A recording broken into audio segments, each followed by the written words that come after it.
102.7 Manawag Dominican Radio. Let us now listen to the evening prayer at the Minor Basilica of Our Lady of the Rosary of Manawag. Good evening, brothers and sisters. Welcome to the Minor Basilica of Our Lady of the Rosary of Manawag. The Liturgy of the Hours is the official public prayer of the Church, a source of nourishment for personal prayer. It is devised so that the whole course of the day and night will be made holy by praising God. We will now have the office of readings and evening prayer of the Church. We invite you to actively participate in our prayers. Thank you.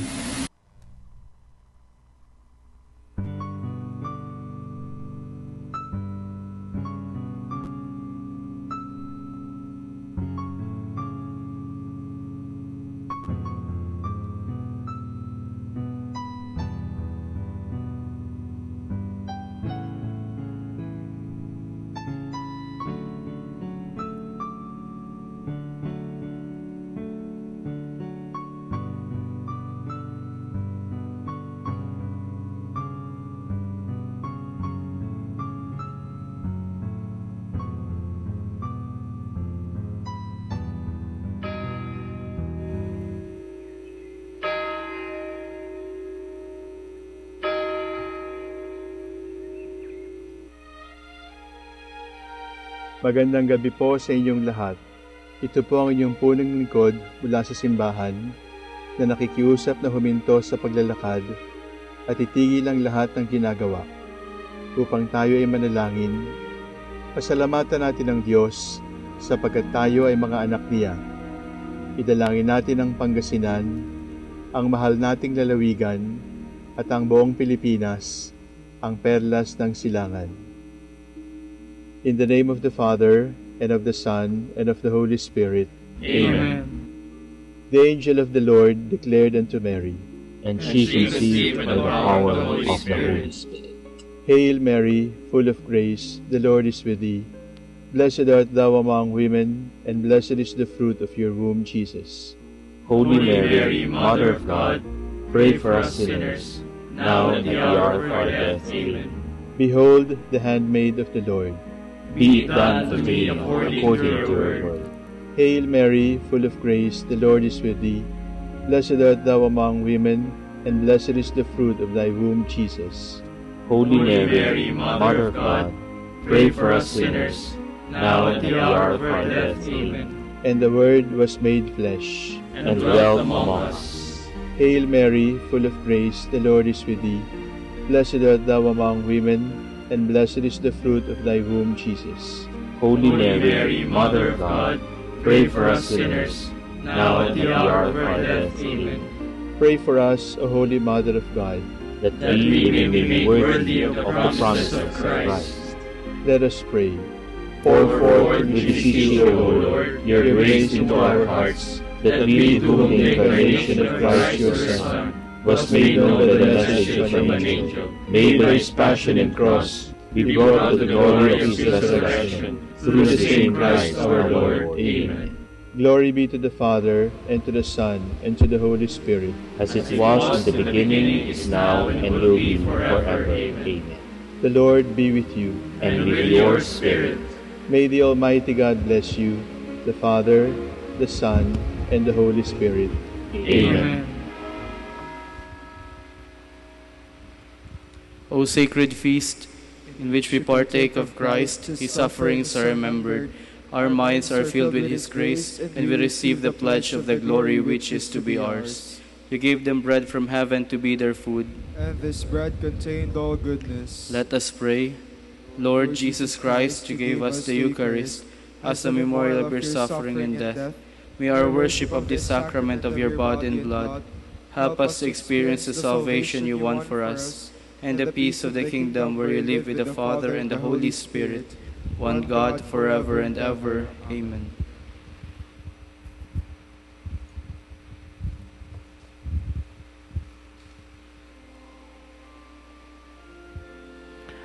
God, come to my assistance.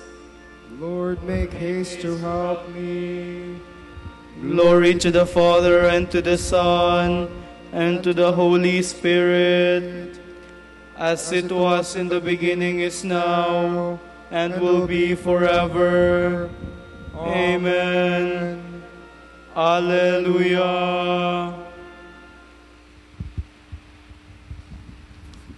Our hymn is The God whom earth and sea and sky, 2 stanzas.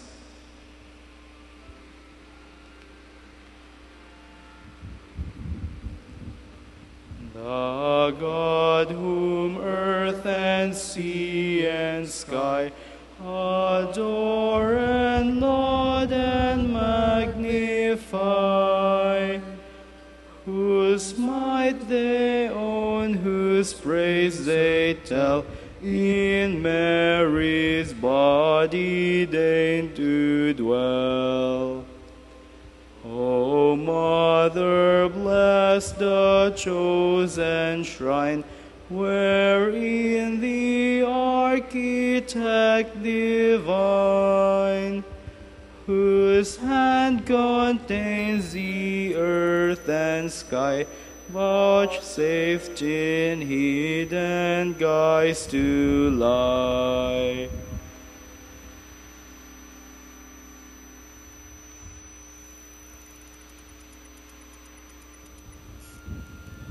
The Lord summons heaven and earth to witness his judgment on his people. The God of gods, the Lord, has spoken and summoned the earth. From the rising of the sun to its setting, out of Zion's perfect beauty he shines.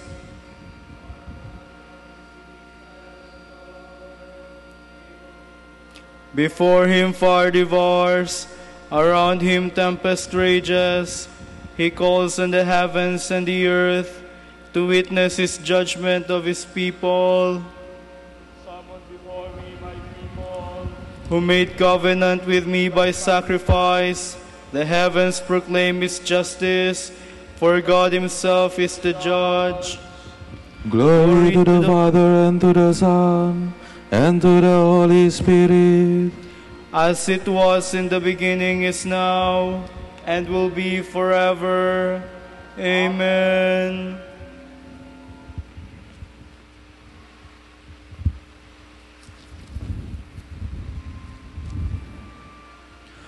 come to me in your distress, and I will save you. Listen, my people, I will speak. Israel, I will testify against you. For I am God, your God. I accuse you, lay the charge before you. I find no fault with your sacrifices. Your offerings are always before me. I do not ask more bullocks from your farms, nor goats from among your herds. For I own all the beasts of the forest, beasts in the house, sons on my hills, and all the birds in the sky. All that moves in the field belongs to me. Were I hungry, I would not tell you, for I own the world and all it holds. Do you think I eat the flesh of bulls, or drink the blood of goats? Pay your sacrifice of thanksgiving to God, and render him your votive offerings. Call on me in the day of distress. I will free you, and you shall honor me. Glory to the Father, and to the Son, and to the Holy Spirit. As it was in the beginning, is now, and will be forever. Amen.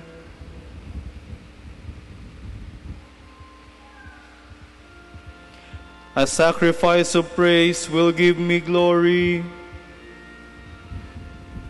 But God says to the wicked, but how can you recite my commandments and take my covenant on your lips, you who despise my law and throw my words to the winds? You who see a thief and go with him, who throw you in lot with adulterers, one bridle your mouth for evil, and whose tongue is plotting crime.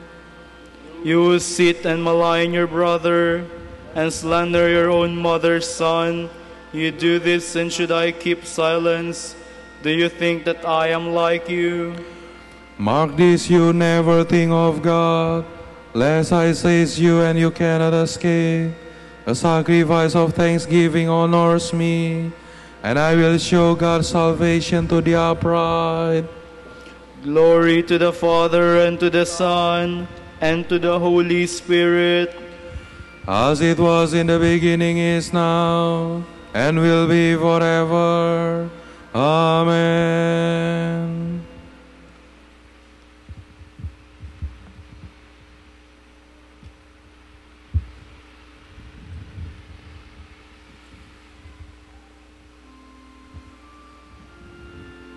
We are always praying earnestly for you, that you may have a deep knowledge of God's will.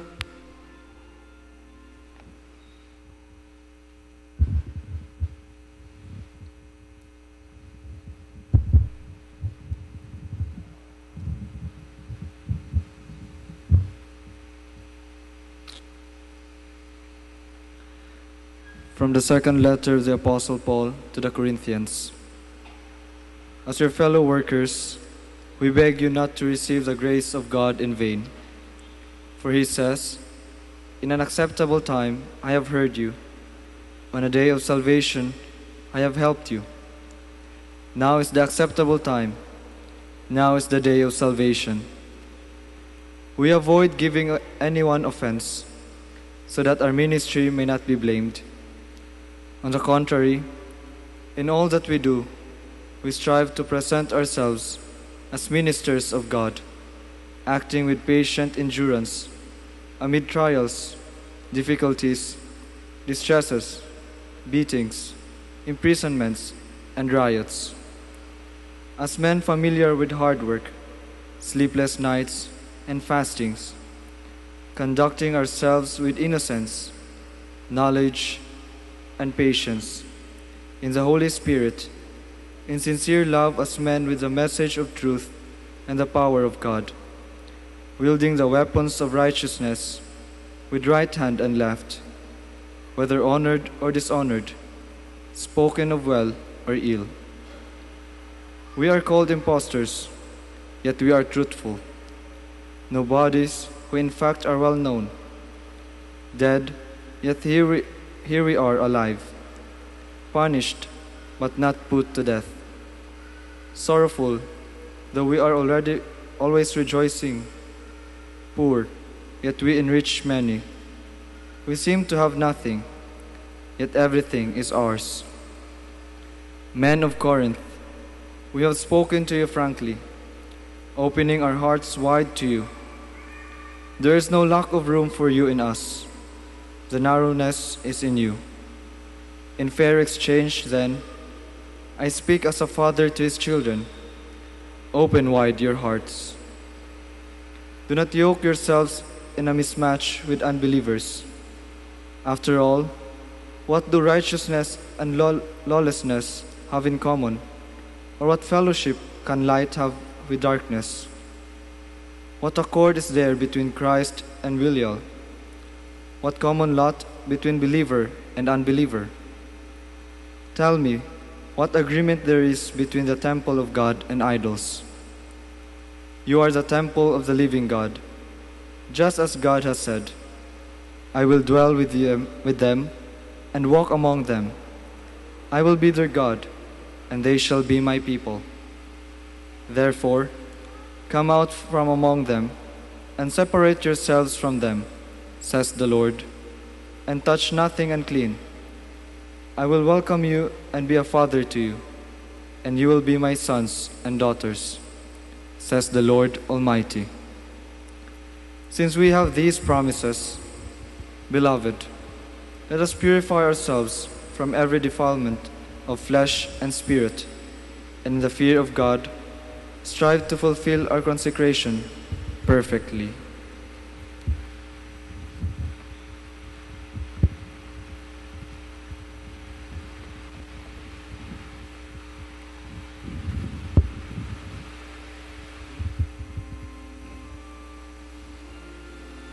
What do righteousness and iniquity have in common? Is there a common ground between the temple of God and idols?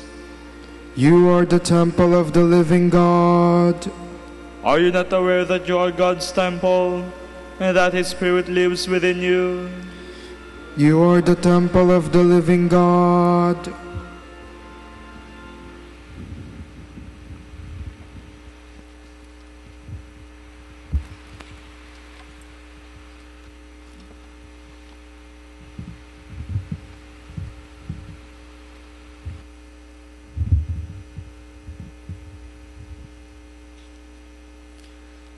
From the Meditations on the Passion of our Lord Jesus Christ by our brother Louis Chardon.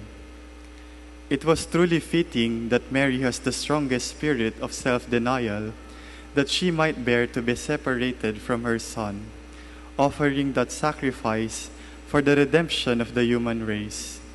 For the life of Jesus was not as pleasing to her as our salvation, as though she would say, "Let my Son die, that the sinner may live." In this sense, we are able to say that Mary loved us more than she loved her Son. Although absolutely speaking, she always loved him more than she loved us. Nevertheless, Mary proved that she could do nothing greater for us than what she did. Even should she pursue us with a greater love than that which it was fitting she showed publicly to her Son.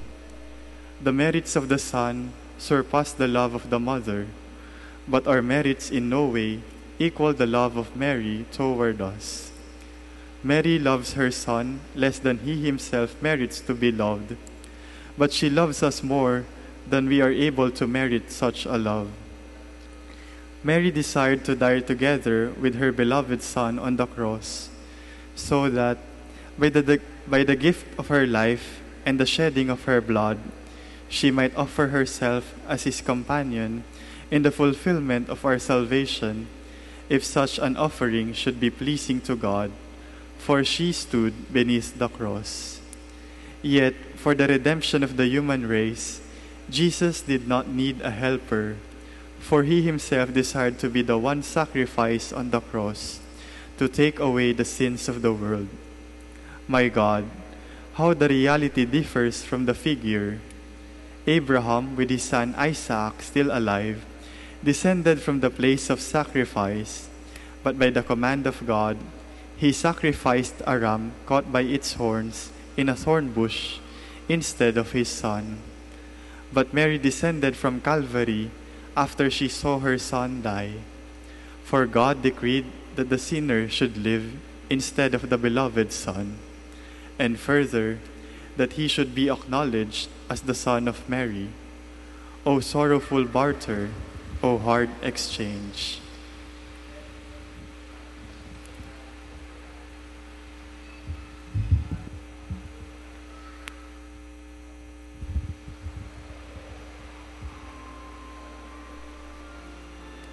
Like the vine I brought forth delights, and my blossoms become glorious in abundant fruit. I am the mother of beautiful love, of fear, of knowledge, and of holy hope. And my blossoms become glorious in abundant fruit.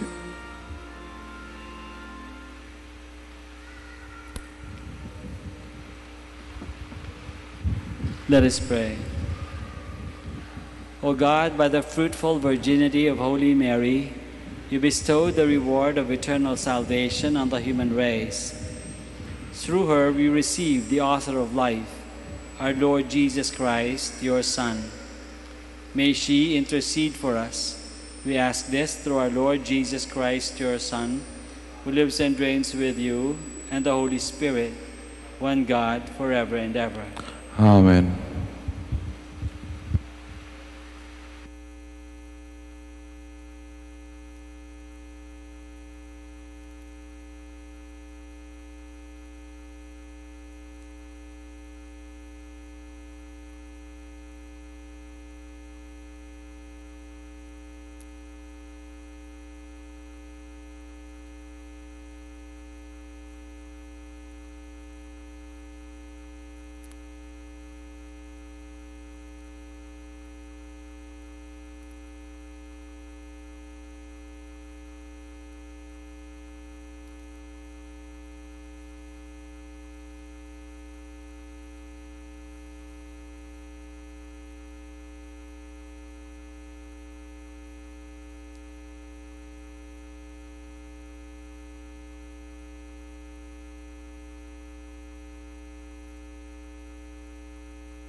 Our hymn is Now Thank We All Our God.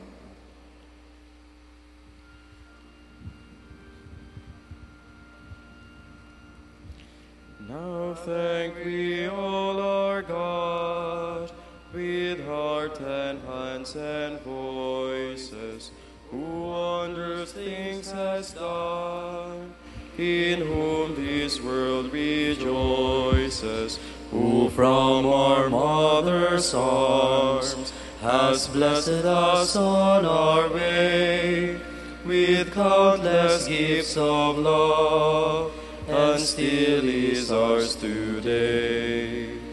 Oh, may this gracious God through all our life be near us, with ever joyful hearts and blessed peace to cheer us. Preserve us in His grace and guide us in distress, and free us from all sin, till heaven we possess.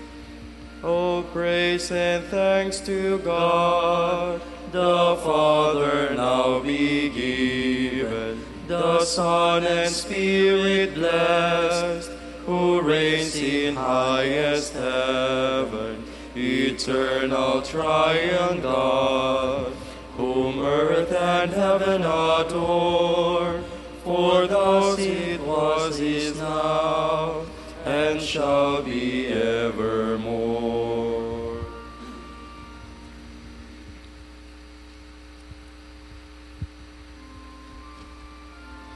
Like burning incense, Lord, let my prayer rise up to you.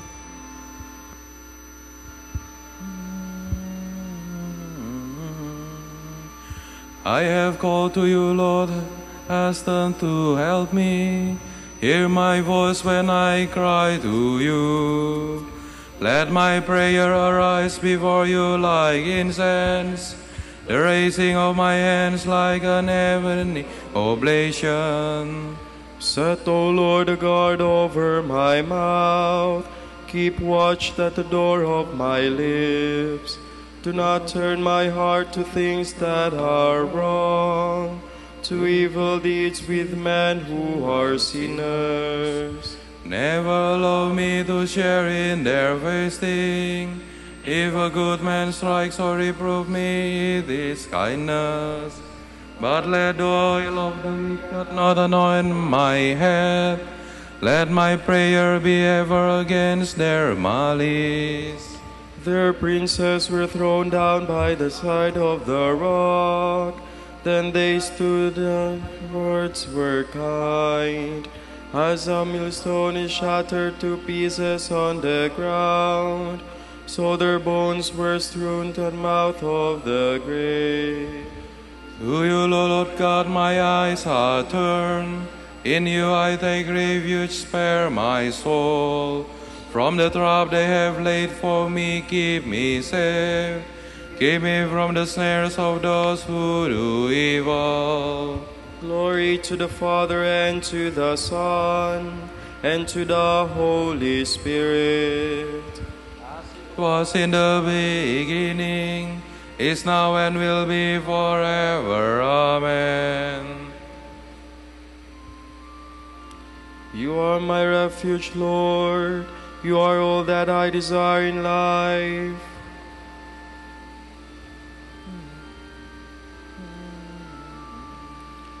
With all my voice I cry to the Lord. With all my voice I entreat the Lord. I pour out my trouble before Him.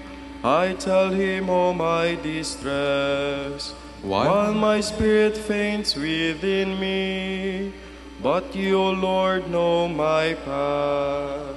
On the way where I shall walk, they have hidden a snare to entrap me. Look on my right and see, there is not one who takes my part. I have no means of escape, not one who cares for my soul.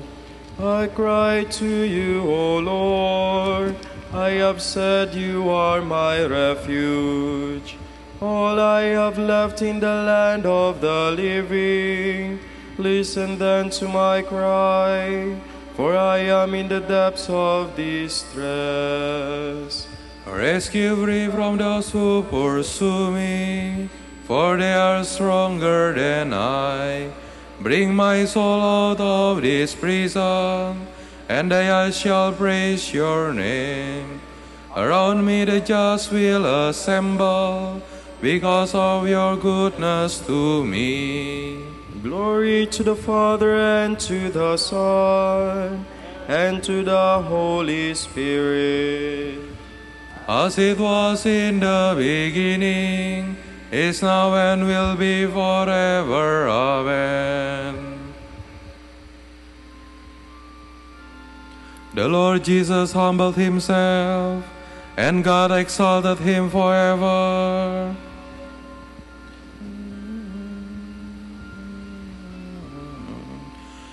Though he was in the form of God, Jesus did not deem equality with God something to be grasped at. Rather, he emptied himself and took the form of a slave, being born in the likeness of man. He was known to be of human estate, and it was that he humbled himself, obediently accepting even death on a cross. Because of this, God highly exalted him, and bestowed on him the name above every other name, so that at Jesus' name every knee must bend, in the heavens, on the earth, and under the earth, and every tongue proclaim to the glory of God the Father, Jesus Christ is Lord. Glory to the Father, and to the Son, and to the Holy Spirit. As it was in the beginning, is now, and will be forever. Amen.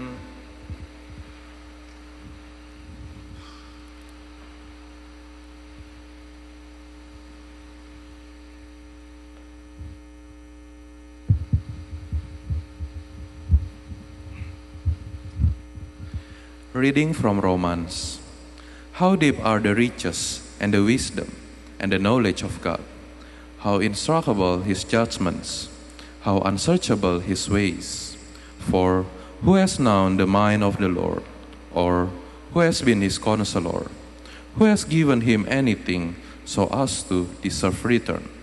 For from him, and through him, and for him all things are.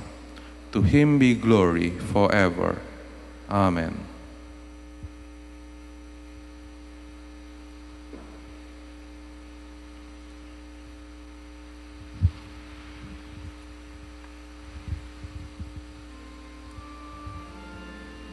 Our hearts are filled with wonder as we contemplate your works, O Lord.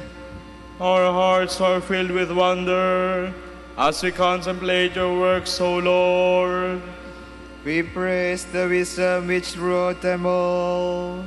As we contemplate your works, O Lord. Glory to the Father, and to the Son, and to the Holy Spirit. Our hearts are filled with wonder as we contemplate your works, O Lord.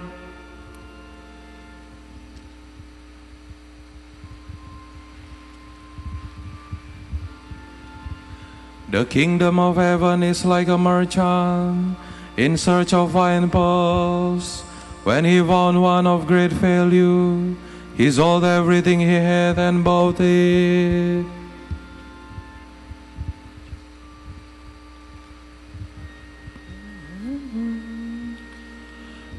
My soul proclaims the greatness of the Lord. My spirit rejoices in God my Savior, for he has looked with favor on his lowly servant. From this day all generations will call me blessed.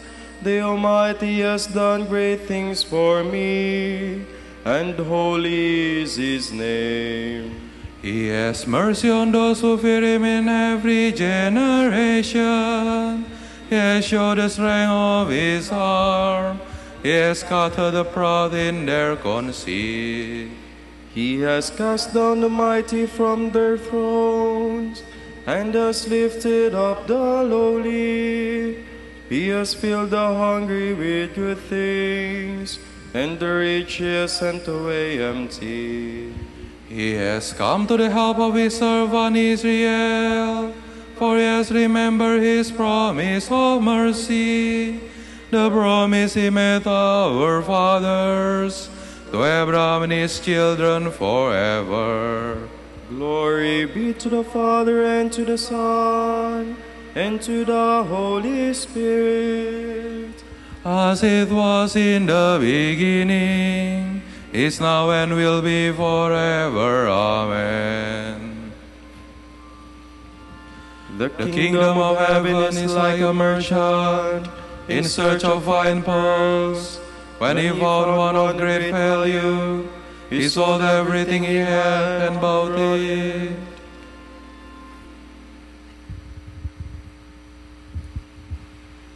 We give glory to the one God, Father, Son, and Holy Spirit, and in our weakness we pray. Lord, be with your people.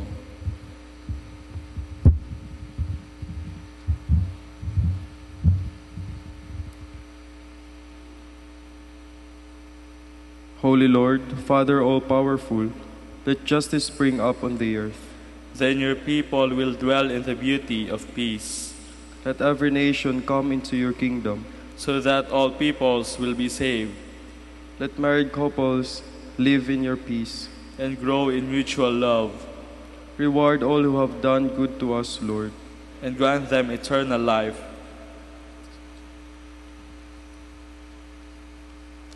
For the intentions of Father Pompeo de Mesa Opie, who is celebrating his profession anniversary today, we pray, Lord, hear our prayer. Lord, hear our prayer. For those who will be taking their licensure examination, especially to Eliza Rose Talia, Maria Dayan Galeno, Crisea May Asong, Siti Rosafa Alonzo, we pray, Lord, hear our prayer. Lord, hear our prayer. For our Pope, College of Bishops, parents, relatives, benefactors, and all those for whom we promise to pray, and for our missions in Indonesia, Sri Lanka, Camiguin, Calayan, and Mindanao, we pray, Lord, hear our prayer. Lord, hear our prayer. For the intentions of the devotees and pilgrims of Our Lady of the Holy Rosary of Manaoag, and for our personal intentions, we pray, Lord, hear our prayer.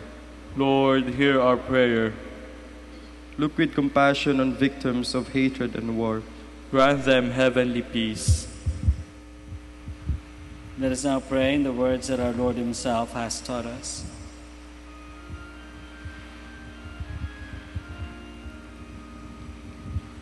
Pater noster, qui es in celis, sanctificetur nomen tuum, aveniat regnum tuum, fiat voluntas tua, sicut in cielo et in terra. Panem nostrum quotidianum da nobis hodie, et evite nobis vita nostra, sicut in nos divitimus, debitoribus nostris, et ne nos inducas in tentationem, sed libera nos a malo. God, our Father and Protector, without you nothing is holy, nothing has value.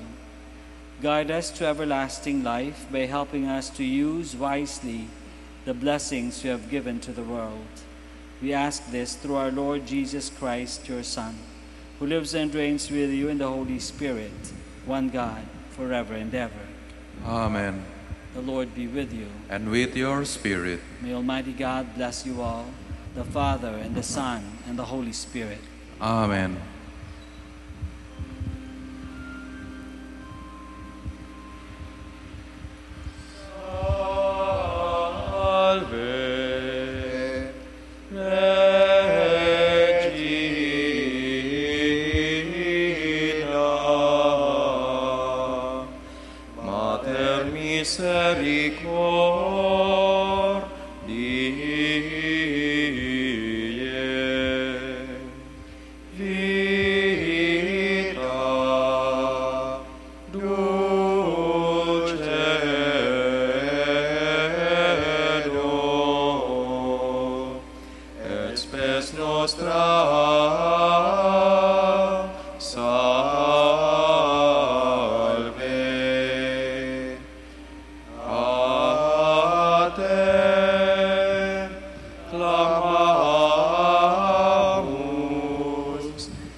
Signore me laudarete Virgo sacrata.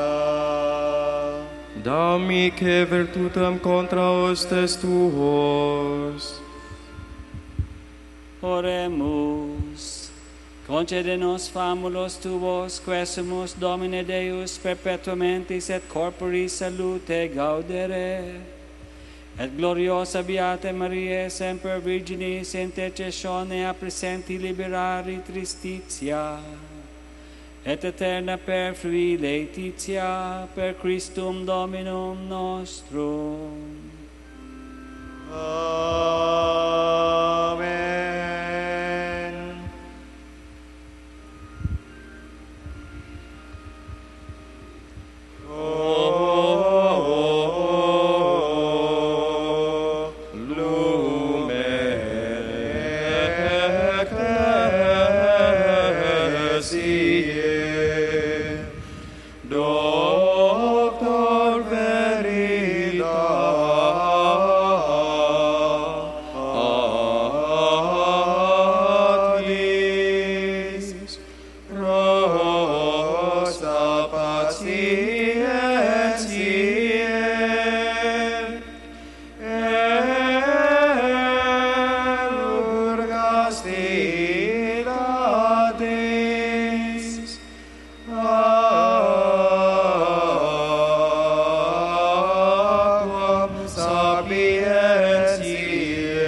pasti gratis,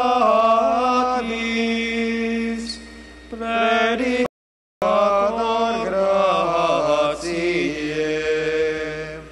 nos iunge beatis.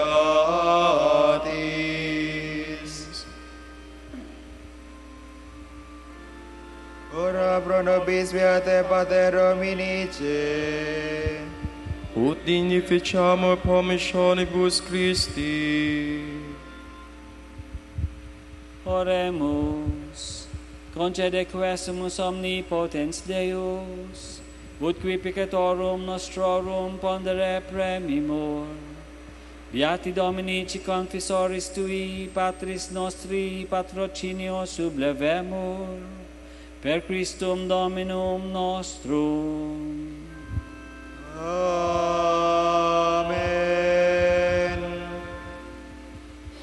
De profundis clama fiate Domine, Domine exaudi vocem meam, fian aures tu intendentes, in vocem de peccationis mei. Si iniquitates observaveris Domine, Domine quis tenebit, quia apote proptatio est, aproptam legem tuam sistuinite Domine. Sustinuit anima mea in verbo eius, speravit anima mea in Domino, a custodia matutina usque ad noctem, speret Israel in Domino. Quia apud Dominum misericordia, et copiosa apud eum redemptio, et ipsa redimet Israel, ex omnibus equitatibus eius. Requiem aeternam dona eis Domine, et lux perpetua luxeat eis. Oremus. Fidelium Deus, omnium conditor et redemptor, animabus famulorum, famularumque, tuarum, remissionem, conctorum, tribe peccatorum, ut indulgentiam quam semper obteverunt, qui supplicationibus consequantur, qui vivis et regnas per omnia saecula saeculorum.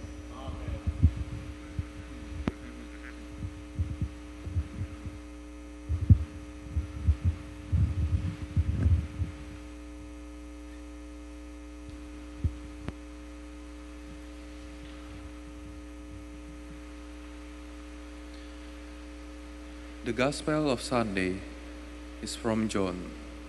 After this, Jesus went to the other side of the Sea of Galilee, near Tiberias, and large crowds followed him, because of the miraculous signs they saw, when he healed the sick. So he went up into the hills and sat down with his disciples. Now the Passover, the feast of the Jews, was at hand. Then, lifting up his eyes, Jesus saw the crowds that were coming to him, and said to Philip, "Where shall we buy bread so that these people may eat?" He said this to test Philip, for he himself knew what he was going to do. Philip answered him, 200 silver coins will not buy enough bread for each of them to have a piece. Then one of Jesus' disciples, Andrew, Simon Peter's brother, said, "There is a boy here who has 5 barley loaves and 2 fish. But what good are these for so many?" Jesus said, "Make the people sit down." There was plenty of grass there, so the people, about 5,000 men, sat down. Jesus then took the loaves, gave thanks, and distributed them to those who were seated. He did the same with the fish, and gave them as much as they wanted. And when they had eaten enough, he told his disciples, "Gather up the pieces left over, that nothing may be lost." So they gathered them up, and filled 12 baskets with bread, that is, with pieces of the 5 barley loaves, left over by those who had eaten. When the people saw the miracle which Jesus had performed, they said, "This is really the prophet, the one who is to come into the world." Jesus realized that they will come and take him by force to make him king. So he fled to the hills by himself. The word of the Lord. Thanks be to God.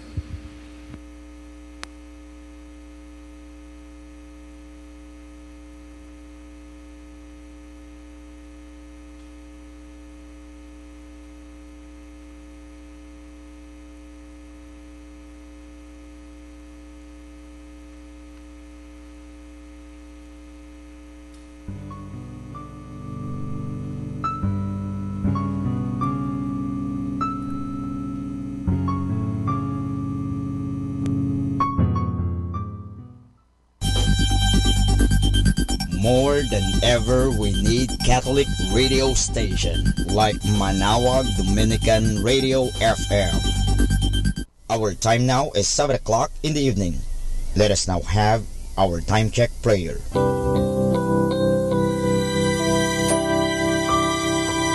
Panalangin sa panahon ng kagipitan. O Diyos na makapangyarihan, lumalapit ako sa iyo sa sandaling ito na kailangan kita at ang mahalaga mong tulong. Lubha akong ngayong nahihirapan sa mabigat kong suliranin. Tunay na hindi ko alam ang aking gagawin sa mga panahong ito ng aking kagipitan. Nalilito at natatakot ako. Sinasabi sa banal na kasulatan, ikaw ang kanlungan ng mga hamak, takbuhan ng mga dukha sa kanilang kagipitan. Kaya naman buo ang aking pag-asa. Nagagawa ka ng paraan upang mabigyan ng kalutasan ang pagsubok na ito. Tulungan mo ako. Sa iyo ako nagtitiwala sapagat ikaw ay Diyos na makatarungan at makapangyarihan at mapagmahal. Sa ngalan ni Jesus. Amen.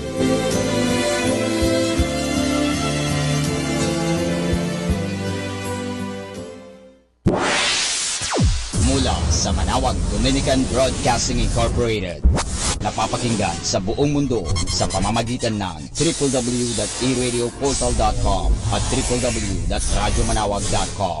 May kasama ka si Jesus, si Maria at kami. Our positive thought for this hour. Accept that you have lost, but never accept that you have failed.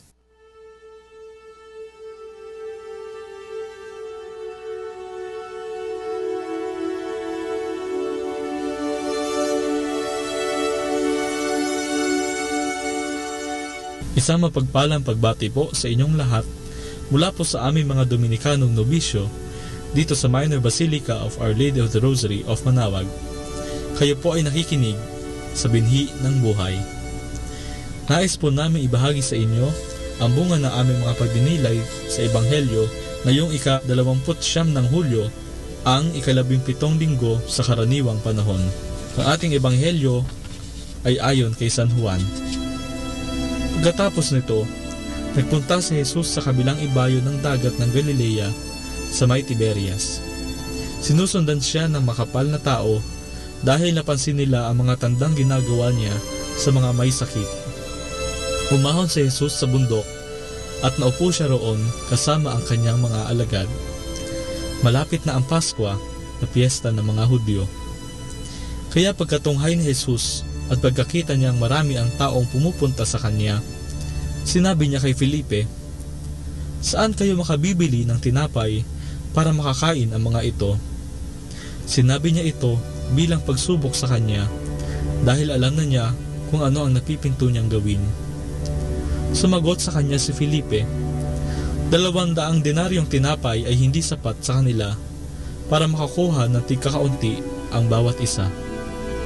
At sinabi naman sa kanya ng isa sa kanya mga alagad na si Andres, na kapatid ni Simon Pedro, "May maliit na bata rito na may 5 tinapay na sibada at 2 isda.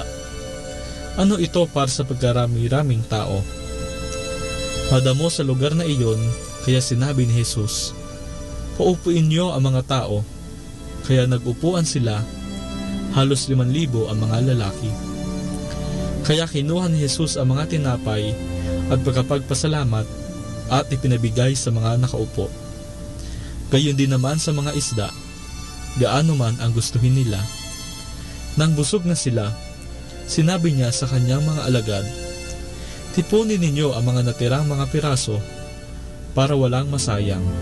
Kaya tinipon nila ang mga tira na mga pinakain at 12 bakol ang napuno ng mga pira-piraso mula sa 5 tinapay na sibada. Pagkakita sa tandang ginawa ni Jesus, sinabi ng mga tao, "Ito ngang talaga ang propetang parating sa mundo." At alam ni Jesus na parating sila upang agawin siya para gawing hari, kaya lumikpit siyang muli na siya lamang mag-isa sa bulubundukin. ang salita ng Diyos. Karaniwan sa isang barkada ang ambagan kapag kakain sa labas, magiinuman o kaya ay gagala.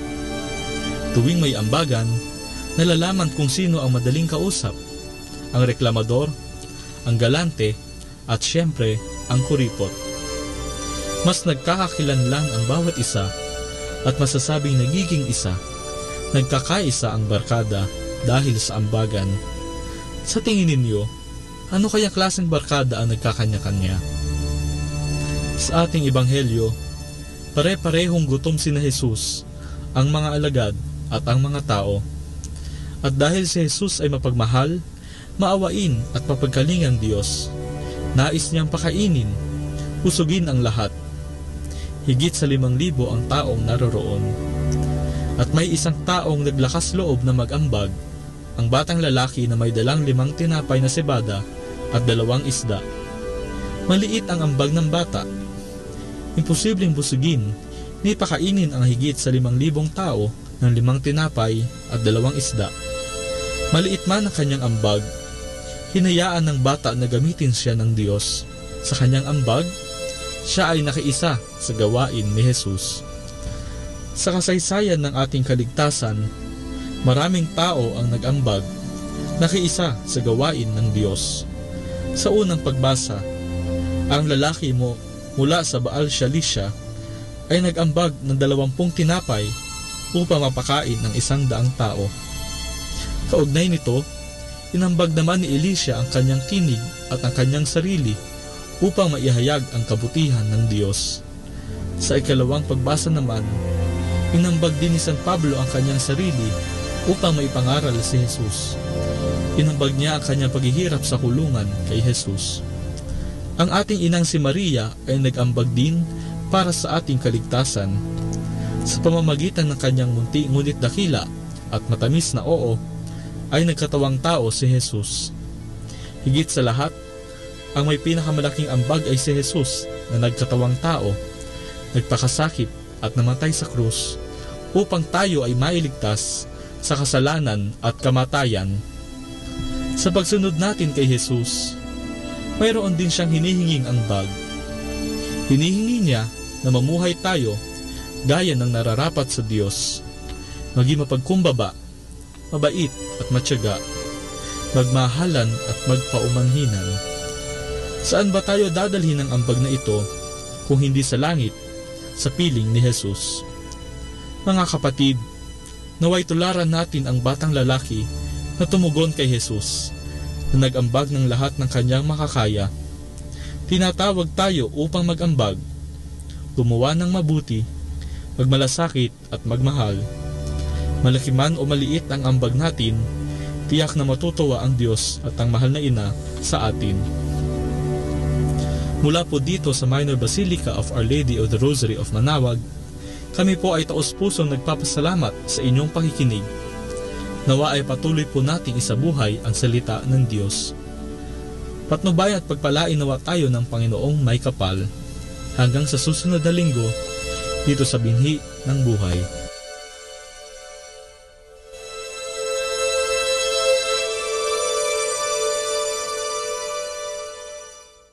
Atin pong pakinggan ang mga pasabi mula sa Basilica Minore ng Manaoag. Here is the schedule of Barangay BEC Saturday Masses at 4:30 in the afternoon for the month of July 2018. July 7, BEC Madriaga and BEC Uraan East. Bisita ni Maria Mes at 4 o'clock in the afternoon. July 14, BEC Pugaro, BEC Kabawangan, BEC Namakpakan, and BEC Baginay. Bisita ni Maria Mes at 4 o'clock in the afternoon, BEC Babasit West. July 21, BEC Tubul East, BEC Sapang, and BEC Lipit. Bisita ni Maria Mes at 4 o'clock in the afternoon. July 28, BEC Baritaw, BEC Babasit East, and BEC Pao. Bisita ni Maria Mes at 4 o'clock in the afternoon. And that's the schedule of Barangay BEC Saturday Masses at 4:30 in the afternoon for the month of July 2018.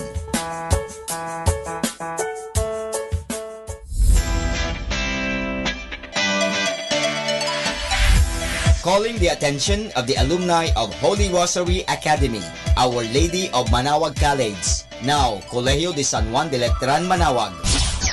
The institution is coming up with a database for the alumni in preparation of its 75th foundation anniversary. To be included, please get in touch with Sister Maria Cristina L. Arceo OP or Miss Johan S. Gutierrez through Telefax 075-529-0121 or Facebook account Letran Manaoag or email rosarianletranite@gmail.com. Please provide your name, your graduated, contact numbers, or email account, and present affiliation. Thanks so much. Siyempre Arriba, siyempre Letran.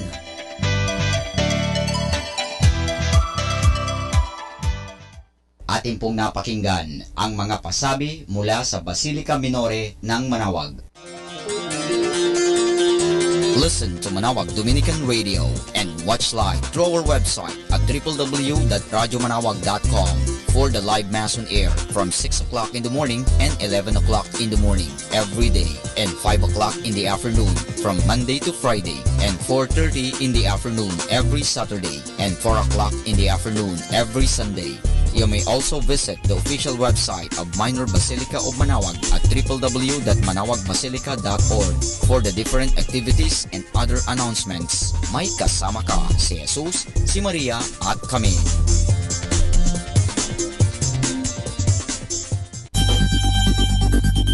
More than ever, we need Catholic radio station like Manaoag Dominican Radio FM.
Sweeter song to hear. All the nations with one voice.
all to come.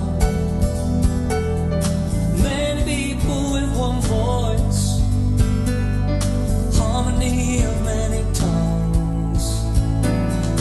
We will all confess your name. You will be our only praise. All the nations with one voice, all the people with one God.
Everyone, we are reminding you here not to forget to count your blessings. That's why, stay tuned here in Manaoag Dominican Radio. May kasama ka!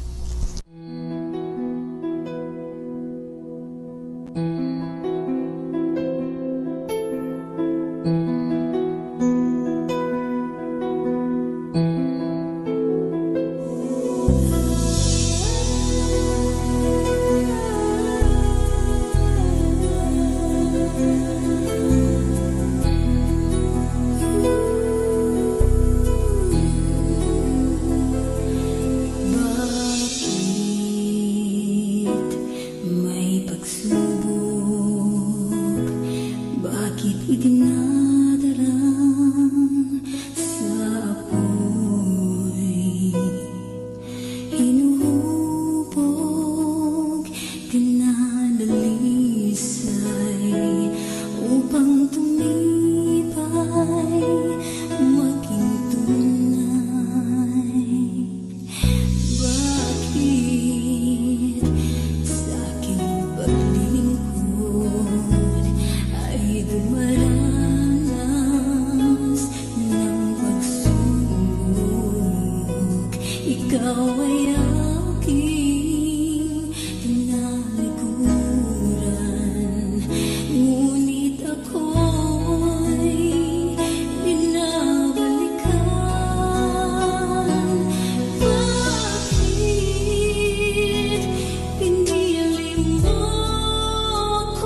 Because of you.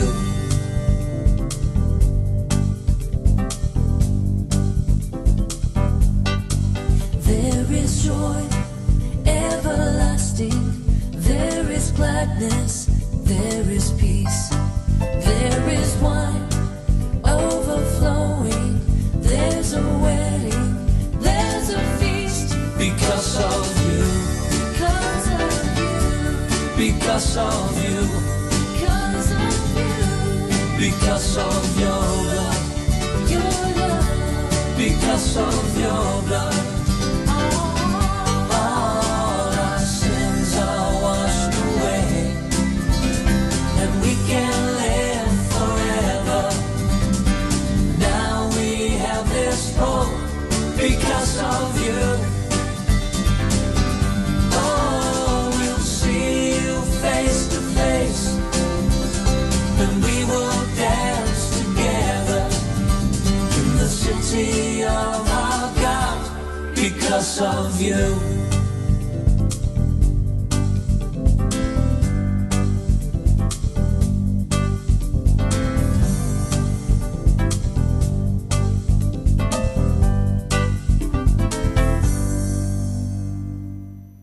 Be blessed and listen to Manawag Dominican Radio. May kasama ka!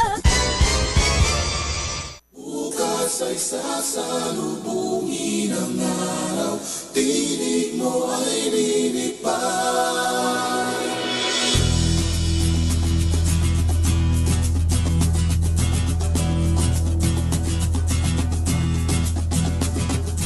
ang bawat araw nitong aking buhay, lagi kong natatanaw. Mahirap, mayaman na may alinlangan, may galit, may pusong uhaw. Ngayong nasilayan, liwanag mong tangan, isip at puso'y nabuksan. Na ikaw ang pag-asa, ang bagong umaga, landas na aking susundan. Bukas ay sasalubungin ang araw, nagpiling mo ay lilipad. At awit ng puso mo ay mangungusap. O Diyos, ikaw lamang ang kaligtasan, ikaw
of your servant Moses, righteousness being restored.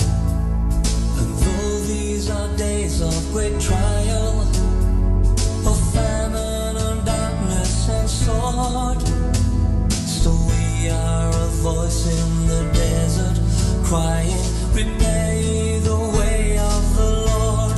Behold, he comes, riding on the clouds, shining like the sun. At the trumpet call, lift your voice, it's the year of Jubilee. Out of Zion's hill, salvation comes.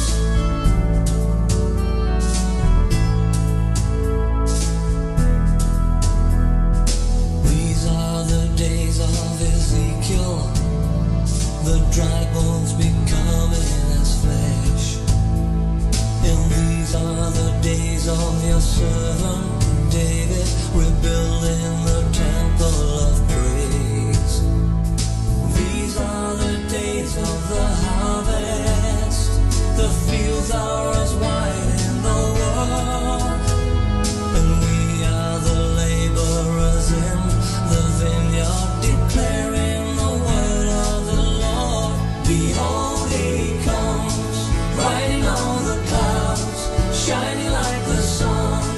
At the trumpet call, lift your voice, it's the year of Jubilee. And out of Zion's hill, salvation comes.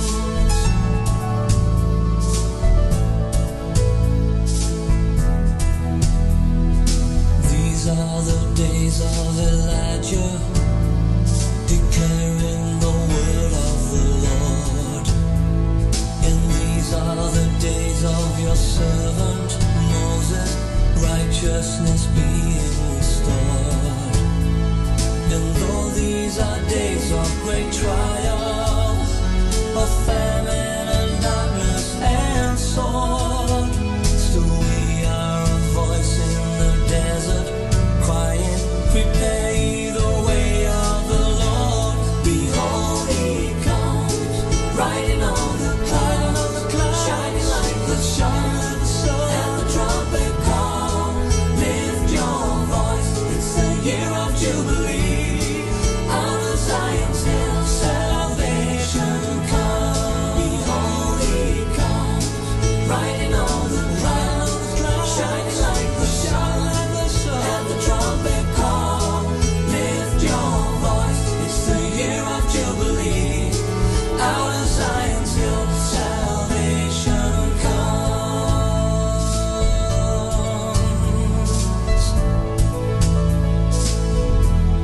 Salvation comes.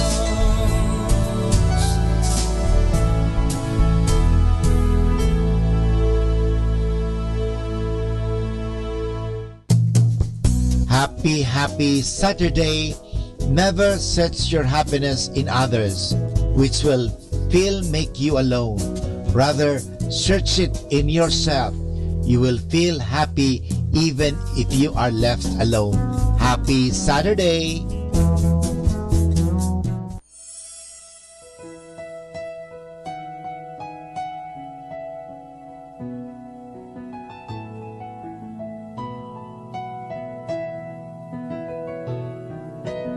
Ako'y nagtitiwala sa'yo, kalakasan ko'y nanggagaling sa'yo. Ako'y nagtitiwala sa'yo, salita mo ang tanging sandigan ko. Kahit anumang panahon, mabigat man ang maging sitwasyon, ikaw lang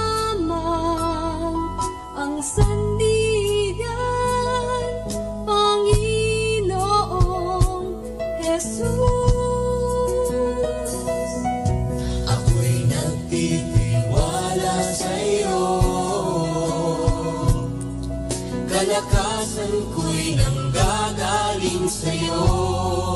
Ako'y nagtitiwala sa'yo.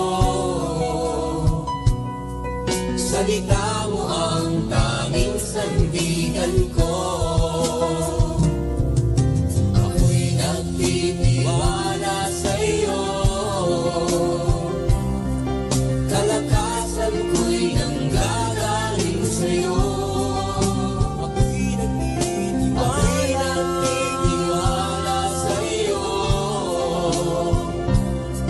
Salita mo ang tanging sandigan ko.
Kalakasan ko'y nanggagaling sa'yo.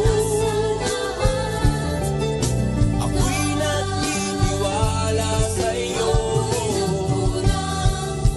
Salita mo ang tanging sandigan ko. Salita mo ang tanging sandigan ko. Salita mo ang tanging sandigan ko.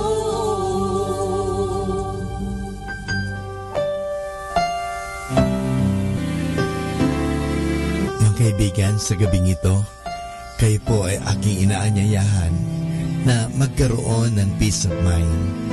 Alalahanin lagi natin na tayo ay mahal na mahal ng Diyos. Totoo po tayo may mga pagkukulang at pagkakasala, pero nandoon din po ang pagpapatawad ng Diyos. Ang Diyos ay laging handang magpatawad. Kaya nga, lumapit tayo sa Kanya. Huwag po tayong mahihiya. Aminin po natin ang ating mga pagkukulang at pagkasala at ating mapapanibago ang mga bagay na yan. Simulan natin na palaging aminin ang ating mga pagkukulang at panibaguhin ang ating pananaw at humingi ng tulong sa Diyos at magagampanan po natin ang mga bagay na yan. Dahil ang Diyos ay handang magpatawad, ang Diyos ay handang tumulong, ang Diyos ay handa tayong palakasin sa panahon na tayo nanghihina, pinanghihinaan ng loob, pinanghihinaan ng katawan, nagkakasakit, pero nandun po ang Diyos, hindi niya tayo pababayaan. Kaya sa gabing ito, inanyayahan ko po kayo, just feel the presence of God. Mahal na mahal po tayo ng Diyos, hindi niya tayo pababayaan. Totoo, siguro tayo nagpapabaya sa Kanya, pinapabayaan lang po natin ang ating mga sarili, abala-abala tayo sa mga bagay-bagay, abala-abala tayo sa mga bagay dito sa mundo, pero sana po, bigyan natin ng puwang, bigyan natin ng panahon, let us give space, let us give time for God, dahil gusto ka ng Diyos bigyan ng kapahingahan, gusto ka ng Diyos bigyan ng kasaganahan, gusto ka ng Diyos na bigyan ng mahabang buhay, at gusto ng Diyos na magkaroon ka ng tunay na kaligayahan. At ang tunay na kaligayahan na yan ay matatagpuan lamang pag tinanggap natin ang Diyos sa ating buhay. May Diyos po na nagmamahal, kaya nga hayaan po natin na tayo ay mahalin ng Diyos. Hayaan po natin na tayo ay yakapin ng Diyos ng Kanyang pagpapatawad, ng Kanyang pagmamahal. Hayaan po natin, let us give God a chance to come to our life. Maraming salamat po.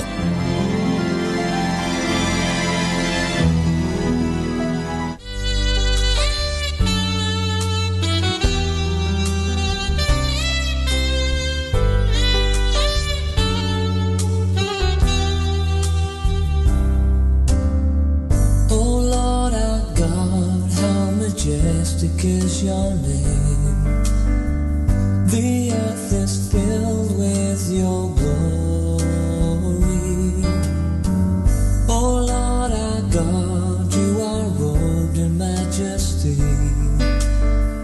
You set your glory above the heavens. We will magnify the Lord enthroned in Zion. We will magnify the Lord enthroned in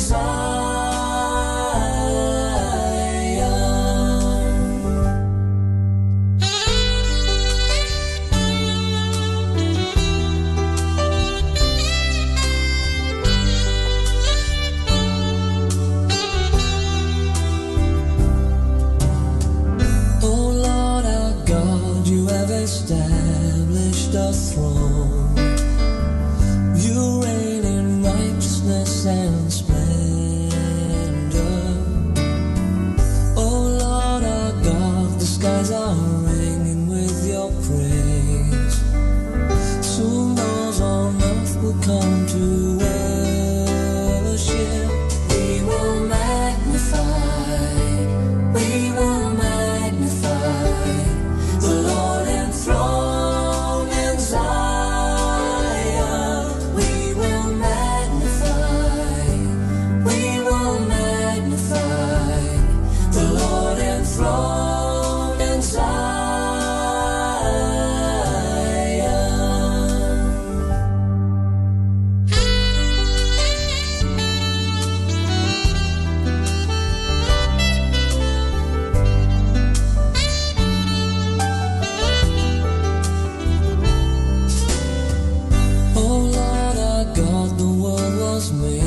your command. In you all things now hold together. Now to him who sits on the throne and to the Lamb be praise and glory and power forever.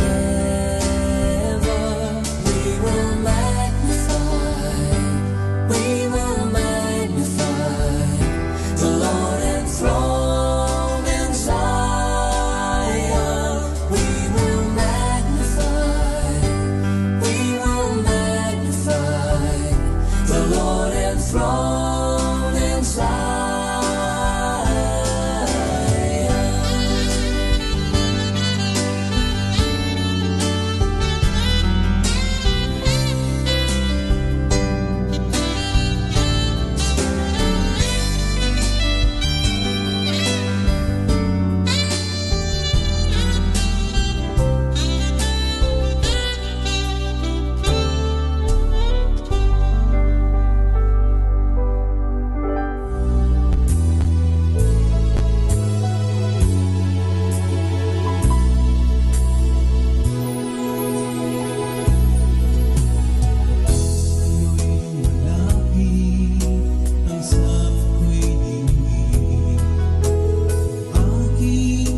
Mga kaibigan, sa gabing ito, hayaan natin na tayo ay magkaroon ng peace of mind.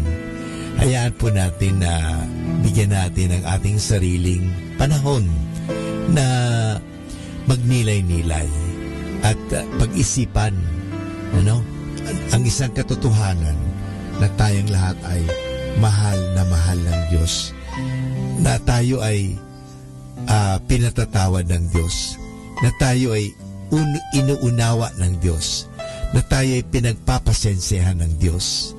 Kaya sa gabing ito, mga kaibigan, sana perceive, experience, maranasan natin ang presensya ng Diyos. Ang Diyos po ay naririto sa atin. Ang Diyos ay buhay na buhay sa atin. Nandyan po siya palagi. Hindi niya po tayo iniiwanan. Malamang tayo lang ang umiiwan sa Kanya. Iniiwanan po natin siya sa panahon na tayo ay abalang-abala sa trabaho, abalang-abala sa mga kaibigan, at sa mga bagay-bagay sa mundo. Pero hindi tayo minsan man iniiwan ng Diyos. Kasama tayo ng Diyos. Kaya sa gabing ito, hayaan natin, bigyan natin pansin ang Diyos sa ating buhay.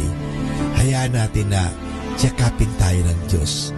Hayaan natin na patawarin tayo sa ating mga pagkukulang at pagkakasala ng buong may kapal. Hayaan natin na tayong lahat ay makaranas ng pag-uunawa, pagmamahal, ng pagyakap ng Diyos sa atin.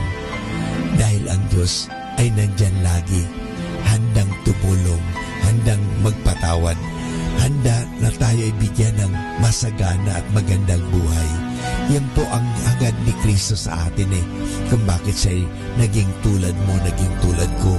Ang Diyos naging tao, parang tayo ay samahan sa buhay na ito. At sa mga panahon ng paghihirap, tayo ay mabigyan ng pag-asa, mabigyan ng lakas, at tingnan natin lagi siya na siya nga mismo ay naghirap para sa ating kasalanan, para sa ganon, sa halip na ikaw at ako ang magkamit ng kaparusahan. Inako niya ang lahat. Inako ng Diyos ang lahat. Inako ni Kristo ang lahat ng bagay na ito. He took upon Himself everything except sin. He took upon our sufferings, even our death on the cross. We deserve to die, but Jesus Christ took upon Himself. Lahat po inako niyan at inangkin niya yan para sa atin. Para sa ganun, tayo ay Kanyang mapalaya, na tayo ay maransom. Ika nga, na tayo ay mapalaya sa kasamaan. Kasi gusto ng Diyos na tayo ay magkaroon ng maganda at mabuting at masaganang buhay. Iyan po ang hangad ng Diyos. Kaya sa gabing ito, hayaan mo, maranasan mo ang Diyos sa iyong buhay. Our time now is 8 o'clock in the evening. Let us now have our time check prayer. Sa gitna ng paghihirap, tinawag ko'y Panginoon kaya. Panginoon, ako'y dinggin pagkat ako'y tumataghoy. Dinggin mo ang pagtawag ko't paghingi ng tulong. Kung ikaw ay may talaan nitong aming kasalanan, lahat kami ay tatanggap ng hatol mong nakalaan. Ngunit iyong pinatawad, kasalanan ay nilimot. Pinatawad mo nga kami upang sa iyo ay matakot. Sabik akong naghihintay sa tulong mo, Panginoon, pagkat ako'y may tiwala sa pangako mong pagtulong. Yaring aking pananabik, Panginoon, ay higit pa sa sirenong naghihintay sa pagsapit ng umaga. Magtiwala ka, Israel, magtiwala sa iyong Diyos. Matatag at hindi kukupas ang pag-ibig niyang dulot. Lagi siyang naghahandang sa sinuman ay tutubos. Ililigtas ang Israel, yaong kanyang hirang. Ililigtas niya sa kanilang kasalanan.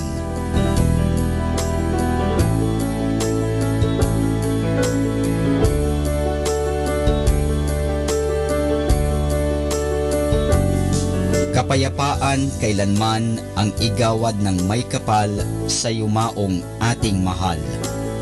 Sila nawa ay silayan ng ilaw na walang hanggan. Manalangin tayo. Ama naming makapangyarihan, ginawa mong bumagtas sa kalangitan ang iyong anak na nanaog sa kamatayan. Ipagkaloob mo sa kanila na nanaog sa pagkamatay ang kapalarang makaharap sa iyong kadakilaan bilang lumikha at manunubos kailanman. Sa pamamagitan ni Hesukristo kasama ng Espiritu Santo, magpasawalang hanggan. Amen.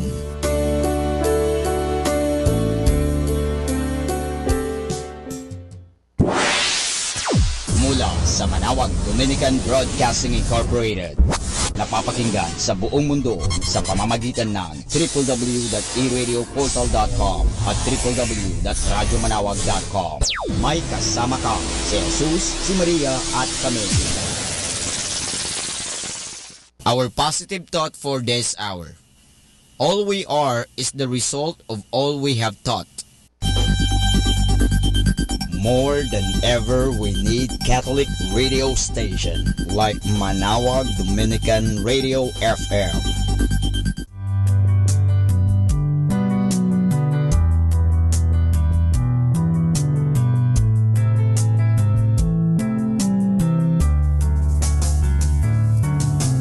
Whenever you're alone, just turn the radio on. It will comfort you with the songs of love, with words from our God. 'Cause you have a company, you have a friend in here.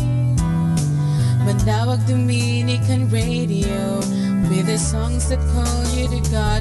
You have a company, 'cause we are a family.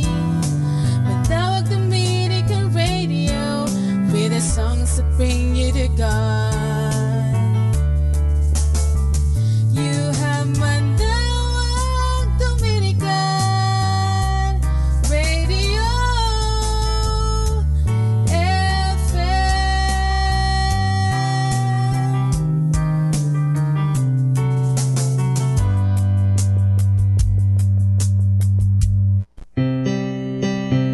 Atin pong pakinggan sina Kuya Bobot at Ate Lea Ocampo sa programang Ang Kristiyanong Pamilya at iba pa, dito po lamang sa Manawag Dominican Radio. May kasama ka.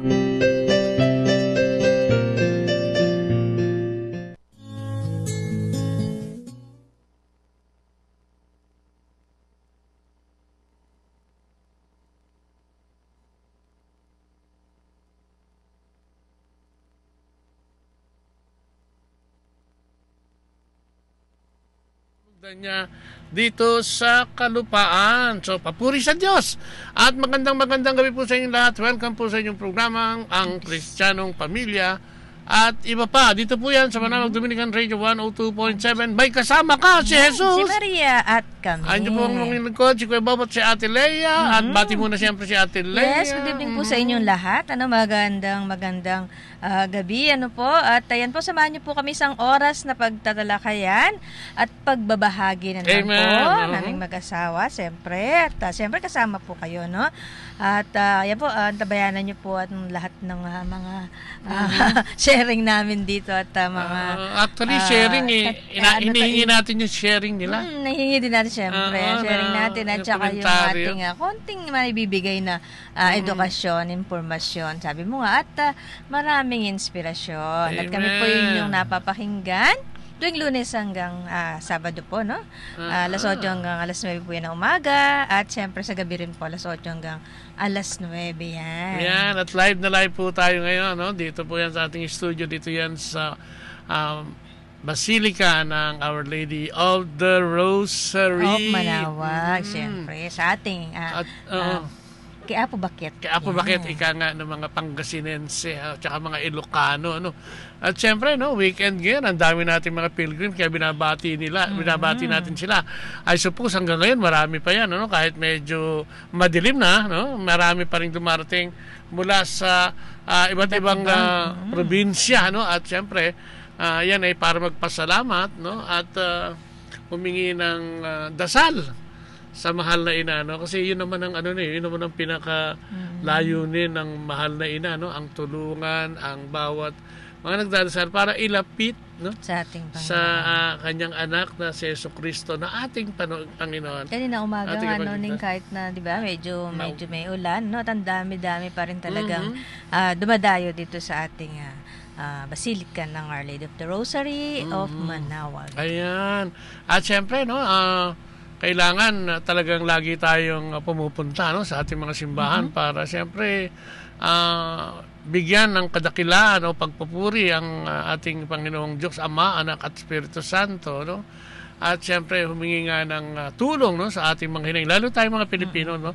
Parang madasalin tayo kung kaya nga ang ating bansa ay sinasabing 80% ay Katoliko-Kristiyano, no, na tumatangkilik sa mga pagpapala at mga kadakilaan ng Santatlong o yung Holy Trinity.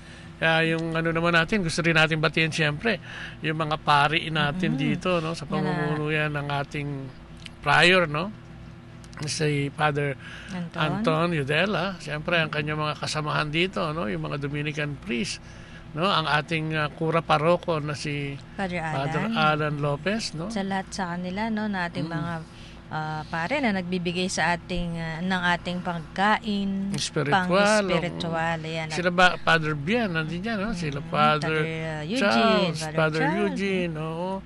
At mga paring umaga pa lang, ano? O gabi pa lang, mga ganitong oras, naghahanda na yan, ano? Para sa kanilang tatalakayin bukas. Dahil bukas linggo, medyo talagang napakaraming tao niyan. At syempre, iniimbitahan ba yan? Yes, so, iniimbitahan tawagan natin sila na tumugon. Sabi nga naalala mo si Father Flavi, no? Isang pagsasimba, isang pagtugon. Hindi daw obligasyon kundi pagtugon. No? Pagtugon kasi is mas maluwag yun sa kaloobang sabihin at tanggapin dahil hindi ito pinipilit, no? Ang pagsisimba, ang pagdadasal sa ating Panginoong Diyos, no? Ang paglapit sa Kanya ay hindi pilitan, no? Kaya tumutugon ka. Tumutugon ka. Tulad bukas, no, Ning? Yan, pamilya na naman yan na. Kasi siyempre, walang pasok yung mga bata at walang trabaho, walang opisina. Weekend, no? Yan, magsisimba yung pamilya. Yan. Yayain po natin ang mga anak. Yayain natin si nanay, si tatay, no? Yes. Magsimba, sabay-sabay. Yes, amen. At syempre, no, alam mo, ang ganda ng pagbasa tomorrow, yung multiplication of bread, no, multiplication of the loaves, no. So diyan ay makikita natin yung kapangyarihan, ano, pagpapakita ng kapangyarihan ng ating Panginoon sa pamamagitan ng ilang pirasong tinapay at isda ay nagpakain ng libu-libong tao, no? Oo naman, napakaganda nun. Talaga isang literal na milagro, no? Dahil ito ay sa awa niya sa mga tao na parang ang tingin niya pagod na pagod, walang mapuntahan, ano?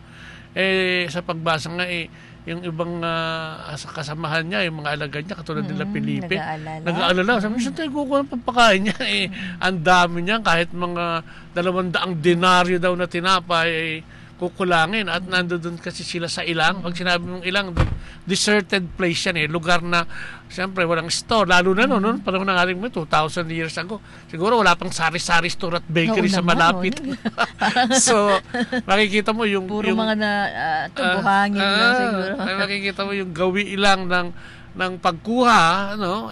Talagang mahihirapan na. Kung kaya doon ay sinasabing talagang ang pagmimilagro sa libu-libong tao ay hindi kasama doon sa binilang, no? Yung mga babae, kundi puro mga lalaki lang, no? So yan, ang ganda-ganda na. Pero doon mo makikita talaga yung pagmamahal ng Panginoon, ano? Na talagang pag ikaw ay sumunod sa Kanya, hindi ka magugutom at hindi ka niya pababayaan. Ano? At saka siguro doon mo din makikita na nakikita at nararamdaman, no, ng ating Panginoon yung ating mga dalamhati sa buhay, yung ating mga kakulangan sa buhay. At yan ay ginagawa niya ng paraan, ano? Kailangan lamang kasi itong mga taong ito, ang tagal na sumusunod-sunod sa kanya eh. Kung saan siya magpunta, minsan nauuna pa itong mga taong ito, tapos nandoon na eh. No? Minsan nga, may instance na gusto nila magpahinga, gusto nilang yung mga alaga dahil wala nang halos pahinga. Eh, pagdating nila doon sa lugar na pagpapahingahan nila, nandoon na rin yung mga tao. Parang hindi sila... Grabe yung faith nga nun eh. No? Yung mga sumusunod sa kanya, although wala pang binabasang Biblia, talagang yung testimony lang niya na siya ay anak ng Diyos, di ba? Galing siya sa langit, bumabarit sa lupa upang maghayag ng mabuting balita at tubusin tayo sa ating mga kasalanan. Kahit sabihin mo ba, di ba, yung iba siguro parang naku-curious lang dahil naririnig nila yung na may ginagawa siyang mga milagro, yung mga magandang ginagawa niya. Pero andun pa rin yung mga tao, no? Para gusto siyang makita at gusto siyang mapakinggan. At andiyan din ang marami o baka mas marami yung mga taong tumutulig siya. Nandiyan yung mga Pariseo, nandiyan yung mga Eskriba, di ba? Na nagsasabing, ikaw ay isang blasphemist, no? Binabastos mo ang Diyos, di ba? Kasi nagpatawad din siya ng mga kasalanan noong panahon niya. Gumamot siya ng mga sakit. Nagpalayas ng mga demonyo, no? Gumawa ng mga milagro. At yung mga milagro niya, ipinamana niya yan sa kanyang mga alagad, no? Na talaga nagpagaling din ng may sakit, nagpalayas ng demonyo at kung ano pa. Kaya bukas ay napakagandang pagnilayan, yung gagawin ng ating Panginoon, yung pagbasa na yan ng ating Panginoon. Dahil dito, di ba, sumisentro, kasi kung minsan tayong lahat parang gusto natin milagro no? Bukas parang may manifestation ng milagro na gagawin ng Panginoon sa pamamagitan ng 5 tinapay at 2 pirasong isda. Na napakain niya yung gano'n. Libo-libong tao, no? Kaya yan, tama yan, inaanyahan namin kayo tomorrow, no? Ngayon medyo gabi na, wala nang misa. Bukas na umaga magsisimula ng alas 5 ng umaga, lalo dito sa ating basilika, no? At least yan, may idea na kayo ano yung reading. Oo, di ba, na dapat tayo ay italaga natin ang ating mga sarili, ang ating buhay, sa pag-asa mula sa ating Panginoon, kung ano man yung pinagdadaanan natin. Kasi ngayon, di ba, lalo ngayon, di ba, maraming binaha dahil nagbagyo. So maraming nasiraan ng bahay, maraming nagkasakit, may mga namatay din, Kung kaya siguro ito yung mga oras ng dalamhati na kailangan natin ang patnubay at gabay ng ating Panginoon. Pero sabi nga natin, maging kapit lang, by faith, na tayo ay nangyayari yung mga bagay sa buhay natin na may mga dahilan, na, sabi nga, pag tayo'y nanghihina, kumapit lang tayo sa Panginoon. Di ba, na kailangan natin talagang italaga ang ating sarili bilang mananampalataya. At kasama yan, yung pagtatalaga natin ating sarili, kasama yan sa mga bagay na kailangan nating parang panindigan ba? Parang, kasi nga, dahil tayo, tayong lahat ay may mga pinagdadaanan. Maliit, malaki, At syempre, kasama natin yan, ipagdasal natin yan mamaya. So yan, huwag kayong aalis dyan. Patikim, pa lang yan. Napasarap tayo ng kwento. So simulan natin ang ating programa sa pamamagitan ng maiksing panalangin sa ngalan ng Ama, ng Anak at ng Espiritu Santo. Amen. Opo, Panginoon. Papurit pasalamat na naman sa iyong kadakilaan, sa iyong pag-ibig at pagmamahal, sa iyong pagtutubos sa amin, Panginoon. Maraming salamat sa mga bagay na ibinibigay mo sa amin, mga bagay na pangangailangan namin. Minsan, kahit hindi namin dinadasal, nariyan at ibinibigay mo. Basta alam mong kailangan namin at magagamit namin para sa kabutihan. Maraming salamat, Panginoon, sa regalo ng isang pamilya. Maraming salamat sa regalo mo sa amin na italaga mo kami bilang mga magulang sa aming mga anak at mga lolo at lola na rin sa aming mga apo.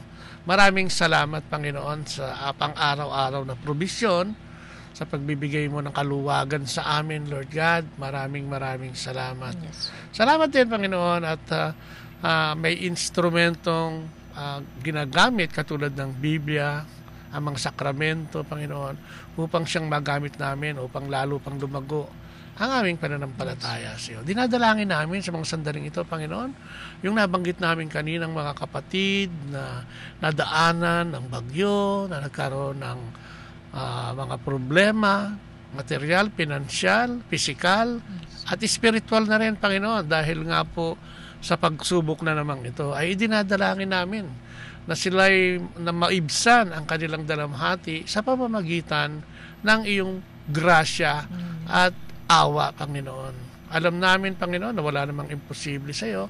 Kung kaya lahat ng mga naapektuhan ng bagyo at kung sino man ang may bagyong pinagdadaanan sa kanyang buhay ngayon, ay itinataas namin sa iyo. Maaring ito'y sakit, relasyon, material, at higit espiritual, ay tinataas namin, Panginoon, na paghilumin ang kanilang mga sugat sa mga sandaling ito at igawad sa kanila ang iyong patnubay at gaway. Ito'y dalangin namin sa matamis na pangalan ng iyong anak na si Jesus, kasama ng Banal na Espiritu at sa pananalangin ng dasal ng mahal na Inang Maria. Maraming salamat sa ngalan ng Ama, ng Anak at ng Espiritu Santo. Amen. Amen. At ang ating pagbasa ngayon ay hihatid sa inyo ni Miss Lea. Ang mabuting balita ayon kay San Mateo. Nagsalaysay muli si Jesus sa kanila ng isa pang talinhaga. Sinabi niya, ang kaharian ng langit ay katulad ng isang taong naghasik ng mabuting binhi sa kanyang bukid. Isang gabi, habang natutulog ang mga tao, dumating ang kanyang kaaway. Naghasik ng mapanirang damo sa triguhan at saka umalis. Nang tumubo at magbunga ang trigo, lumitaw din ang mapanirang damo.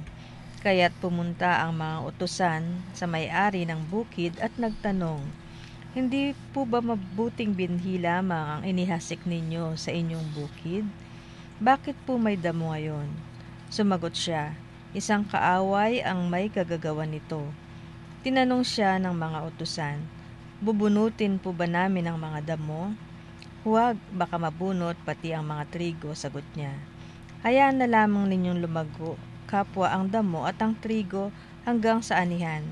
Pag-aani, sasabihin ko sa mga tagapag-ani, ipunin muna ninyo ang mga damo at inyong pagbigkis-bigkisin at saka sunugin. Pagkatapos, ipunin naman ninyo ang trigo sa aking kamalig. Ang mabuting balita ng ating Panginoon. Pinupuri ka namin, Panginoong Hesukristo. Alam mo, unusual yan ngayon, no? Pag sinabi mong pagtatanim, no? Unang-una, no, ang tinanim ng Panginoon, sinasabi diyan ay puro kabutihan lamang. At sinasabi nga na, di ba, totoo naman yun dahil, di ba, ang tao, pag pinanganak niyan, sigurado, di ba, ang puso niyan ay dalisay. Malinis. Oo, ay nagkakaroon lang naman ng problema, o mga pagsubok ang tao habang ito'y lumalaki, no? Dala na rin ng ating mga pasakit sa buhay, o dala na rin ng ating buhay bilang mga tao, no? Dahil napakarami din taong gumagawa ng paraan para nandiyan para guluhin din naman ang mga buhay-buhay natin, ano? Kaya sabi nga, bakit gano'n? Mabuting binhi lang nga itinanim. May mga naglitawang mga masasama o dawag dun sa ano. Kasi, alam mo, katulad ng pagbasa natin ngayon, pinabayaan ng Panginoon yung mga dawag, no? Ordinarily, pagka nagtanim ka lalo ng palay pala, pag nagtanim ka niyan at nag-start ng mag-uhay yan, kasama yung mga damo, tumutubo din. No? Pero ang farmer, ang ginagawa ng farmer, para mawala yung kompetensya, kasi kakainin din yan yung ibang bitamina ng lupa, kakainin ng mga dawag na yan at mga damo, tinatanggal. So, kasi mababawasan yung pupunta doon sa talagang nakatanim. So parang sinasabi ngayon sa reading is, bakit nga parang pinabayaan? Pero sinasabi din sa reading, at makikita mo at mapagninilayan mo na may hangganan ito mga dawag na ito na pagdating ng panahon, ibubukod niya, no? Yung mga dawag, susunugin, at yung mga mabubuti ay ilalagay doon sa kanyang kamalig. Ganito yung sinasabing, ito yung mapupunta sa kaharian ng Diyos. Ito naman yung mapupunta sa impyerno. Ano mo kasi yung mga dawag na yan ay maikukumpara mo sa buhay natin. Ito yung mga kumakain. Ano ba ang kumakain ng ating pagiging Kristiyano o pagsamba sa Diyos? Di ba yung mga pagsubok? Saan ba nanggagaling ang pagsubok? Di ba? Sa tao din. Pero saan nanggagaling ito na nagbibigay sa tao? O di ba sa diablo? No? Kaya nga kung minsan yung iba parang hindi naman totoong demonyo. Totoong may demonyo, no? At siya yung gumagalaw para sirain yung ating pagsasama kasama ng ating pamilya. At saka, di ba, kumisa, kadalasan nasa atin na rin na tao. Yun, di ba, kaya nga tayo binigyan ng choice, di ba? Ng Panginoon, di ba? Binigyan niya tayo ng free will. Kaya tayong mga tao, minsan, mas pinipili pa natin talaga yung hindi maganda. Oo, madalas ganun. Kaya nga yun ang parang battle cry ng pagiging tao. Kung paano ka susunod kay Kristo, kasi 'di ba? Sinasabi din na yung binhi ay parang galing sa Diyos. Tayo yung nagsisilbing lupa, na kung paano natin palalaguin ang ating pananampalataya ay ibinigay din sa atin ng Diyos. Although nandiyan siya para alalayan tayo, hindi pwedeng wala tayong participation, sa paglago ng ating pananampalataya. Kasi totoo naman yun, kaya nga tayo binigyan ng kaisipan, binigyan tayo ng pangangatawan upang gamitin natin hindi lamang para sa sarili natin, kung hindi kasama rin ang ating Panginoong Diyos. Katulad ng paglilingkod, di ba? Kailangan maglingkod ka. Kaya nga, depende sa atin, di ba? Katulad yung pagbasa sa Marcos 4:26 hanggang 34, sinasabi dito yung kaharian ng Diyos ay maitutulad, Sa isang taong nagasik ng binhi, sa kanyang bukid. Diba? Sabi niya, natutulog siya kung gabi at bumabangon kung araw. Samantalang ang binhi ay tumutubo at lumalago. Ngunit hindi alam ng naghasik kung paano. Talaga yun, di ba? Ang lupa ang nagpapasibol at nagpapabunga sa mga pananim. Usbong muna ang lumilitaw sa kaang tangkay, pagkatapos nahihitik ito sa butil. Kapag hinog na ang mga butil, agad itong ginagapas ng taong naghasik, sapagkat panahon na para ito'y anihin. Alam mo ba, katulad yan ng di ba? Tayo mga magulang tayo, di ba? Tayo ay may mga nagiging anak. Ito yung pinakabutil yung magkakaroon tayo ng punla sa napupunan ng ating partner in life, ang ating asawa na ibinigay ng Diyos, at ito'y uusbong ng 9 na buwan. At pagtatapos ng 9 na buwan, ito'y isisilang. At dito na rin yung magsisimula, di ba, yung pagpapalaki sa ating sa una.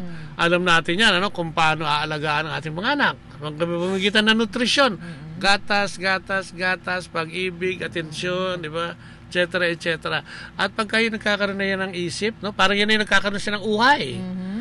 May sariling minsan, dumarating sa panahon na yan, sumasagot na.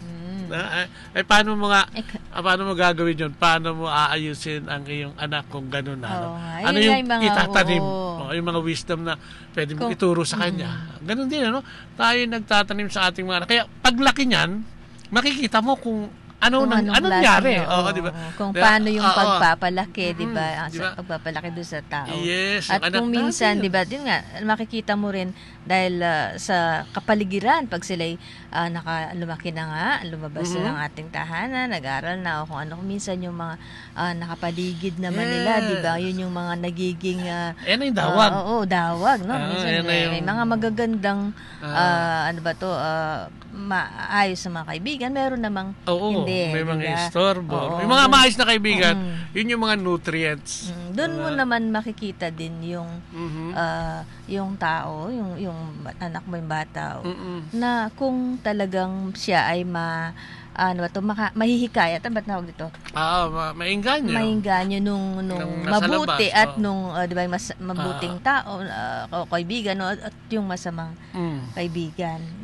Nakita mo dun, kung talagang maganda yung pagpapalaki. Minsan kasi, kahit gaano, sabi mo nga, di ba, yung kung talagang mabuti yung bata, mabuti pagpapalaki, talagang lalabas pa rin yung kabutihan. Kabutihan niya. Kaya nga, ang nagpapasama naman, di ba, parang sa pagbasa natin, ang nagpapasama, ang sumisira, sa daw. Yung kahapon, di ba, yung kahapon na reading natin, yung 4 na klase ng butil, kung saan natanim, meron sa daan, na alikabok lang ang pinag-uugatan at tinatapon-tapon sa nakalutang na pananampalataya, ay walang mangyayari dahil talagang nagpabaya, yung walang lupa halos, wala nag-aruga. Yung pangalawa naman ay nagkaroon ng lupa pero kakaunti lang. Yung pangatlo, magandang lupa pero maraming istorbo, no? Kaya doon mo makikita, no, yung ating pamumuhay dito sa kalupaan, sa ating nga, di ba, sa ating relasyon lang bilang mag-asawa, ano? Pag nag-start kayo ng kasal, kasi boyfriend, girlfriend, wala pa naman yan, puro mga honeymoon stage yan eh. Ibibigay niya lahat. Yan, yung mga magaganda. Abutin niya ng buwan. Magagandang pakikita mo sa nililigawan. Or mga physical na, lagi kang malinis. Mabait. Diba? Pero pagka mag-asawa na, dyan na pala nag-start yung tunay na pagtatanim. Kasi dito mo makikita kung paano mo aalagaan ang inyong relasyon. Kasi dito yung malalaman mo na hindi pala yung ina-expect mo, hindi pala siya yun na 100%. Although, lalo pag nakasama mo na sa bahay, diba? nakasama na kayo. Yan pag nagsasama, dalawa pa lang kayo. Pag nagkaroon na kayo ng anak, diyan makikita mo lalo yung kanyang pagsisikap kung paano siya magdala ng pamilya, diba? Sabay magtatrabaho, tutunganga na lang maghapon sa bahay at walang gagawin, ano? So makikita mo yan, puro seed yan, no? At alam mo yan, may kinalaman din yan sa pagpapalaki ng magulang, patungo niyan sa isang tao na mag-aasawa. Ganon din naman ang babae, no? Kung paano sisinupin ang buhay. At ano ba ang sinasabi ng ating Panginoon? Siyempre, kumbaga sa lupa, kinukultivate, no? Inuhukay-hukayan yan, nilalagyan ng pataba. Ano ang ibig sabihin? Siyempre, kung isasama natin ang ating Panginoon, no, sa ating pagsasama, sa ating pagsasama bilang mag-asawa, bilang mga magulang, siguro ay mas maganda, no? So, kailangan... Sa pagpapalaki ng mga anak. Ang endpoint nito, sa Diyos pa rin, no? Kailangan, di ba, ang tao nga, di ba, natatransform pagka yung talagang nagkaroon na ng maraming dawag sa buhay. Maraming pagsubok, no? Maraming dinaanan kung ano-ano. Pag na-realize niya na may Diyos pala, no? Na pwedeng bumunot ng mga dawag na yan o yung mga problema na yan, kung lalapit ka sa Kanya, ay nagiging natatransform. Kaya nga may mga tao tumitistigo para sa ating Panginoon na siya ay talagang binago sa pamamagitan ng kanyang ng patnubay at gabay ng Panginoon sa pamamagitan ng Banal na Espiritu at syempre yung pagsang-ayon niya na rin. Yun ang diba? Yun ang napaka-importante din, yung pagsang-ayon. Kasi dapat talaga, sabi mo nga, ikaw mismo, sarili mo, diba? Sabi mo nga, pagka hindi ka naman magagamot ng iba, hindi ka magagamot ng, abis sabihin, hindi ka papapagbago ng asawa mo, ng kung nanay mo, kung sino man, kailangan meron ka rin partisipasyon, magdesisyon ka, diba? O diba kaya nga yung mga nalululong sa mga bisyo, kung anong bisyo man to, droga man yan, sugal man yan, laman man yan, diba, material man yan, kahit ano dyan, kailangan tanggapin mo muna na ikaw ay lulong. Kailangan tanggapin mo muna na ikaw ay may problema. Bago masimulan yung proseso ng pagaling at pagbabago, no? Hindi pwedeng idadasal mo lang tapos pabayaan mo na, parang yung butil, iniligay sa yung butil, pinabayaan mo lang diyan, nabulok lang yung butil kasi it's either natuyo siya, no? Natuyot at nawala ng silbi. So parang yun ang sinasabi sa atin ng Panginoon. Ano ba ang ginagawa natin? Mahalin tulad mo din yung sa gift of talent. Diba yung 3 tao na tinawag, binigyan ng kanya-kanyang puhunan, o yung isa pinalago, yung pangalawa pinalago, yung isa ibinaon. Bakit? Ang katawiran niya, natatakot daw siya sa Panginoon niya na baka pagdating iparusahan siya kung malugi. Hindi naman yan ang pinag-uusapan, no? Ano ang ginawa mo? Hindi mo binigyan ng chance. Sabi niya, di sana nilagay mo man lang sa bangko para tumubo at kumita ako, sabi nung nag-iwan. Ganon din sa atin, ano? Huwag natin pabayaang mawala ng tsansa yung ibinigay sa atin na pagpapala ng Panginoon. Kung minsan naman, wag din naman nating abusuhin, di ba? Yung iba naman kasi inaabuso. Pag inabuso mo yan, ikaw din naman, di ba? Bandang huli, di ba? Sabi nga nila, kung ano ka noon, resulta yan ng ikaw ngayon. Di ba? Kung ikaw ay nagpabaya noon, ikaw ay walang-wala siguro ngayon. Yan ang resulta kasi, di ba, katulad nung nilustay mo noon, lahat ng iyong kayamanang nanggaling sa Diyos. O di ba? Nawala, natuyot. O ngayon, itong panahon na ito, anong nangyayari sa atin? Di tuyot din ang kabuhayan natin. Tuyot din ang ating pananampalataya. At kung ano-ano pa, no? Dahil nga, hindi natin o kulang sa pag-aaruga. Ang pinakamagandang balita is lahat ng tao, no, ay pwedeng pumasok sa isang relasyon o personal na relasyon sa Diyos, no, sa pamamagitan ng paniniwala kay Jesucristo na siyang anak ng Diyos. At sinasabi nga dito, ang pananampalataya natin, ang pananalig natin ang siyang susi. Oo. At si Jesucristo ang siyang pintuan na pwede nating puntahan upang humingi ng saklolo, no? Kaya nga, at tayo magkaroon ng kaligtasan. Yes, pero marami nga sa mga Kristiyano nga ngayon ay kulang, no, sa paniniwala o pananampalataya sa Diyos, no? May kakulangan, ano? Yung iba ay hanggang umpisa lang, di ba? Yung iba nagnanampalataya, yes. Pag medyo nagkaroon na ng pagsubok, okay, nanghihinana, at minsan nagbabackslide na. Minsan kung ano na ang ginagawa, no, na hindi kaaya-aya sa paningin ng tao at lalo tigit sa paningin ng Diyos. Kasi bakit kasi 'di ba kung minsan yung paggaganyan kasi hindi mo pa talaga binibigyan ng pagkakataon ng Diyos kasi parang ang hinahanap mo lang yung pabor pa rin no, sa sayo, sarili mo, 'di ba, yung sarili mong kagustuhan na yun nga sabi mo nga pag may dumating na pagsubok ay wala na, parang wala na yung di ba marami sa atin yung init mo, 'di ba, dahil nung una kala mo talagang sobrang okay na ako dahil nakilala ko na si God, no, pero pag may dumating na pagsubok wala na. Lutang ka kasi yung pananampalataya mo ay kulang sa kaalaman, no, kulang sa nutrisyon, ika nga, kulang sa pagtugon, sabi nga nila. Sabi nila ang pananampalataya ay hindi lang susi sa ating kaligtasan, kundi susi din ito upang matanggap natin, no, lahat ng pagpapala, no, nagaling o nagmumula sa ating Panginoong Diyos, no? Dahil ang tunay na Kristiyano, ang sabi, ay mayroong pagtatalaga sa sarili, no, at may complete reliance, ika nga, reliance, no, nakatukod, no, sa ating Panginoong Diyos ang kanyang mga gawain, ginagawa, ano. Reliance, pag sinabi mo ito'y dependence, ano, o confidence, o meron kang pagtitiwala sa Panginoong Diyos, no? Para kasi pagka ganun, ang Panginoon ay nakakapaggawa ng mga bagay na hindi mo inaasahan o mga bagay na mabuti na hindi mo inaasahan sa buhay mo, no? Yan ang mga kagandahan ng mga pagpapalang yan, ano. Kung tayo ay umaasa at tumatangkilik talaga sa Diyos, no? Dahil ang Diyos ay talagang may layunin sa atin. Tayo hubugin, ano? Para maging kawig natin siya. O kawangis, ika nga. Hindi lang sa pagiging kawangis na bilang tao, kundi yung kawangis ng kanyang attitude at pag-uugali, no? At para din tayo ay maging instrumento raw, di ba? Na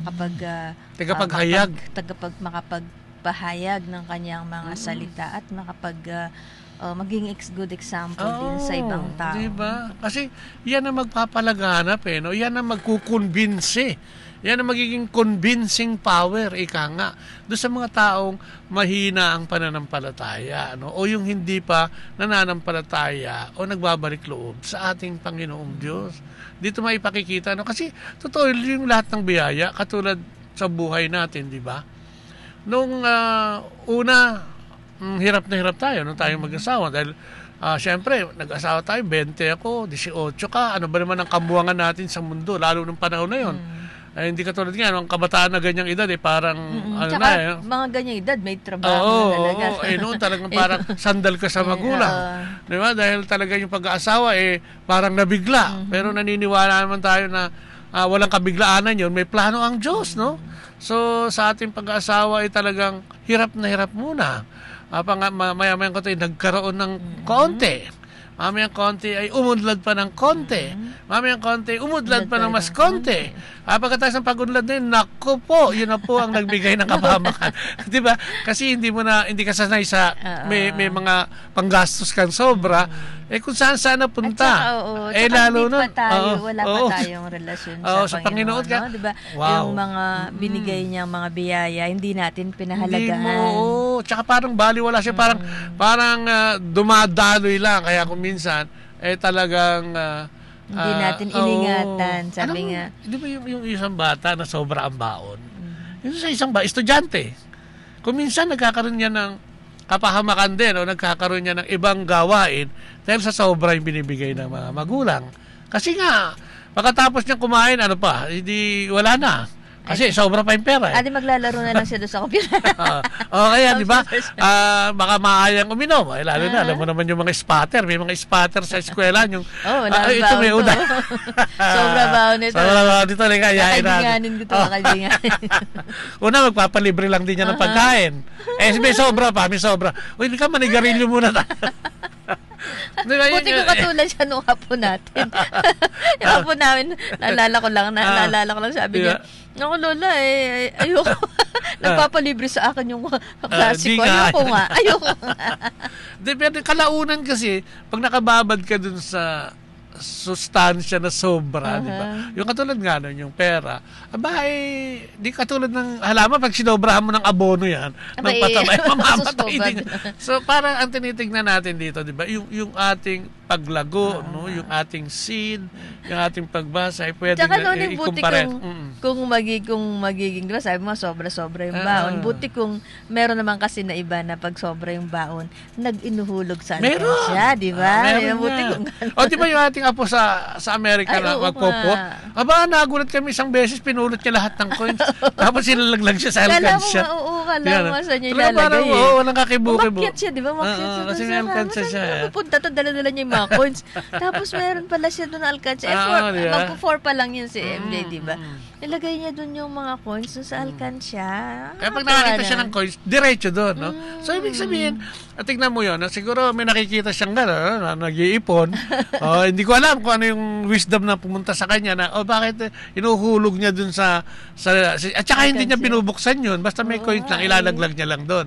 So, ganun din naman tayo, di ba? Siguro, yung pagpapala ng Panginoon, yung ating buhay, ay talagang hawak talaga natin. So sinasabi natin na talagang may partisipasyon tayo dyan. Kaya nga, wag mong sisihin ang Panginoong Diyos kung bigla kang napahamak dahil sa mga kalokohan mo o dahil sa mga bagay o yung mga ginagawa mo na wala siyang kinalaman. Di ba yun nga yung dawag Ayan na yung mga dawag. Lika, magsugal tayo. Lika, minom tayo. Lika, mambabae tayo. Lika, ganyan-ganyan. No, ang daming dawag mo pala noon. Oo, madami Kaya nga, ito yung kalaban, di ba? Kaya nga sabi, hindi niya alam kung paano lumalago At hindi niya rin alam yan kung paano mamamatay kasi nga, kulang siya sa consciousness, sa awareness. Kaya nga dapat, di ba, yung pananalig natin, aware ka na, magsimba ka na, magdasal ka naman, kahit every morning lang. Kasi pag gising mo, malaking biyaya mula sa Panginoon niya. Yun At yun pa, ang pananampalataya ay isang paraan ng Diyos para tayo magdasal sa Kanya. Yes, to teach us how to pray in such a way that He can guide circumstances which are beyond our control. Yan. Kasi nga, faith is a way for us to rest in God. No? Kasi ito yung, di ba, yung minsan gusto mo tumahimik lang. Gusto mo punta sa Blessed Sacrament lang. Di ba, makipagkwentuhan ka lang sa Panginoon na pinaniniwalaan natin sa ating pananampalataya ay nandoon at buhay. No? Doon natin, karamihan sa atin o marami sa atin, di ba, nasa Blessed Sacrament para magdaing ng kanyang mga problema, humingi ng solusyon sa pamamagitan ng giya ng Espiritu Santo. At yun yung mga seed, no? Kasi yung pagpunta sa paglapit sa Panginoon, isang wisdom yan, na hindi nanggaling sa atin. Ito'y karunungan na nanggaling o dala-dala ng Espiritu Santong banal at naibigay sa atin. Kasi yun naman ang pangako ng Diyos. Ibibigay ko ang Espiritu Santo sa bawat magnais nito. Alam mo, totoo, nabanggit mo yung Blessed Sacrament, Noning. Parang, totoo yun pag pumunta ka sa Kanya, katulad, di ba, sa Amerika, Pagka yung dati, yung last year, di ba, yung naiwan ako pag nalulungkot ako o kung nag-iisa ako, pupunta talaga ako dun sa Blessed Sacrament, dun sa simbahan doon. Talaga namang, alam mo yun, nakaupo ka lang doon na parang ka nakausap mo siya. Sa isip, nakausap mo siya. Luluwag yung kalooban mo. Amen. Kahit hindi yung talagang makikita mo yung, o maririg mo yung talagang sasabihin niya na ganito yung solusyon. Papasok at papasok sa isip mo. Nabibigyan ka talaga niya ng Yun yung karunungan. Wisdom. Kasi wisdom, ang lalim-lalim na yan. Para sa akin, napakalalim na word yan. Kasi yan yung hindi mo ma-explain nga kung minsan kung saan nanggaling. Nagawa mo yung isang bagay. Di ba? Lord, bigyan mo naman ako ng karunungan para gawin ito, ganyan-ganyan. Lord, bigyan mo naman, makapag-desisyon ako ng ganito. And yung gift of discernment, papasok doon no? Makikita mo na yung pagpili mo ay magiging mas malinaw. Minsan yung pagpili mo manggagaling sa ibang tao Na yung iba yung minsan meron kang iniisip na gawin, no? Biglang may darating sa yung kaibigan o isang taong ang sinasabi tungkol sa iniisip mo, no? Tungkol sa hinaing mo. Kaya magugulat ka na, talaga, di ba? Kaya yun ang pinakamaganda sa yun ang pinakamaganda sa yun nga, yung may connection ka, lalong-lalo na nga, meron kang relasyon sa Diyos na personal, no? Kaya may kailangan niya. Di ba? May mga, sabi ko nga sa'yo, di ba? Yung may mga desisyon tayong dapat desisyonan, no? Mga nakaraan, medyo mahirap desisyonan din dahil medyo struggle doon may mga difficulties. Tapos sabi ko nga, Lord, nagdasal ako. Sabi ko, ikaw na yung magdesisyon, Lord. Hindi ko alam kung ano yung magiging desisyon ko dito sa ganito. Bahala ka na lang. Total, ilang buwan pa naman to. Ikaw nang bahala kung ano yung abang lubalakad ang araw. Alam ko naman na bibigyan mo kami ng linaw kung ano to. Totoo yun. Talaga namang bibigay niya sa'yo. Before na matapos yung kung ilang buwan yun, andun na yung desisyon. Yes. Bibigay sa'yo ng Diyos. Dapat. Kasi talagang, di ba, sabi ko nga, ang Diyos gumagamit yan ng iba't ibang paraan. Minsan may mga taong lalapit sa iyo, matutugunan yung problema mo dahil sa taong ito. Minsan yung iniisip mo na desisyon, minsan may lalapit sa iyo na, di ba, palatandaan o talagang direktang sasabihin sa'yo na parang ito yung solution without you knowing it, no? Kaya ang Diyos, may mga emisaryo yan Huwag kayong magugulat pagka talagang may relasyon ka sa Panginoon. May mga ganon.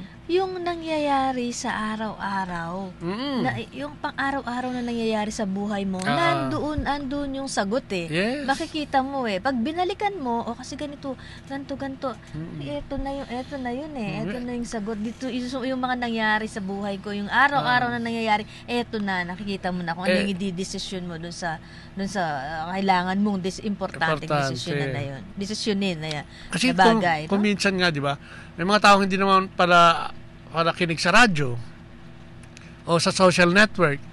Pero minsan, biglang may madadaanan ka na parang yun yung sagot. O yun yung sagot para sa mga hinaing mo o mga problema mo. No? Mga ganon. Kasi ang Diyos, sabi nga, mahaba ang kamay ng Diyos at ang pagpapala niya ay nasa kahit saan, no? Kaya sa iba, no, na ang pananampalataya ay isang obligasyon, hindi po ito obligasyon, ito po ay isang biyaya. Ang pananampalataya ay isang biyaya nagmumula sa ating Panginoong Diyos, no? And God reveals Himself, no, sa ating pananampalataya, no? Sa pamamagitan ng ating pagtugon, no? Sa pamamagitan ng Biblia, no? Sabi nga natin sa mga ibang tao, no? At ito'y consistent, no? At pwede natin yang asahan, no? At sa atin ay mangyayari yan, ano? Kung tayo ay tatangkilik, ano? Sabi nga, may 3 klase ng pananampalataya. Ang una daw ay believing faith. Believing faith, ano yun? Ito'y simpleng pagtanggap ng mga doktrina, no? At katotohanan ng Kristyanismo, no? Katulad ng ating pananampalataya sa Diyos, no? Kaya nga sabi niya sa Santiago, no? Sabi nga niya, sumasampalataya ka na ang Diyos ay iisa, di ba? Mabuti naman ang mga demonyo man ay sumasampalataya rin at nanginginig pa. Totoo yan, di ba? Maraming insidente sa Biblia kung nagbabasa kayo na kung saan ang mga spiritong masama, no, o mga diablo ay talagang nanginginig pagka talagang parating na ang ating Panginoon. Ganun din sa atin, ano? Kung iaasa natin sa ating Panginoon yung ating mga kakulangan and trust Him, nako, ayan, ito yung pangalawa, trusting faith. Sabi niya, the belief that God is good, that He loves His people, and that He will care for them always. Ayun, no? This is not merely assent to a creed, but entrusting one's life into God's hands, di ba? Eh mas masarap naman yung may inaasahan ka kahit sa problema, mas masarap na yung meron akong kaagapay, no? Na alam ko na nandiyan at talagang tumitingin sa akin at nagmamahal sa akin, di ba? Ako sabi ko, di ba dati, parang ang tingin ko sa buhay ko, lalo na nung kabataan ko, parang wala nang pag-asa, bata pa lang ako dahil, di ba, ang mga magulang ko hindi naman ganun ka-caring sa mga anak. Lalo ako siguro, kaya ko naramdaman yon dahil bunso ako, pito kami magkakapatid, 6 ang buhay at bunso ako. At pati syempre, no, sa mga kuya at mga ate ko ay hindi ko naramdaman yun. Siguro nga dahil sa kakulangan din, yung pag-guide ng magulang doon sa mga nakakatandang kapatid, nakalingain yung mas mahina. Kasi yun ang pinakamahina, no? Yun ang medyo, hindi naman sa pagkampi sa bunso, yun ang medyo kailangan ng tukod Kasi di ba, yung iba naglalakihan na, ikaw nandoon pa. Di ba? 6 na taon ka pa lang, 5 taon ka pa lang, yung mga kapatid mo, binata, dalaga na, no? So, nawala ng atensyon. Kaya nga, yung paghubog, no? Yung pag kami pananampalataya ka, kasi parang lahat nasa in accordance, nasa lugar. Kaya, yun ang sinasabi natin, yung kailangan natin, yung tinatanim sa atin ng ating Panginoon, pangalagaan natin, no? Alamin natin yung kanyang kapangyarihan at alamin natin kung gaano kalakas o ang kapangyarihan ng pananalig sa Diyos, no? Kasi, maging ito'y personal o pampamilya, sabi kasi alam mo, Noning, pagka talagang nananalig ka na ng palataya sa Panginoon, sabi mo nga, kung minsan magugulat ka no? Pero pag talagang ipinamahala mo sa Kanya yung buhay mo, kung ano man ang mga desisyon mo, makikita mo, nakaayos yan, no? Yes. Iayos niya talaga. Diba, sabi ko nga, lagi nangyayari sa atin yan, no? Lagi talagang nakaayos, sakto ito, tamang-tama lang ito, sakto, tamang-tama siya dun sa panahon, tamang-tama dun sa, di ba? Ano niya talaga, ibibigay niya talaga. Kaya nagkakaganon, kasi alam mo na siyang umayos. Kasi pag ang tao, pag ikaw mismo, yung masusunod, yun mga gusto mo, hindi ayos yun. Hindi naman yun ang hindi tama yun. Parang ang labo naman ni Lord. Parang pero kung yung relasyon ka na sa, kaya siguro niya ginawa yan. Dahil totoo naman.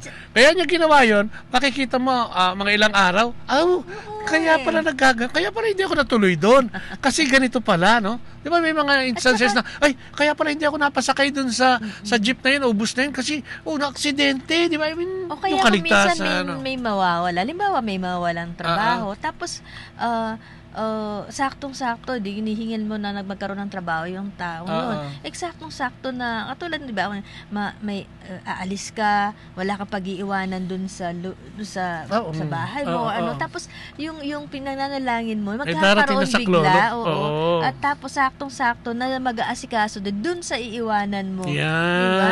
Kaya nga yung faith natin, di ba, kailangan trusting, no? Kailangan believing faith, trusting faith, at ito yung pangatlo na kailangan din natin. Sabi niya? God wants His people to believe, to trust, and to expect. Expectant faith reaches out to Jesus and expects Him to act in specific situation. Yun, di ba? Expectant faith differs from the other kinds of faith in its active, dynamic nature. Di ba? Yung expectant faith na pag nagdasal ka, kiniklaim mo na. Di ba? Marami sa charismatic movement. I-claim mo na. I-claim na natin yan, kapatid, na ito yung mangyayari. Na may trabaho ka na. Yung mga, katulad ng mga nakikinig sa atin ngayon na baka walang trabaho, may trabaho ka na, kapatid. May darating sa'yo dyan. Expected. Basta lumapit ka sa Panginoon. Ito yung kaibahan dun sa mga pananalig natin. Ito yung vibrant nga na. Parang positibo ka na, magkakaroon yan, Ito yung not just yielding to the will of God and a willingness to endure difficult circumstances, but asking much from God. For example, it might be God's will for us to accept may mga pagsubok natin, mga difficulties natin sa buhay, no? Being a part of purification, di ba? Sabi ko kasi, di ba, yung ako yung dinanas ko, talagang purification yun dahil talagang naiyak ako, talagang as in, talagang kasi talagang, tsaka talagang kinuha lahat, nawala lahat, yung dating 30, sabi nga, 30 years old ka pa lang, meron ka na nito, meron ka niyan, may bahay, may sasakyan, o biglang parang isang taon lang noon ang nakalipas, di ba? Nawala lahat. Kaya nga, yun ang sinasabi natin. At makikita mo yan ngayon na talagang ginamit ng Diyos yung mga sirkumstansya na yun, yung mga panahon na yun at pagkakataon na yun, upang hilutin, hubugin, para siguro sa ganitong panahon. Diba? Magsasampung taon na rin tayong nagsasalita sa radyo para sa testimonya ng kadakilaan ng Panginoon. Kasi kung babalikan mo kasi, diba? Noon kasi, dahil wala pa tayo sa ating Panginoon, hindi mo maintindihan, diba? Bakit binigay niya to? Bakit ganito? Bakit ako, no? Pero pagka talagang may relasyon ka na sa Panginoon, makikita mo talaga kung bakit ba naging ganun nga. Amen. Bakit nangyari to? Makikita mo kung ano yung naging problema. Amen. Bakit nga? Makikita mo nga parang sa atin, bakit nga hindi mangyayari yun? Diba, di yung binigay sa'yo, pinabayaan mo. Hindi para ka na ba't ako? Ka ng mabuti. Ba't ako? Bakit nga hindi ikaw? Kaya yun nga, di ba? Kailangan lang natin hubugin. Ito yung sinasabi siguro, no? 2 araw na ito tungkol sa magasik at tungkol doon sa butil na itaninim sa atin. No? Kaya nga, yung ating pananalig at pananampalataya ay dapat na nakasentro ang pundasyon. Katulad yung nagtayo ng bahay, yung 2 mananampalataya na nagtayo ng bahay, isa sa buhanginan at isa doon sa pundasyon ng bato. Yung sa bato, bumagyo. Pero hindi na nayanig ang bahay na ito dahil ang pundasyon matibay. Yung isa sa buhangin, naku, sumampa yung bumagyo. At yung unas, naku, ito'y nag-collapse at walang natira. No? Sana, wag ganun. Natangay. Kasi sabi ng Panginoon sa Mateo 7:7. Sabi niya, humingi, humanap, kumatok. Humingi kayo at kayo bibigyan. Humanap kayo at kayo'y makakatagpo. Kumatok kayo at kayo'y pagbubuksan. Sapagkat ang bawat humihingi ay tatanggap. Ang bawat humahanap ay makakatagpo. At ang bawat kumakatok ay pagbubuksan. Bibigyan ba ninyo ng bato ang inyong anak kapag siya humihingi ng tinapay? Bibigyan ba ninyo siya ng ahas kapag siya humihingi ng isda? Kung kayong masasama ay marunong magbigay ng mabubuting bagay sa inyong mga anak, gaano pa kaya ang inyong Ama na nasa langit?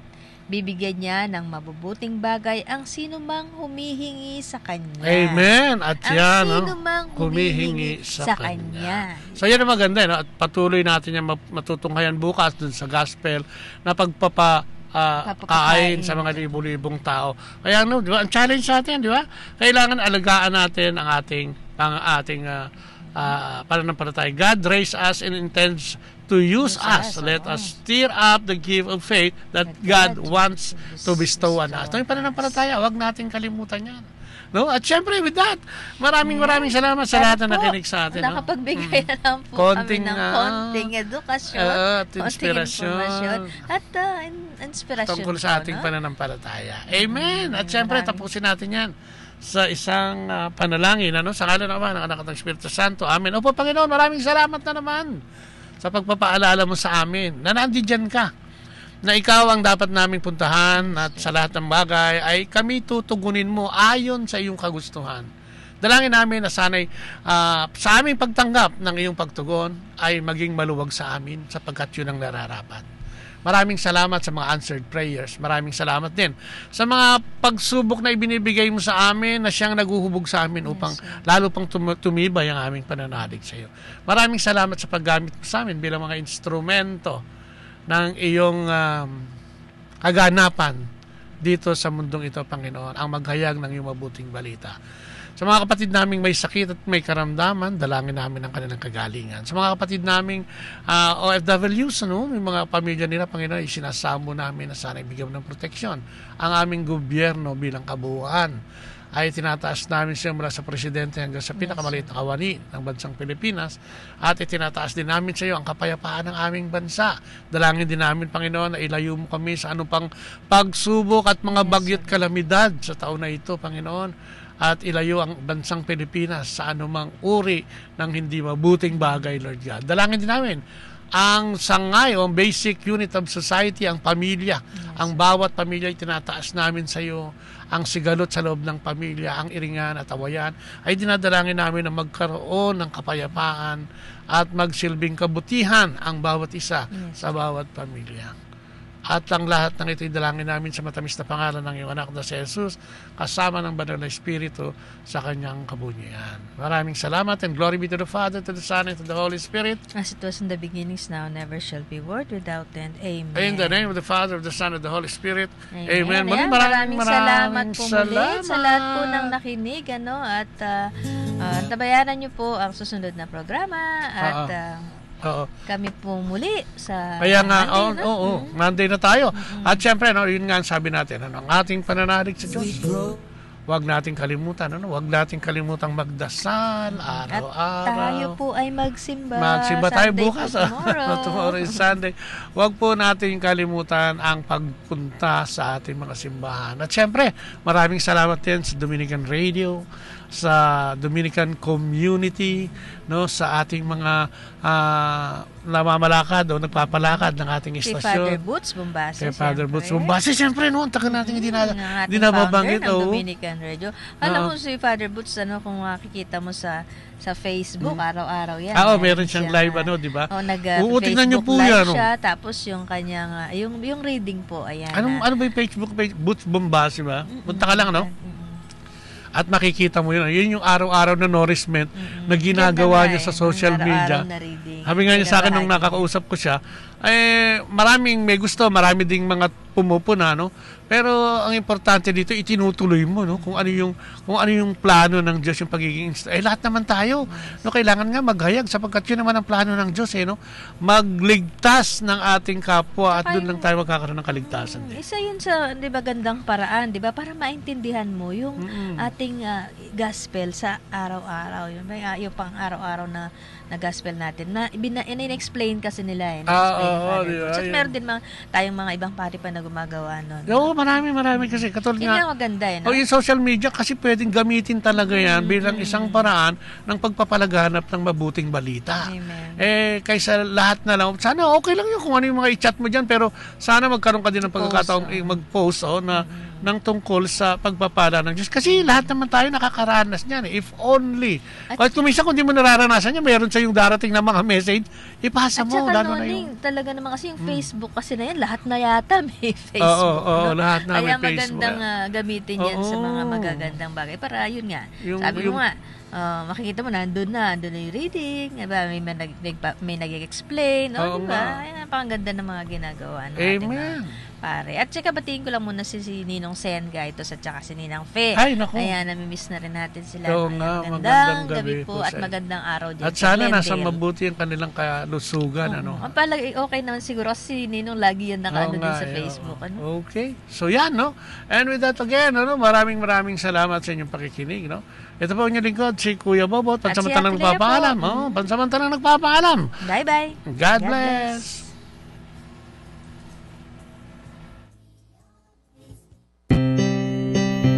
Atin pong napakinggan sina Kuya Bobot at Ate Lea Ocampo sa programang Ang Kristiyanong Pamilya at iba pa dito po lamang sa Manawag Dominican Radio. May kasama ka. Our time now is 9 o'clock in the evening. Let us now have our time check prayer. Panalangin ng kapanatagan. Panginoon, bigyan mo ako ng katiwasayan ng pag-iisip upang tanggapin ang mga bagay na hindi ko na maaaring baguhin, ng tapang ng loob upang baguhin ang mga bagay na maaari ko pang baguhin, at ng katalinuhan ng pag-iisip upang mabatid ko ang pagkakaiba nito. Amen.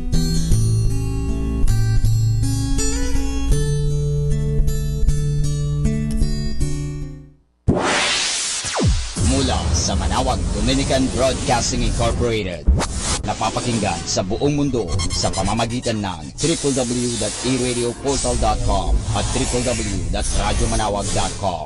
May kasama ka si Jesus, si Maria at kami. Our positive thought for this hour. Always end the day with positive thought. No matter how things were, tomorrow is a fresh opportunity to make it better. Listen to Manawag Dominican Radio and watch live through our website at www.radiomanawag.com for the live Mass on air from 6 o'clock in the morning and 11 o'clock in the morning every day, and 5 o'clock in the afternoon from Monday to Friday, and 4:30 in the afternoon every Saturday, and 4 o'clock in the afternoon every Sunday. You may also visit the official website of Minor Basilica of Manawag at www.manawagbasilica.org for the different activities and other announcements. May kasama ka si Jesus, si Maria at kami.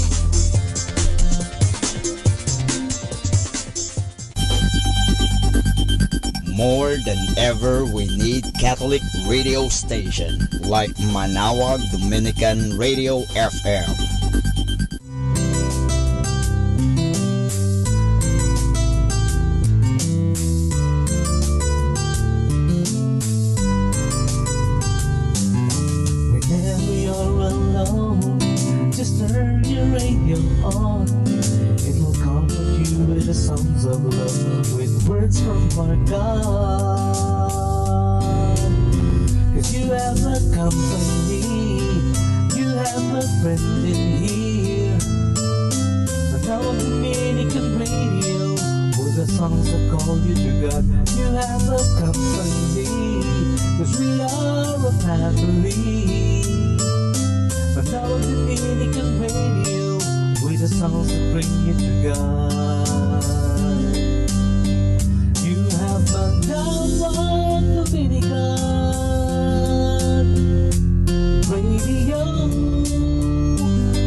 Si Bo Sanchez ng Kerygma, binabati ko po ang lahat ng nakikinig. May kasama ka, si Jesus, si Maria, at kami. Mga kasama, ating pong pakinggan ang talk ni Bo Sanchez na recorded sa feast na ginanap sa PICC. The other day, I came from Thailand. A beautiful place, beautiful people, but what I loved the most, being in that country, in that city, was how they greeted one another. You know, 95% of Thais are Buddhist. And the way they greeted one another was this: they would put both of their hands clasped together in front of them, and then they would bow down in a very gentle way. And I loved it. I really did. It was amazing. And I found out that it didn't come from Buddhism, it came from Hinduism. They called it Namaste.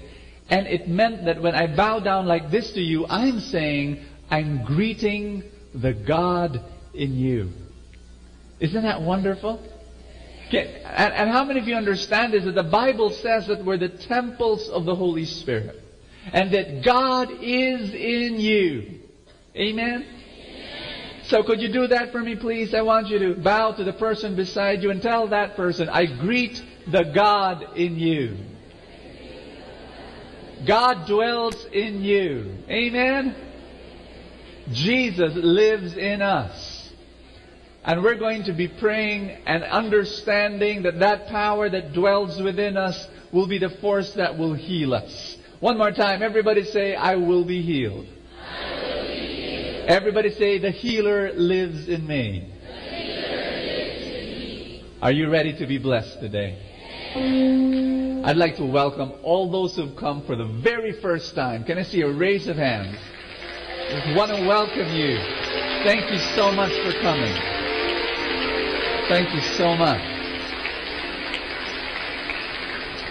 I want you just to relax and let the love of God be your home today. I hope to see you more often every Sunday if possible. Make this your own spiritual home. After the feast, go to the lobby.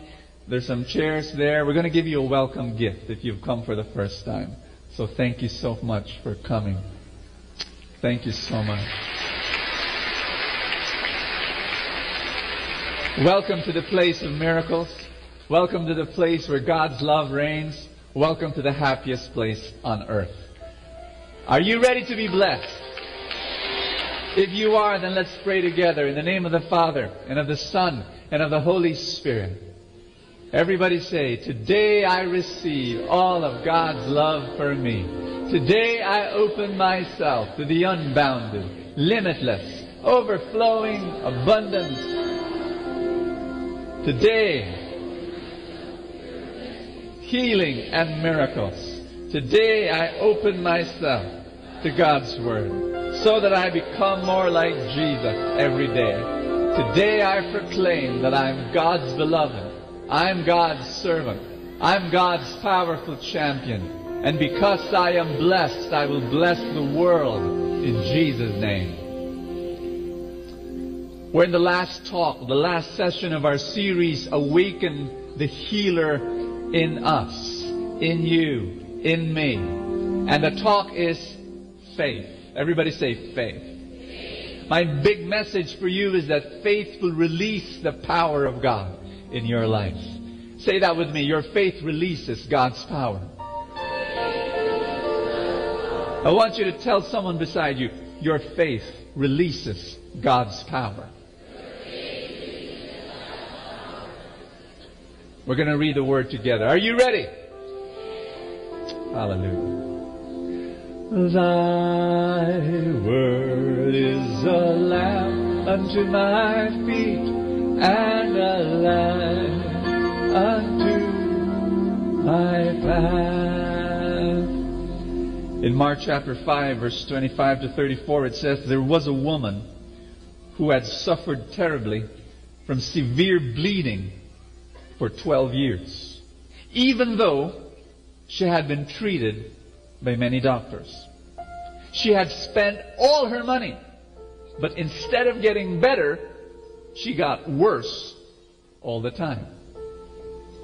12 years is a long time. Yes? She was sick for 12 years, and she had tried every human solution, but every time she tried a solution, it turned out to be a dead end. In fact, the solution made her problem worse. Are you familiar with this? Do you identify with this? That sometimes you're facing a problem, you've tried every avenue, you've tried every answer, you've tried every solution, and every solution you've tried did not work. Have you experienced this? Maybe it's your marriage. Maybe you've been trying to resolve that problem and the marriage is still bad. Maybe you've been reaching out to your kids for months and for years, but until now your kids are still wandering away from God. Or maybe it's a financial problem, but no matter what business you've tried, no matter what kind of investment you've been doing, you've always remained in that financial hole, and it's as though you're getting deeper and deeper and deeper.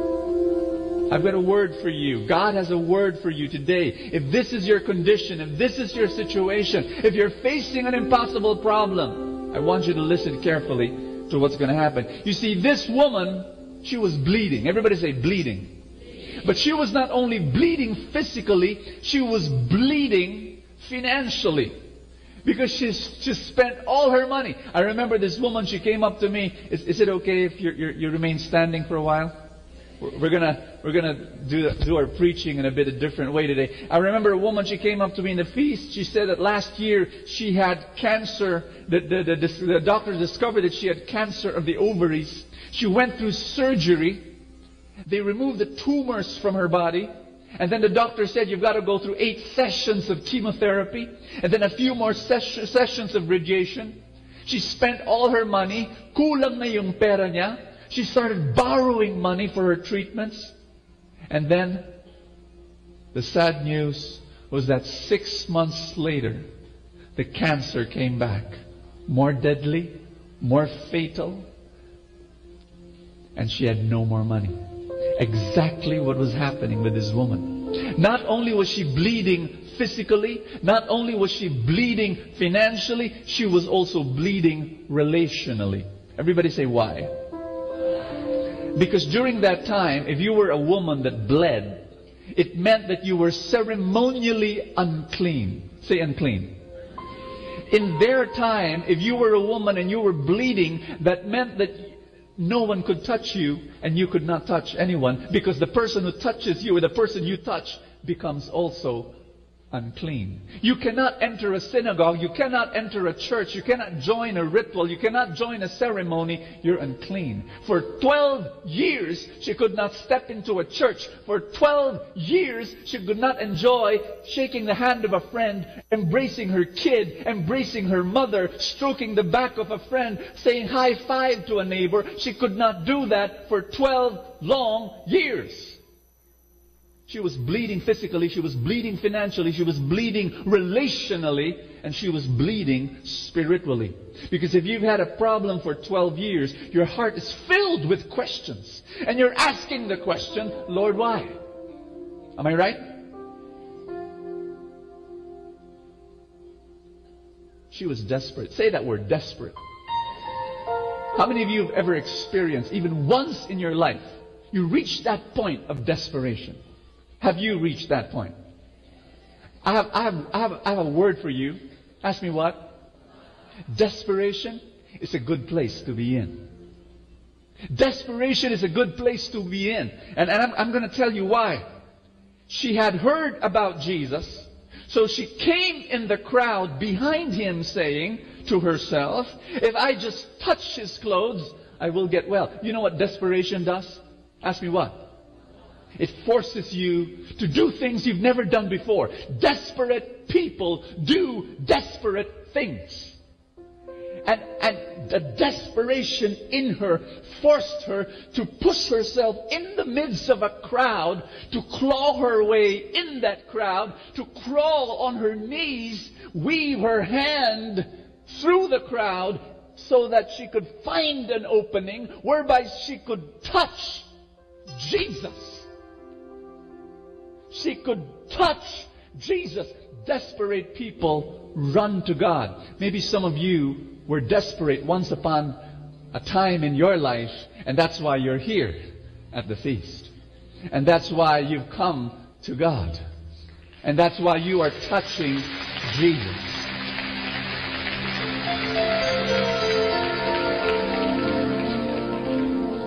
She touched his cloak. And her bleeding stopped at once. And she had this feeling inside herself that she was healed of her trouble. Friends, she did not touch Jesus. She touched the cloak of Jesus. Did you hear me? But you see, it was just the same. Because whoever touches the cloak of Jesus really touches Jesus. And she was healed. Friends, I'm going to invite you today, as you stand there before your God, to touch the cloak of Jesus. When you took communion a while ago, that host that you received that melted in your tongue, that was Jesus. Do you hear me? But did you see Jesus? You know, bearded fellow, 5'8", 5'10", Jewish guy. Did you see Jesus when you received communion? No, but was that Jesus? Yes. Why could you not see Jesus? Because a cloak was covering Jesus. The cloak of that thin wafer, covering the appearance of Jesus. When you read a Bible, guess what? Do you hear the audible voice of God in your ear speaking to you? Do you actually hear God? No. But does God speak to your heart? You know why? Ask me why. Because there's a cloak that covers the voice of God. It's words printed on ordinary paper. But it's that cloak that when you touch that cloak, you will be healed. This feast, Jesus is here. Do you believe in that? God's power is here. Do you believe in that? God's healing is here. Do you believe in that? God's presence is here. Do you believe in that? But do you see Jesus floating around with brilliant light, with wounds on his hands and his feet and his side? Do you see Jesus? Our physical eyes don't see. Our faith sees. Ask me why? Because there's this cloak. The cloak is a tangible expression of the presence of God. And it's ordinary, it's normal, it's regular. But you touch the cloak and you will be healed. You touch the cloak. Many people have been healed in this feast. Amen? I wrote a story there in your feast bulletin about this woman, about a nun, a sister. Her name is Sister Marisa. Happy woman, 50-ish. You know, she came to the feast one day. And this nun came up to me with a big smile. Brother Bo, first time she saw me. You know, can you pray over me? I have an operation of the thyroid this coming week. And I said, sure. I prayed over her. And then she after the prayer, she said, Bo, should I go with the operation? And I say, why? And she said, you know, I've been postponing. And I said, okay, why don't you postpone for one more week, and then you can meet my health mentor, you know, my health teacher. And she said, okay, you know. She called up the doctor, and the doctor said, this is going to be your last delay, okay, sister.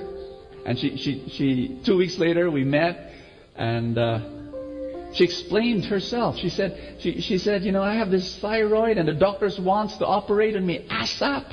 And I said, do you feel good? You know, do you feel well? She said, yes, I feel well, but the doctors want me. You know, and I said, why don't you get another opinion? And she said, you know, I had 3 doctors, all of them telling me I should have my operation as soon as possible. And I said, well, you know, we can pray for you some more. And she said, you know what? I'm praying that a doctor has to tell me that I don't need the operation, because that's the only way my mother superior will believe that I'm not, you know, she keeps on telling me that I'm scared and I'm just postponing this operation. Well, what happened was this. She had a brilliant idea 1 week later. She talked to her surgeon and she said, doctor, can I include another doctor in the surgical team when you operate? I want a thyroid specialist to be in this. And the surgeon said, sure, fine. So she calls up a doctor, a thyroid specialist, and she said, can you be part of my team? And she said, yeah. And he said, yeah. So she got an appointment. But before going and meeting this doctor, this 4th doctor, she undergoes a thyroid exam, another one. And it's a funny story, because she was able to do it without a doctor's prescription, but she got it. Another story. And then she goes to this 4th doctor, shows the exam, and the doctor studies it, and then looks at the nun, and he says, sister, you want me to join the surgical team who will operate on your thyroid this coming week? And the nun said, yeah. And the doctor said, I'm reading your exam now. You don't need an operation. There's nothing wrong.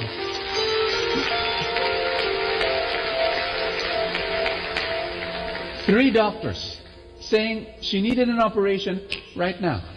And a 4th doctor saying, a thyroid specialist saying, no, you don't. And today, Sister Marisa, I just met her some last week, I think, or 2 weeks ago. She's just as healthy and as strong, and she changed her diet.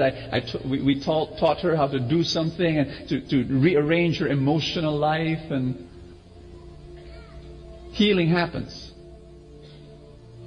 Miracles happen.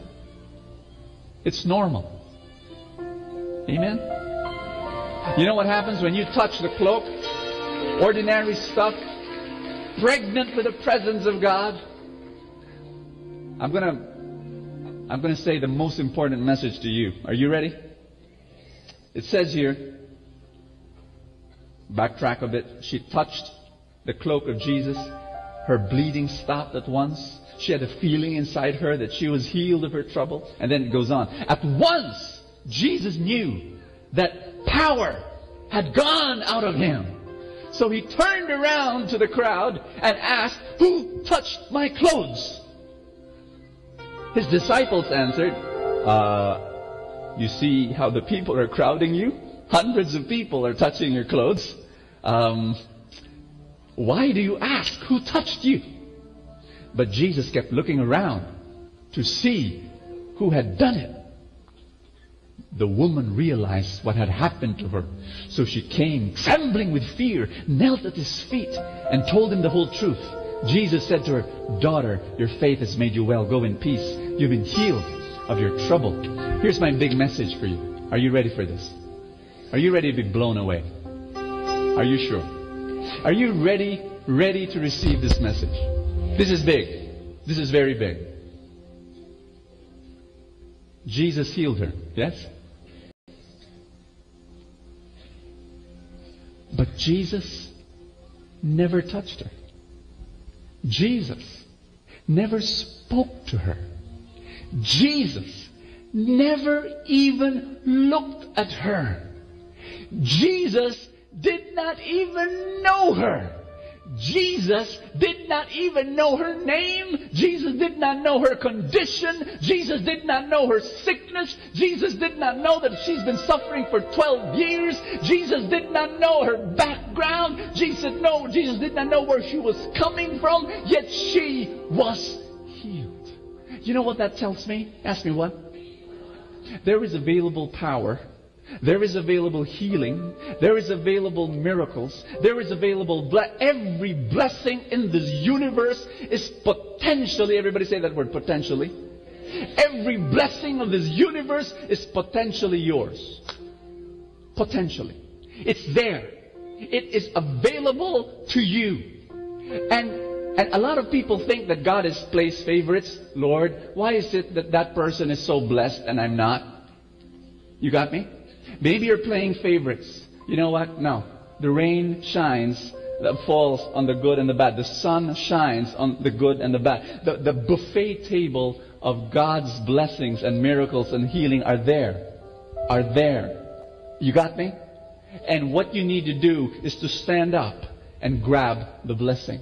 That's what that woman did. She did not go to Jesus and say, Jesus, I need healing. No. She went from behind and she grabbed the healing. There's this guy, his name is Pedro. I want you to imagine now. And he's from a little barrio and lived there all his life. And Pedro grows into a city for the very first time, walks around Metro Manila, gets hungry, looks at a restaurant, and then he says, I wanna eat. Goes into this big restaurant, lots and lots of people, looks for a table, sits down on the chair, and then he has this empty plate in front of him. And he's really hungry. And then after a few minutes, no one's approaching him. No waiters, But he looks around and all the people are eating. And there's so much food on the table. And after a while, he's so hungry, he's so miserable. A waiter comes, finally. And the waiter says, Sir, why are you not eating? Because you're not giving me food. And the waiter says, Sir, this is an eat-all-you-can restaurant. The food is there. It's all available. All you have to do is stand up and grab the food. And you see, it's the first time he's been to a place like this, so he stands up with his empty plate. Oh, this is how it works. So he goes to the buffet table and he says, can I get that a little bit of pancit? And the waiter says, yes, sir, as much as you want. He's so overwhelmed, so much food. And then he gets the pancit and he says, he tells the waiter, can I get that little piece of adobo? And the waiter says, please, sir, get. And so he gets adobo and then goes back to the waiter, can I get 1 cup of rice? And the waiter says, sir, you don't have to ask my permission. Every piece of food on that table is potentially yours. All you have to do is stand up and grab it and put it on your plate.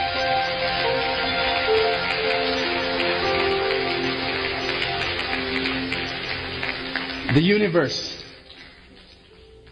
is an eat-all-you-can buffet. And your life is an eat-all-you-can buffet. And our problem, ask me, what's the problem? We're sitting down on a chair with an empty plate waiting for the blessing to come. That's our problem. When God wants you to stand up and grab the blessing that's available for you. It's there. Don't wait for the perfect job to come. You create the perfect job. Don't wait for money to come. You create a money machine. You discover your core gift. You develop your skill. You hone your craft.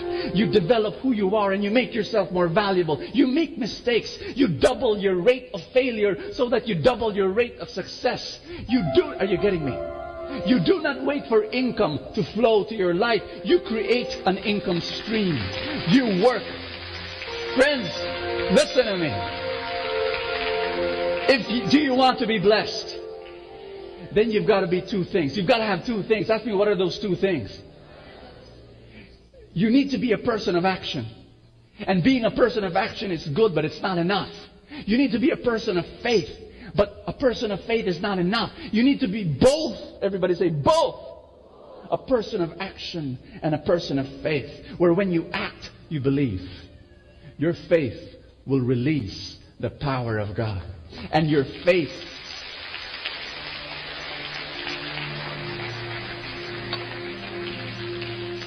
Are you ready to touch the cloak of Jesus? Are you? Put your hand over your chest. Everybody say, Father, I believe that the blessing I want, that the miracle that I need is available to me right now.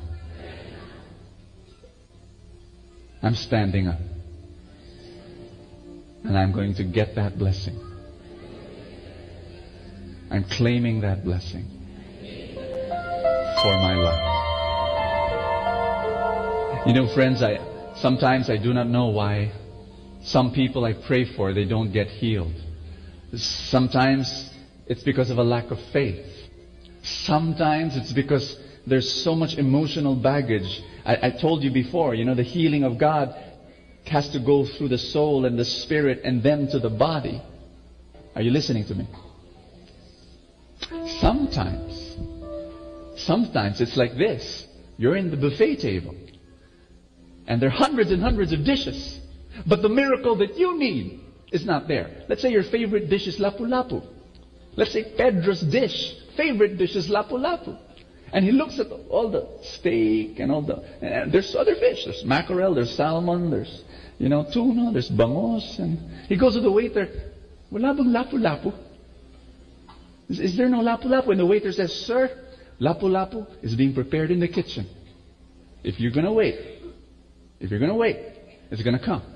But in the meanwhile, enjoy the other food. And sometimes the specific miracle that you need is not yet in the buffet table. But guess what? It's in the kitchen. And God is cooking it for you. God is preparing it for you. He is baking it to perfection. And your job is to enjoy the other blessings while you wait for that one specific blessing that He is preparing for you. Do I hear an amen? Let's pray. Father in heaven, I believe that you will bless me today. I'm going to take action. But I'll do it all by faith that my miracle is there. Brothers and sisters, I want you to get your novena to God's love. Just get it out. And I like big dreams. Ask me why. Because if they're small ones, I don't depend on miracles. But if they're big ones, I say, Lord, I need your miracle.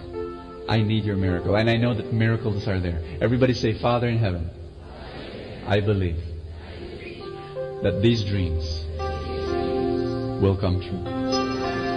I believe. In Jesus' name. Amen. Amen. Hallelujah. Father in heaven, I pray that you touch us and you bless us and you heal us. In Jesus' name. Amen. Thy word is a lamp unto my feet and a light unto my path. Give the Lord a big hand. Praise Him. Worship Him. Glorify His name. Thank you, Father. Hallelujah. Praise God. Just hug someone beside you. Tell that person God will heal you. Amen. Amen. Thank you, Father. Please be seated. I wanted to end the series with a talk on like we had 2 talks today, like I gave you the first one, so you didn't notice it, but I gave you my first talk. But I'm not going to give the second talk. We're going to have a beautiful, inspiring, and I believe powerful presentation on the sacrament of healing. Because all of us are Catholics here. And I want you to understand what the sacrament of healing is and how that is connected to our lives. Are you ready? Please welcome our dear friend, Brother Michael Angelo.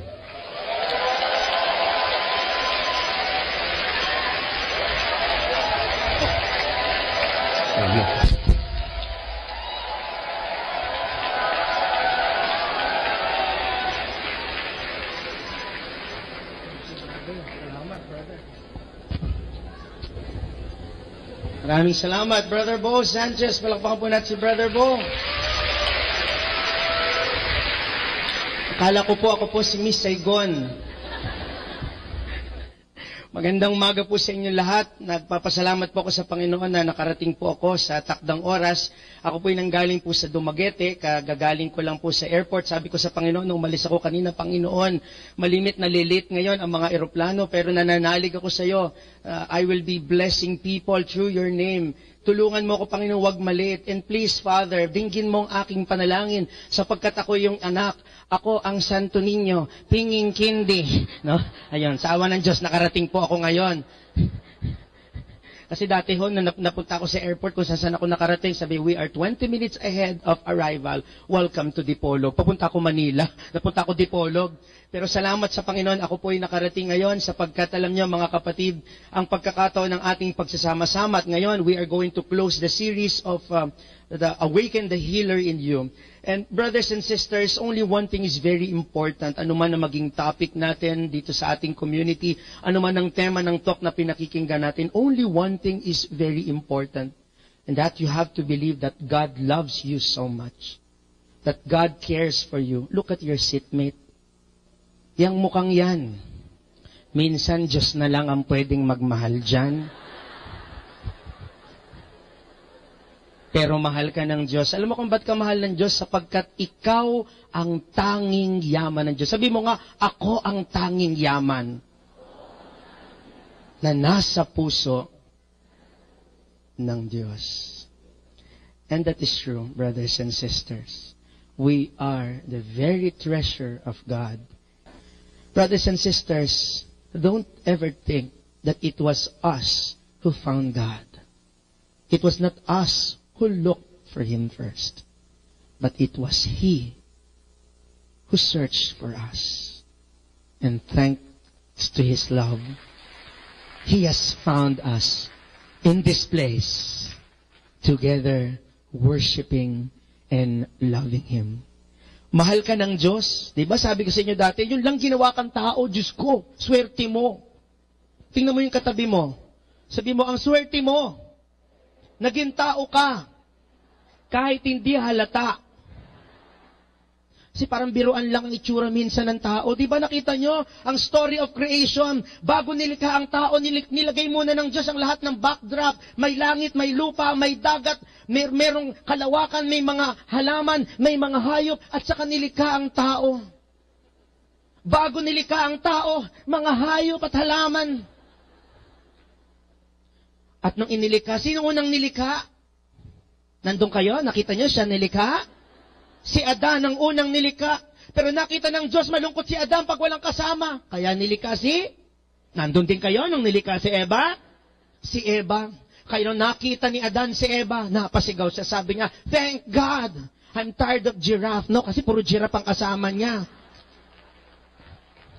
At sabi ng Panginoon kay Eva at Adan, Eva, Adan, kayo pwede kain kahit ano. Hindi ko alam kung ano salita ng Diyos, no? Pero kung in-check mo kang nakakatawa ang Diyos, ano? Kayo pwede kain ano. Naalala ko yung kaibigan ko, no? Hindi siya Katoliko, sinama ko sa El Shaddai. Nung nagmimisa na, kumakanta ng ama namin. Sabi namin, bigyan mo kami ng aming kakanin. Sabi niya, ako brother, lugaw lang. Ba? Nag-request pa?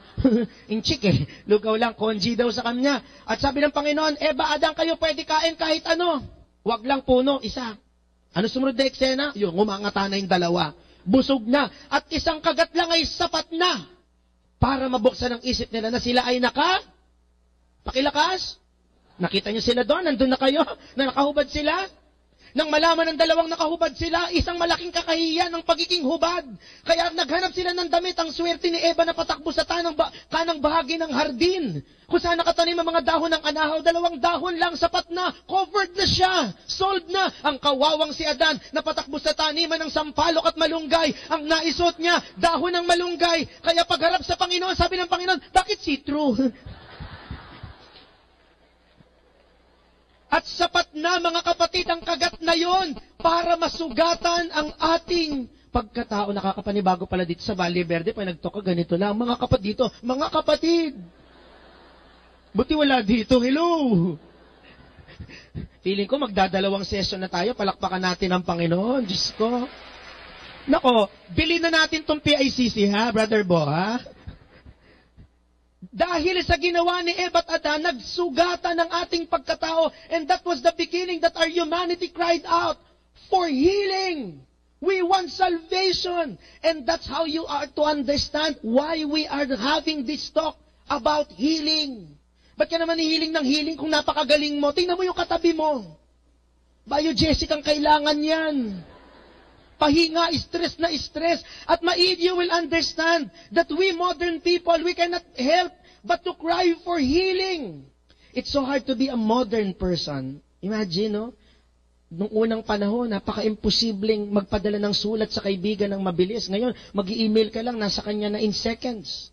Dati, you have to go to the post office, ihulog mo sulat mo, nagpadala ka January, matatanggap mo na January next year. Ganun katagal. Ang maganda lang sa post office natin, nung nag-talk nga ako sa kanila, may extrang public service. Sila na nagbubukas ng sulat natin, no? Bukas na pagdating sa'yo, no? Parang kailan lang napaka-imposibleng mag-text, di ba? Nung unang panahon, nung fourth year ako, imagine niyo kung gano'n lang kalaki nung fourth year, parang baso lang ako. Nung fourth year ako, natatandaan ko na ang cellphone na unang nakita ko ay yung parang pangkaskas ng yelo. May dila pa yung cellphone, di ba? At may antena pa, Yung ginagamit sa pag-uulat ng panon para sa ulo ng mga balita, bagyo, papalapit, bansa, papalayo. Yun yung ginagamit. Ang unang cellphone na nahawakan ko, mga kapatid, 5110. Pag ikaw may 5110 ka, Diyos ka. Lahat na makakita sa iyo, my God, powerful, no? Mayaman. Sapagkat mahal ang 5110. Kaya nung estudyante ako, nung fourth year ako, nahawak ko laging 5110, hindi ko binibitawan yun. Pag nagre-recite ako, tinuturo ko, classmate, 2 plus 2, ginagawa mong panturo. Pero ngayon, pag ang cellphone mo 5110, Diyos ko, para ka nabuhay ng panahon ng bato, no? Ang ringtone mo, Flintstones, meet the Flintstones, no? Ang message tone mo, yabadabado, hyper, no? At siyang mga 5110 na yan, pag naiwan mo sa Jollibee, bawa dito sa fees, naiwan niyo yung phone nyo, huwag kayong mag-alala. Giba na ang PACC, nandiyan pa phone nyo. At may note pa, nakakaawa ka, niloadan kita. At alam nyo, pag kayo na-hold up kayo, nakita ng magnanakaw, na-hold upper, na 5110 ng phone nyo, yayakapin kayo. Magkakaroon siya ng compassion, no? Sabi niya, yung susunod kong i-hold up bukas sa'yo. Palitan mo lang ang phone mo. Parang kailan lang. You see, we modern people, we live now in days of irony. Sabi nyo nga, irony. You see a modern person, very busy, yet bored. Ako, nagtotok ako ngayon, busy ako, pero hindi ako bored. Diyos ko, addict na ako kung bored pa ako. Namamawis na kilikili ko, mag-Amerikana lang, no? Pero may mga kakilala ako, sabi nila, brother, dami akong ginagawa, pero busy ako. Bored ako. Ganon. Kaya pala multitasking. We text while we talk. We eat while we do Facebook. Ang hirap mag-Facebook nowadays. Ako pa nagbubukas ako ng Facebook, maingat eh. Kasi mag-a-add ka lang, oras na yon. Yung sasagot ka ng mga messages, may magpapapapa. Hello, Brother Michael. Hi, Brother Michael. Kamusta, Brother Michael? Kung lahat yung sagutin ko, patay na ako. You see yourself being pulled in so many directions. And yet, a modern person has everything, practically everything. Money, material things, people around, so-called friends. And yet, the modern person feels empty and alone. That's why we need healing. sugatan ng pagkatao natin. Sasabayan ka pa ng maraming kakausapin, maraming susulat, tas may sarili kang issue. May pamilya ka pa. Kaya di ba minsan nakikita nyo na lang ang sarili nyo, nakaupo kayo sa sopat, umiiyak. May nangyari ba sa akin ngayong araw na to? And as your days pass by, you find yourself so wounded. Kaya nga dito napapasok yung biyaya ng mga sakramento. How many 7 sacraments do we have? Yes, 7. Kasi may estudyante ako, no, sa college. Sabi ko, Iha, how many 7 sacraments do we have? 4? Wow, parang kulangot ang utak mo. Huwag kang atsing, baka matanggal. Mga tao ngayon ang gugulo, no? Get 1 whole sheet of paper. May batas na kamay. Sir, 1 whole? Oo. 1 whole Manila paper. Back to back ang exam mo, buiset. Ang gugulo ng mga tao ngayon. Nung isang araw, bago ko pumunta ng Dumaguete, nagpagas ako. Pagbaba ko ng bintana, lumapit ang gasoline boy. Sir, magpapagas kayo? Hindi. Magsisigarilyo ko hanggang sumabog tayong dalawa dito. Siyempre, kaya nga ako nandito. Mukha ba ako magluluto? Yung pinsan ko, sabi ko, iakyat mo nga to, pakiakyat mo, sabi, sa taas ba? Hindi. Iakyat mo pababa. Subukan mong umakyat pababa. Tapos nagpunta ako sa isantok, nung nakita ko ng mga tao, nagsigawan, yay! Andito na si Brother Michael. Hindi, kaluluwa lang ako. Katang-isip. Hindi ako to. Ano ba yan? Ang gulo ng mga tao. Bago ko pumunta ng Macau, nagpunta ako ng SM Mega Mall, bumili akong damit, namukaan ako no sa state. Kayo po ba yung nakikita ko sa Channel 5? Malamang, no? Kasi alang makita mo ko sa radyo, no? Wala ka makikita doon. Sabi niya, brother, anong kailangan nyo? May size small ka nito, damit? Para sa inyo po ba? Hindi, para sa iyo. Bibilang kita. Ninong mo ko eh. Siyempre, para sa akin. Ako nagtanong eh. Ang gulo ng mga tao. Kaya lutang na lutang kawawa ang mga tao ngayon. We need healing. Tapos ang hilig mo magpa-feng shui. Feng shui. Chinese feng shui. Bawal magtayo ng second floor pag walang first floor. Siyempre, lulutang ang hagdanan ng bahay mo.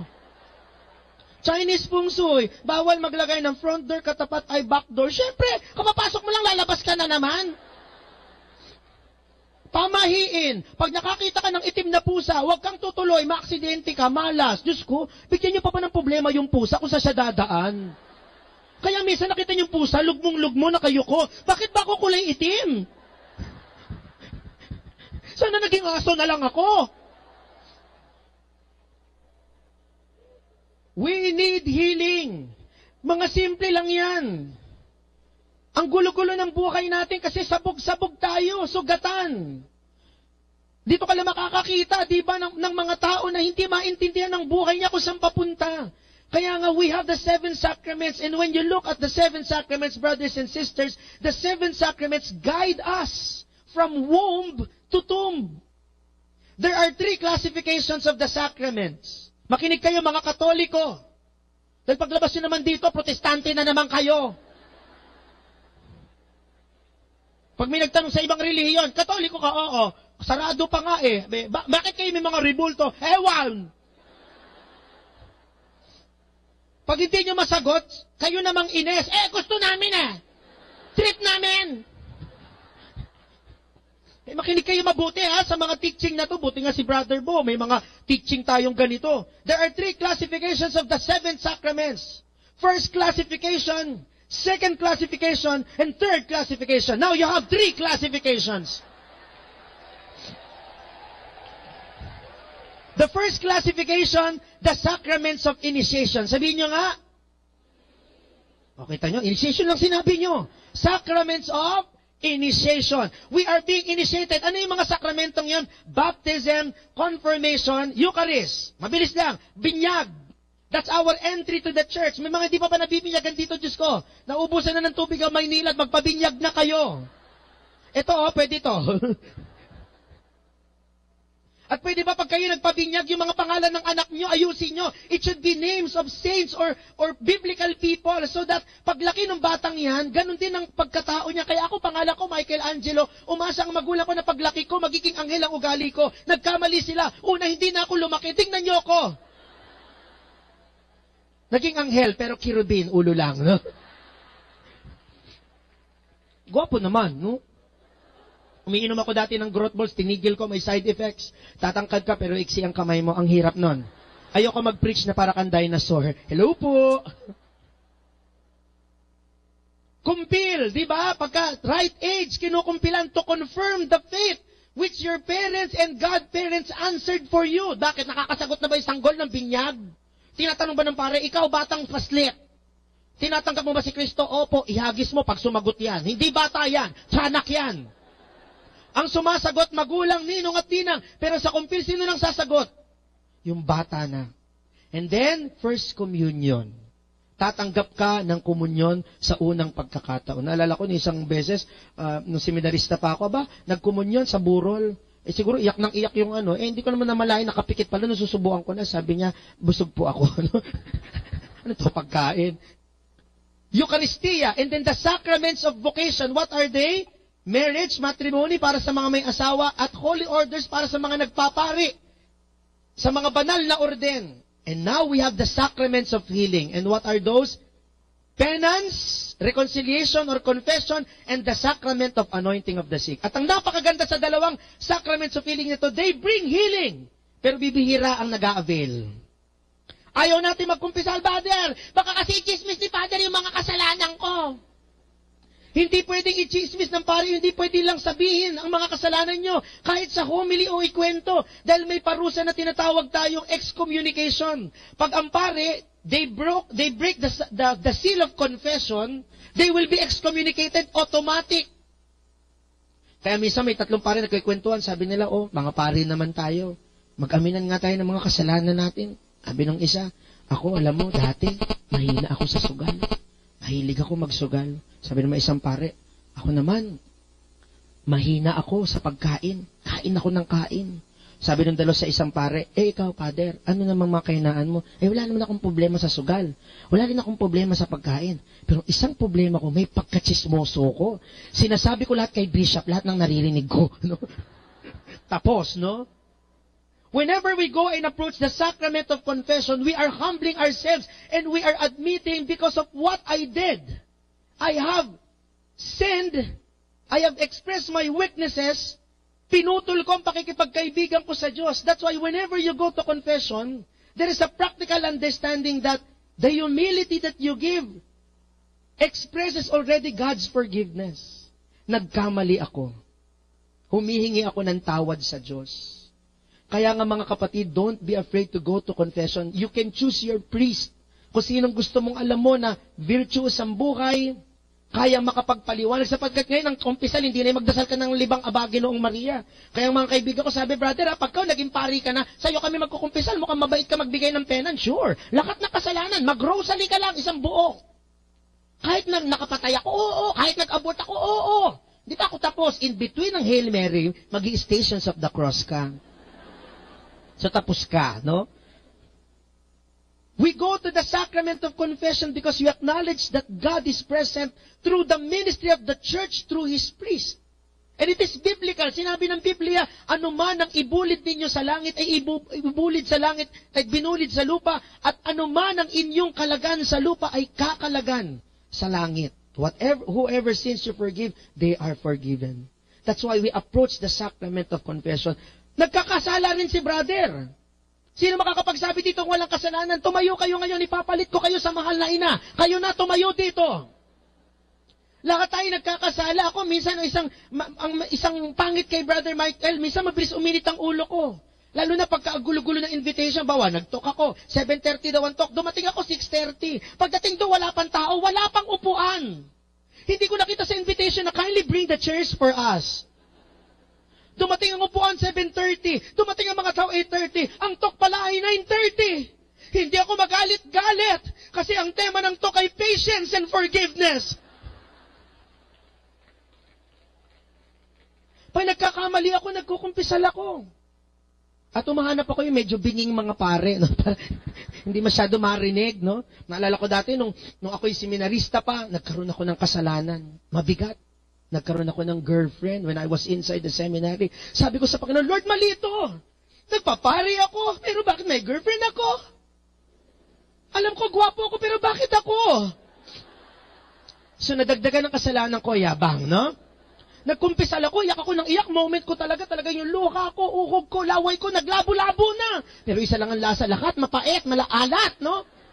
At iyak ako ng iyak. Sabi lang nung pare sa akin, Kaya ba ginagawa nito? Ba't lang si Father, sinilip ko, Diyos ko, nagbabasa ng Meralco Bill. Sabi ko, Father, may liwanag ang buhay. Ako po si Juday, no? Humanap kayo ng paring pwede magpakumpisal at magbigay sa inyo ng magandang payo upang maihatid kayo sa tamang pamumuhay. Ngayon, hindi na lang basta magdasal, kundi you have to replace the vice with a virtue. Sabi mo, Father, madamot ako. Paglabas mo sa kumpisalang ito, maging mapagbigay ka. Father, nanchichismis ako sa isang linggo, 10 buhay ang kaya kong busirain. Sasabihin ng pare, bawas-bawasan mo, 5 muna. Unti-unti. And that's the purpose of ongoing confession, devotional confession, kasi unti-unti, nababago mo sarili mo. Lalo na kung isa lang ang kinukumpisalan mo, kasi mahihiya ka. Kasi pagluhod mo pala, sabi niya, alam ko na, same penance.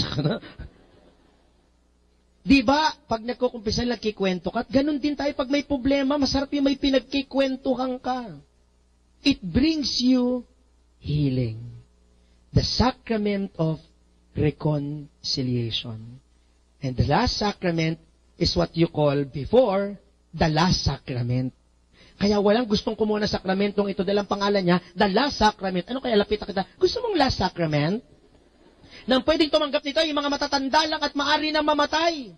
Sabi ng simbahan, baguhin natin ang pangalan. So binago. Extreme unction. Sa pangalan pa lang, ihimatayin ka na. Extreme. Kaya binago, sinabi, anointing of the sick. Now, you don't need to be old. Now, you don't need to be dying in order for you to receive the sacraments.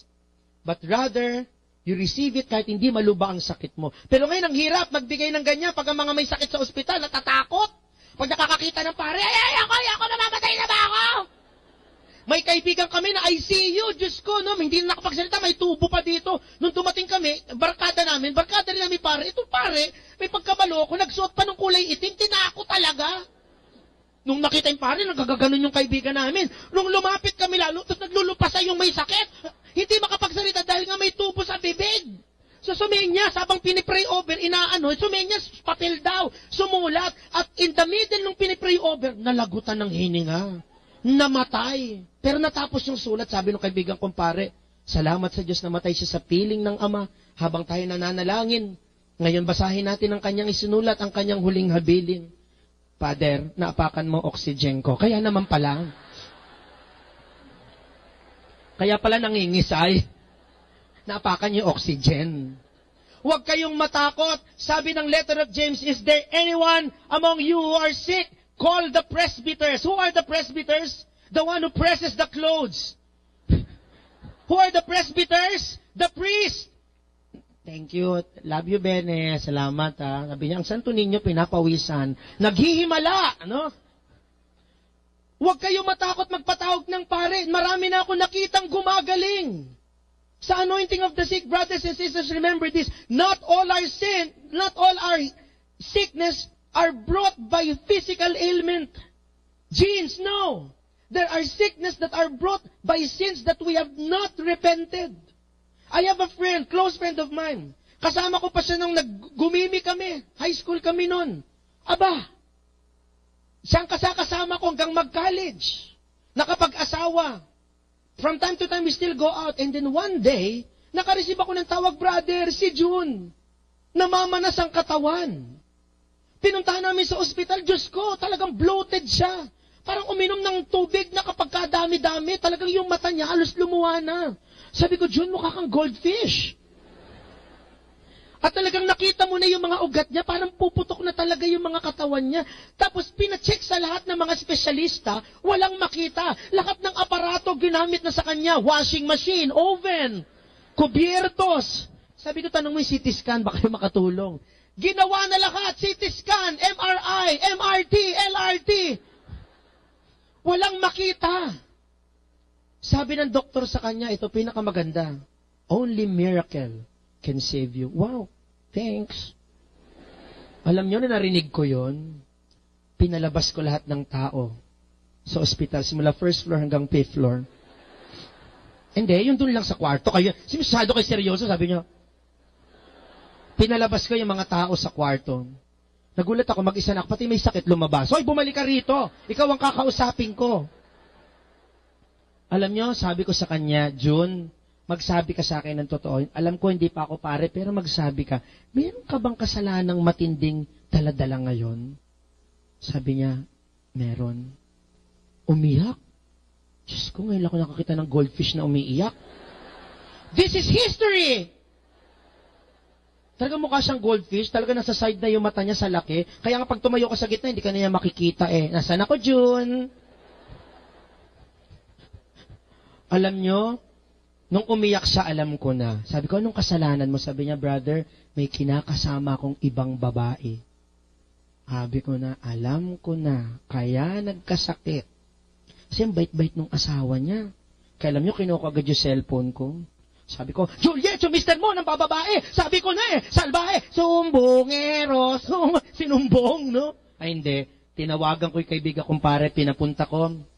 I asked my friend, confess your sin and have the anointing. After 1 week, he was healed.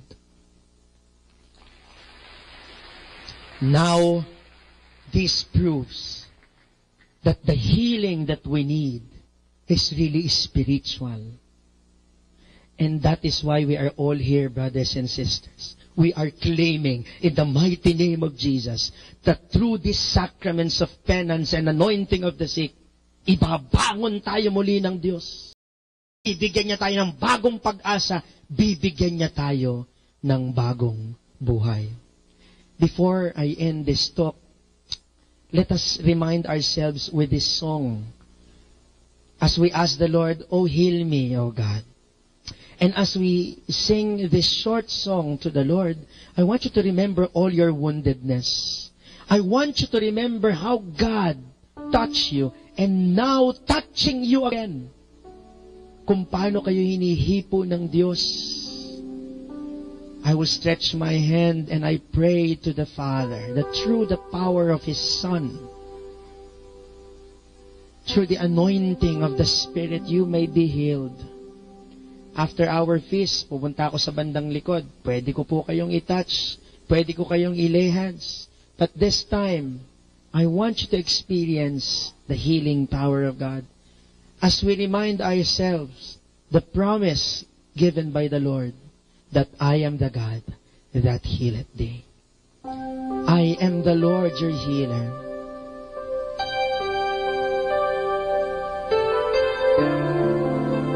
Let this promise of God echo in our hearts. We feel His love now. We feel His tremendous gift of healing because He promised that He is the God that healeth. Atin pong napakinggan ang talk ni Boss Sanchez na recorded sa feast na ginanap sa PICC. Manatili pong makinig sa Radyo Dominico ng Manawag sa mga pangaral ni Boss Sanchez. Maraming salamat po. Ako po si Bo Sanchez ng Kerygma. Binabati ko po ang lahat ng nakikinig. May kasama ka, si Jesus, si Maria, at kami. Our time now is 10 o'clock in the evening. Let us now have our time check prayer.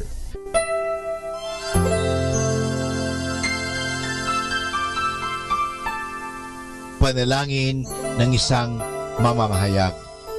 Panginoong Diyos na makapangyarihan, buong kababaang loob kaming nagpapasalamat sa iyo dahil sa pagkalob mo sa amin ng biyayang makapagpalaganap ng mabuting balita tungkol sa iyo at sa mabuting bagay na tinatanggap namin na nararapat lamang na ituring ng lahat bilang mga biyayang mula sa iyo. Sa pamagitan ng mga babasahin, radyo at telebisyon, ginawa mo kaming mga kasangkapan ng kabutihan dahil sa pagpapahayag namin ng katotohanan na walang layuning makasakit ng kalooban ng iba sa pamagitan ng aming mga sinasabi at ginagawa. Isugo mo nawa sa amin ang banal na Espiritu na gagabay sa amin at magbibigay ng inspirasyon upang ang lahat ng aming gagawin at iyaon lamang makakabuti sa aming kapwa at upang magabayan namin sila at lalo pang mapalapit sila sa iyo. Pangalagaan mo kami laban sa tuksong gamitin ang kapangyarihan ng aming gawain upang wasakin ang dangal ng iba. Sa halip, tulungan mo kaming maging mga kasangkapan ng kapayapaan at pag-ibig upang magbago ang mundong ito at maging kanais-nais na tahanan ng anak mo. Hinihiling namin ito sa pamamagitan ni Kristo na aming Panginoon. Amen.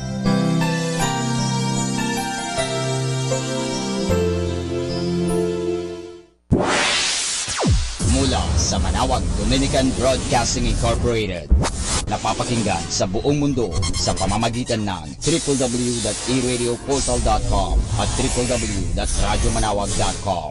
May kasama ka si Jesus, si Maria at kami. Our positive thought for this hour: be bold enough to use your voice, brave enough to listen to your heart, and strong enough to live the life you've always imagined.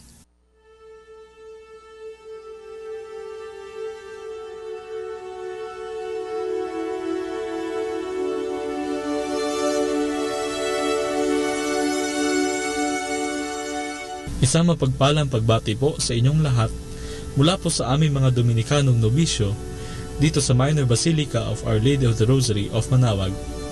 Kayo po ay nakikinig sa binhi ng buhay.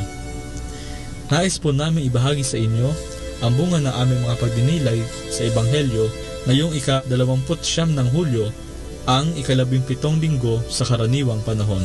Ang ating Ebanghelyo ay ayon kay San Juan. Pagkatapos nito, nagpunta si Jesus sa kabilang ibayo ng dagat ng Galilea sa may Tiberias. Sinusundan siya ng makapal na tao dahil napansin nila ang mga tandang ginagawa niya sa mga may sakit. Umahon si Jesus sa bundok at naupo siya roon kasama ang kanyang mga alagad. Malapit na ang Paskwa na piyesta ng mga Hudyo. Kaya pagkatunghay ni Jesus at pagkakita niyang marami ang taong pumupunta sa kanya, sinabi niya kay Felipe, "Saan kayo makabibili ng tinapay para makakain ang mga ito?" Sinabi niya ito bilang pagsubok sa kanya dahil alam na niya kung ano ang napipinto niyang gawin. Sumagot sa kanya si Felipe, 200 denaryong tinapay ay hindi sapat sa kanila para makakuha ng tigkakaunti ang bawat isa. At sinabi naman sa kanya ng isa sa kanya mga alagad na si Andres, na kapatid ni Simon Pedro, "May maliit na bata rito na may 5 tinapay na sibada at 2 isda. Ano ito para sa pagkarami-raming tao?" Madamo sa lugar na iyon, kaya sinabi ni Jesus, "Paupuin niyo ang mga tao." Kaya nag-upuan sila, halos 5,000 ang mga lalaki.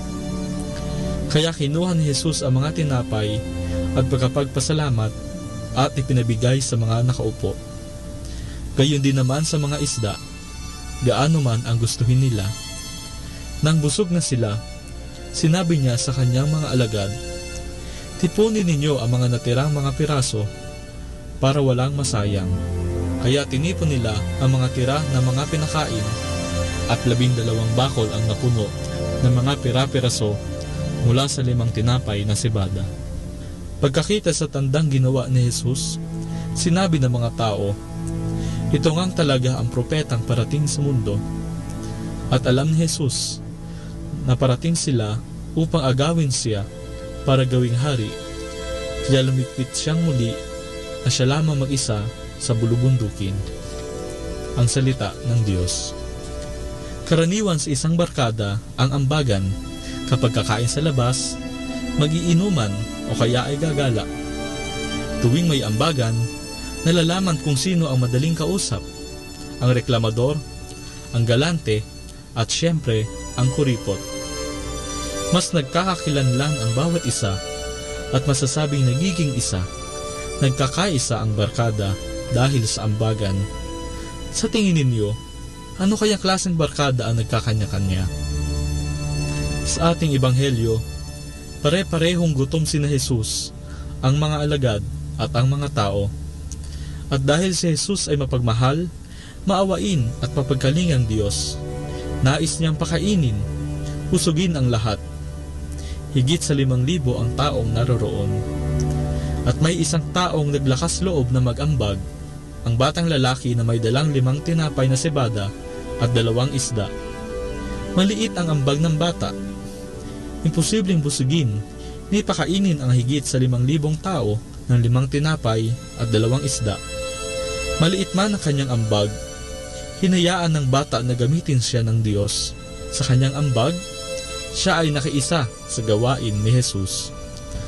Sa kasaysayan ng ating kaligtasan, maraming tao ang nag-ambag, nakiisa sa gawain ng Diyos.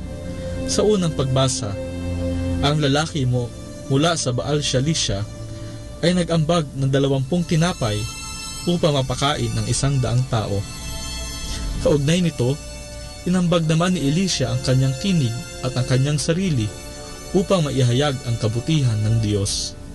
Sa ikalawang pagbasa naman, inambag din ni San Pablo ang kanyang sarili upang maipangaral si Jesus. Inambag niya ang kanyang paghihirap sa kulungan kay Jesus. Ang ating inang si Maria ay nag-ambag din para sa ating kaligtasan. Sa pamamagitan ng kanyang munti ngunit dakila at matamis na oo, ay nagkatawang tao si Jesus. Higit sa lahat, ang may pinakamalaking ambag ay si Jesus na nagkatawang tao, nagpakasakit at namatay sa krus upang tayo ay mailigtas sa kasalanan at kamatayan. Sa pagsunod natin kay Jesus, mayroon din siyang hinihinging ambag. Hinihingi niya na mamuhay tayo gaya ng nararapat sa Diyos, maging mapagkumbaba, mabait at matyaga, magmahalan at magpaumanhinan. Saan ba tayo dadalhin ng ambag na ito kung hindi sa langit, sa piling ni Jesus? Mga kapatid, naway tularan natin ang batang lalaki na tumugon kay Jesus, na nag-ambag ng lahat ng kanyang makakaya. Tinatawag tayo upang mag-ambag, gumawa ng mabuti, magmalasakit at magmahal. Malaki man o maliit ang ambag natin, tiyak na matutuwa ang Diyos at ang mahal na ina sa atin. Mula po dito sa Minor Basilica of Our Lady of the Rosary of Manaoag, kami po ay taos-pusong nagpapasalamat sa inyong pakikinig. Nawa ay patuloy po nating isabuhay ang salita ng Diyos. Patnubay at pagpalain nawa tayo ng Panginoong may kapal. Hanggang sa susunod na linggo, dito sa Binhi ng Buhay.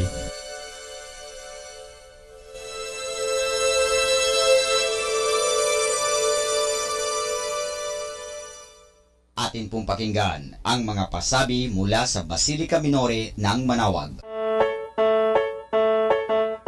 Here is the schedule of Barangay BEC Saturday Masses at 4:30 in the afternoon for the month of July 2018. July 7, BEC Madriaga and BEC Uraan East. Bisita ni Maria Mass at 4 o'clock in the afternoon. July 14, BEC Pugaro, BEC Kabawangan, BEC Namakpakan, and BEC Baginay. Bisita ni Maria Mass at 4 o'clock in the afternoon, BEC Babasit West. July 21, BEC Tubul East, BEC Sapang, and BEC Lipit. Bisita ni Maria Mass at 4 o'clock in the afternoon. July 28, BEC Baritaw, BEC Babasit East, and BEC Pao.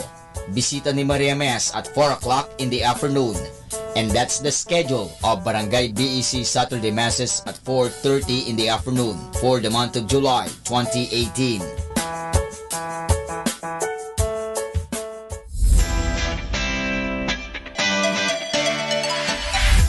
Calling the attention of the alumni of Holy Rosary Academy, Our Lady of Manaoag College, now Colegio de San Juan de Letran, Manaoag. The institution is coming up with a database for the alumni in preparation of its 75th foundation anniversary. To be included, please get in touch with Sister Maria Cristina L. Arceo OP or Miss Jerhan S. Gutierrez through Telefax 075-529-0121 or Facebook account, Letran Manawag, or email rosarianletranite@gmail.com. Please provide your name, your graduated, contact numbers, or email account, and present affiliation. Thanks so much. Siyempre, Arriba. Siyempre, Letran.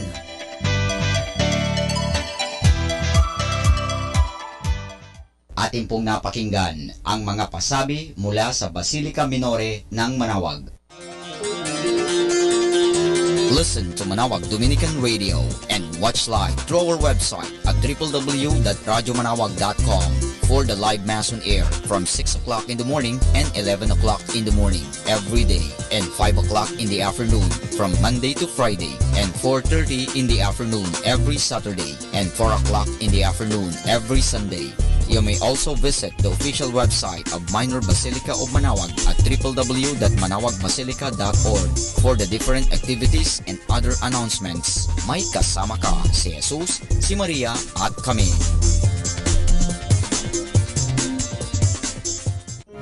Here I am, dear Lord, before you at the end of this long day. I want to devote to you these moments, because only through being with you now will I be able to sleep in your peace and love. I thank you for all the good and bad events of this day, for all the blessings I received, and the ways that I have been a blessing to others. I thank you too for all the lessons learned from mistakes. I hope you will continue to understand my failures and shortcomings, my unkind thoughts, my inconsiderate words, my unbecoming actions, and all that I have done today that may have caused harm to others. For all these, Lord, I beg your mercy. Please heal the wounds of sin and selfishness in me, and blot out whatever still hinders me from following you closely. Draw me nearer to you than before, and with the help of your grace I pray for the day when I shall no longer wound your loving heart. Amen.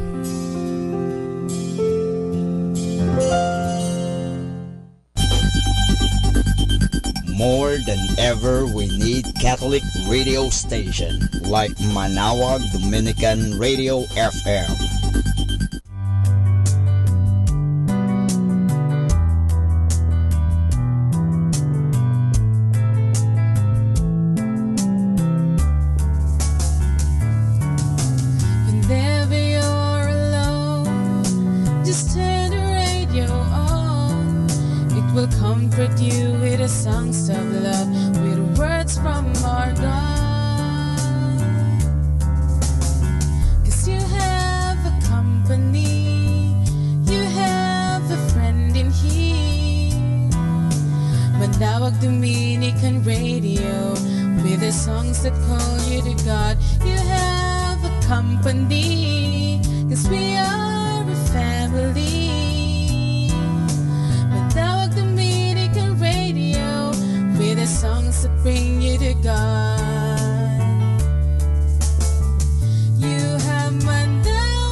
This is Kasamang Cool. Let me share you a short inspirational story entitled The Ugly Tree.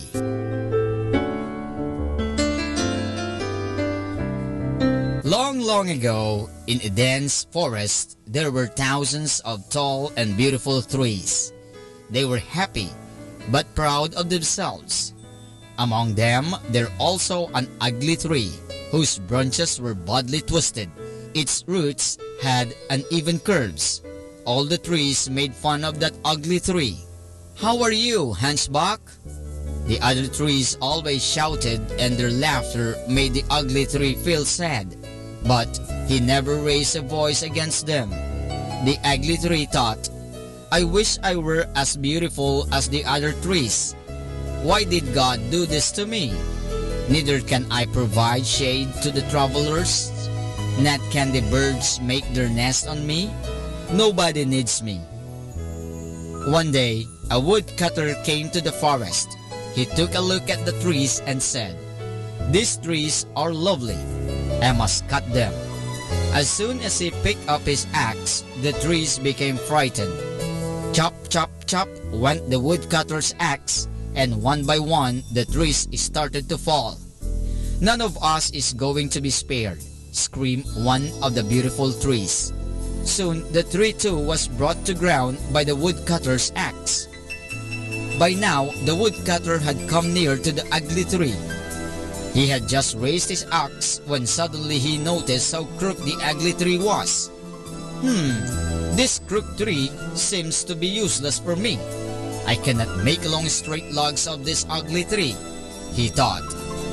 And he moved towards another beautiful tree. The ugly tree heaved a huge sigh of relief. He realized that by making him ugly, God had actually given him a boon. From that day, the ugly tree never complained. He was happy with his crooked branches. He never forgot how he was spared from the woodcutter's axe, only because he was crooked and ugly.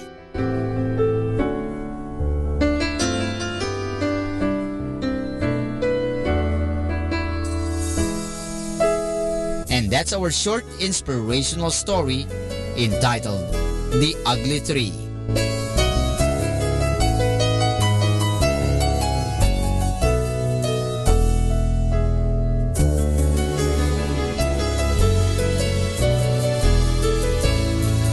You know, my brothers and sisters, envy is an illusion. When something good happens to someone else, it takes nothing away from you.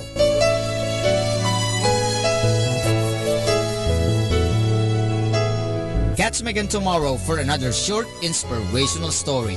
This has been your friend, Kasamang Cool.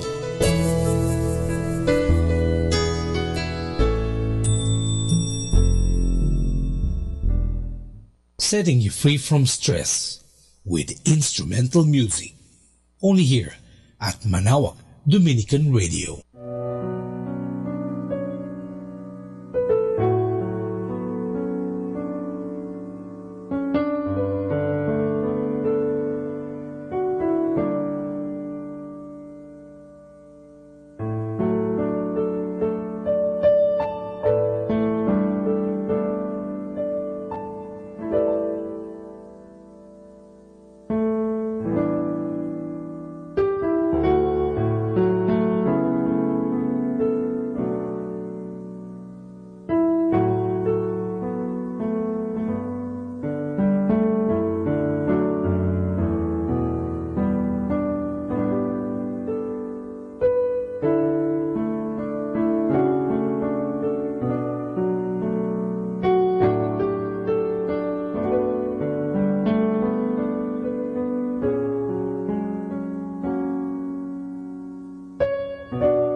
Catechism on the Canonical Coronation of Mary Help of Christians of the Archdiocese of Lingayen Dagupan, this August 22, 2018.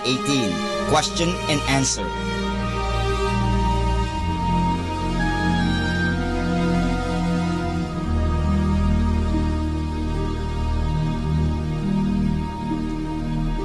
The question is this the first canonical coronation to happen in Pangasinan? The answer, no. The first coronation of a Marian image held in Pangasinan was celebrated on April 21, 1926, when the apostolic delegate Guglielmo Piani canonically crowned on behalf of Pope Pius XI the image of Our Lady of Manaoag. The Archbishop of Manila, Michael O'Doherty, crowned the image of the child Jesus in the arms of Our Lady.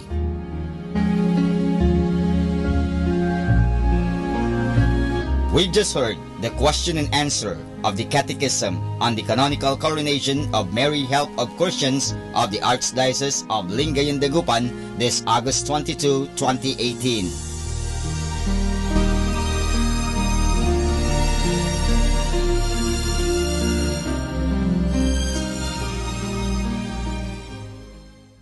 Instrumental music, only here at Manaoag Dominican Radio, your blessing radio.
Our scripture verse is Mark 6 verse 31. Come by yourselves to an out of the way place and rest a little. Reflection. Our inner life needs the best. It needs solitude. Indeed, the soul needs times of silence that it may not be overcome by dissipation. In this way, it can be recollected in God and be prepared for all the tasks and struggles that lie ahead. During this time of meditation, we communicate with God and learn what He expects of us. Do I regularly seek this solitude? Let us pray. Lord, calm my soul so that I may silently listen to and treasure your word. Amen.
Ang talambuhay ng mga santo.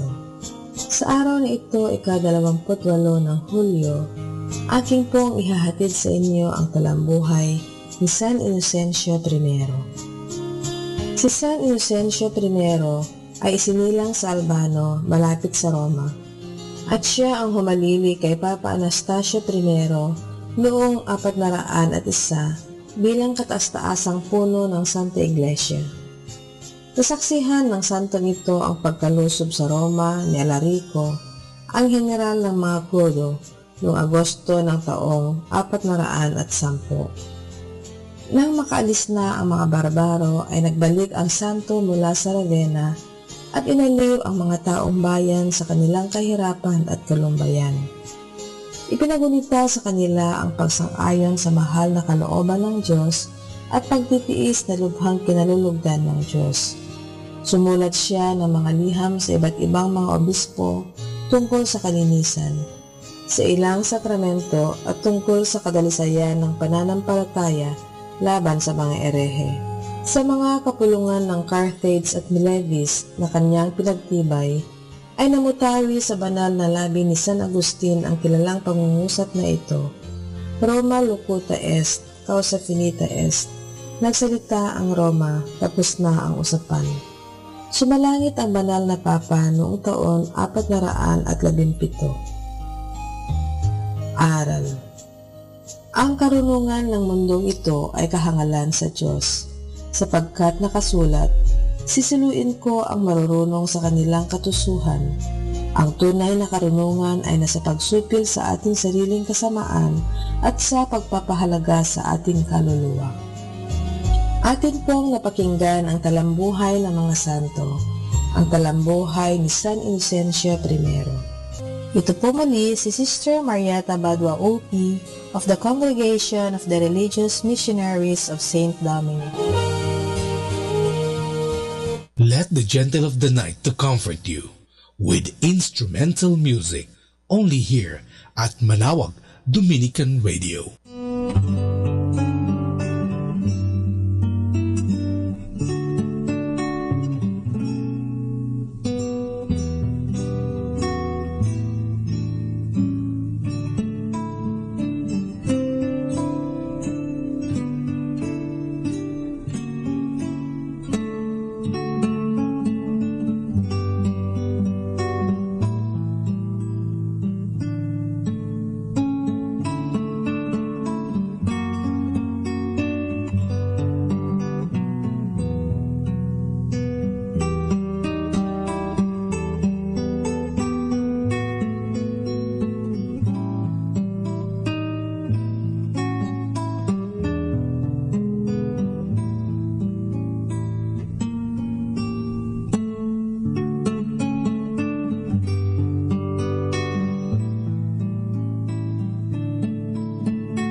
When you think all is lost, God will prove otherwise. Just have a little patience and know that good things come with time.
Our time now is 11 o'clock in the evening. Let us now have our time check prayer. Panalangin para sa kalusugan ng katawan. Ama naming mapagmahal, katulad ng buhay, ang kalusugan ng katawan ay biyayang kaloob mo. Kaya't marapat lamang na ito'y pagyamanin at pangalagaan. Tulungan mo akong umiwas sa lahat ng labis at hindi makakabuti sa aking kalusugan. Ilayo mo ako sa masasamang bisyo na sumisira sa kalusugan ng isip at katawan. Lubin mong sanayin ko ang aking katawan sa lahat ng makapagbubunga ng kalusugang ito. Wastong pagkain, sapat ng pahinga, malinis na kapaligiran, at magandang pananaw sa buhay. At higit sa lahat, pagkalooban mo ako ng kapanatagan ng isip, nagmumula sa pamumuhay ng naaayon sa iyong kalooban. Amen.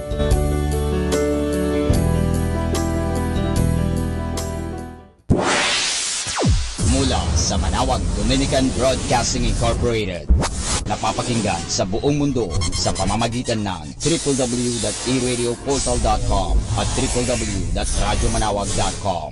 May kasama ka si Jesus, si Maria at kami. Our positive thought for this hour.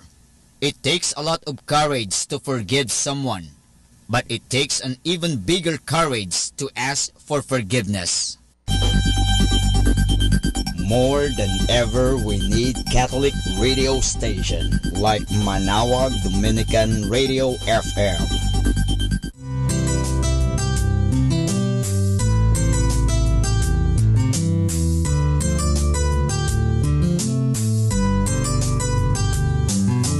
Whenever you're alone, just turn your radio on. It'll comfort you with the songs of love, with words from our God. 'Cause you have a company, you have a friend in here.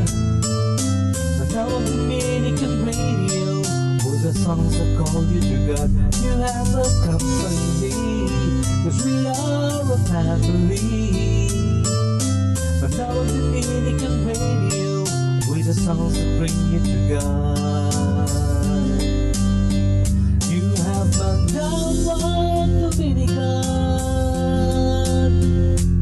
Radio FM.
Our scriptural verse is 2 Corinthians chapter 12 verse 10.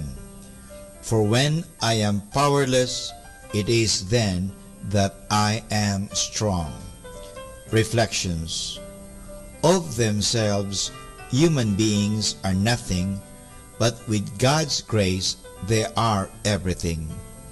God bestows His grace upon all who acknowledge their own weakness and pray with humility and confidence. Let us pray. Eternal God, let me recognize the riches of your grace. May I be forever grateful to you and worthy to receive additional grace to deepen my spiritual life. Amen.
natin si kasamang JT sa Tagumpay sa Tag-Unos kasama ang Diyos.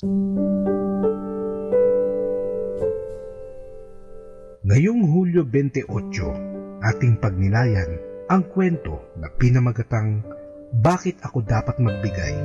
Bakit ba tayo dapat pang magmalasakit sa mga dukha sa Afrika o sa ating bansa sa kalagayan ng mga walang bahay? Hindi naman tayo ang sanhi ng kanilang problema. Bakit tayo magbibigay sa kanila?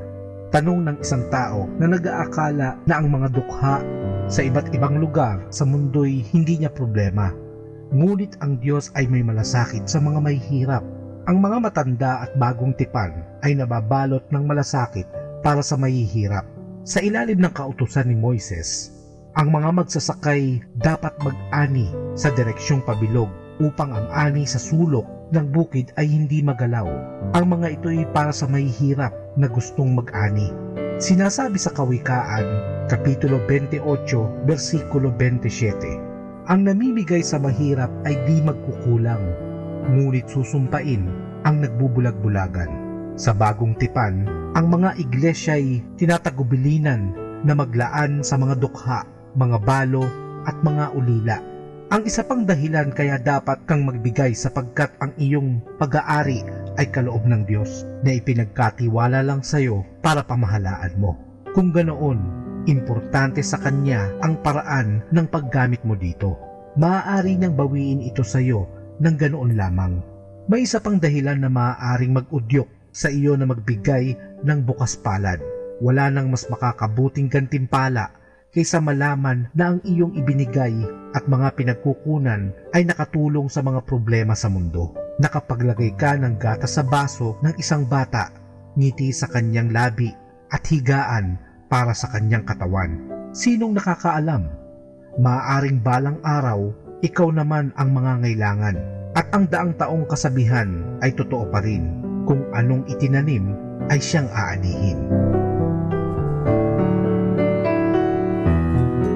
Lord, let our whole lives reflect our gratitude for your many blessings as we seek to serve you. We say thank you for all the things you have done for us, things so undeserved, yet you gave them to us to prove your love for us.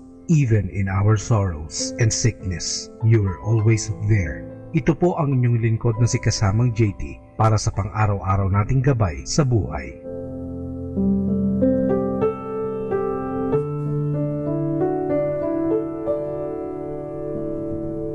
Atin pong napakinggan si kasamang JT sa Tagumpay sa Tag-Unos kasama ang Diyos sa inspirasyon ni Harold J. Sala. Dito po lamang sa Manawag Dominican Radio. May kasama ka, si Jesus, si Maria, at kami. Keeping you company in the night to reflect with instrumental music.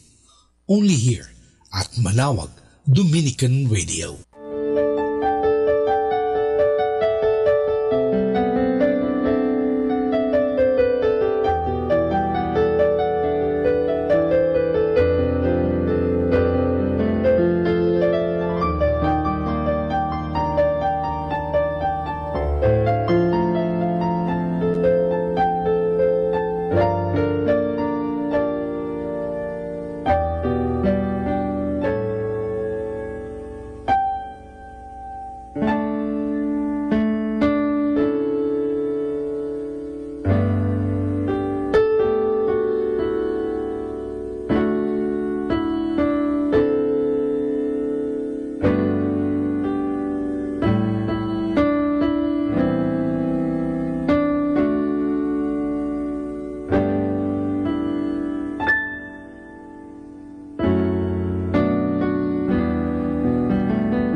is not believing that God will meet your every want, but knowing that God will supply your every needs.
The Joyful Mysteries.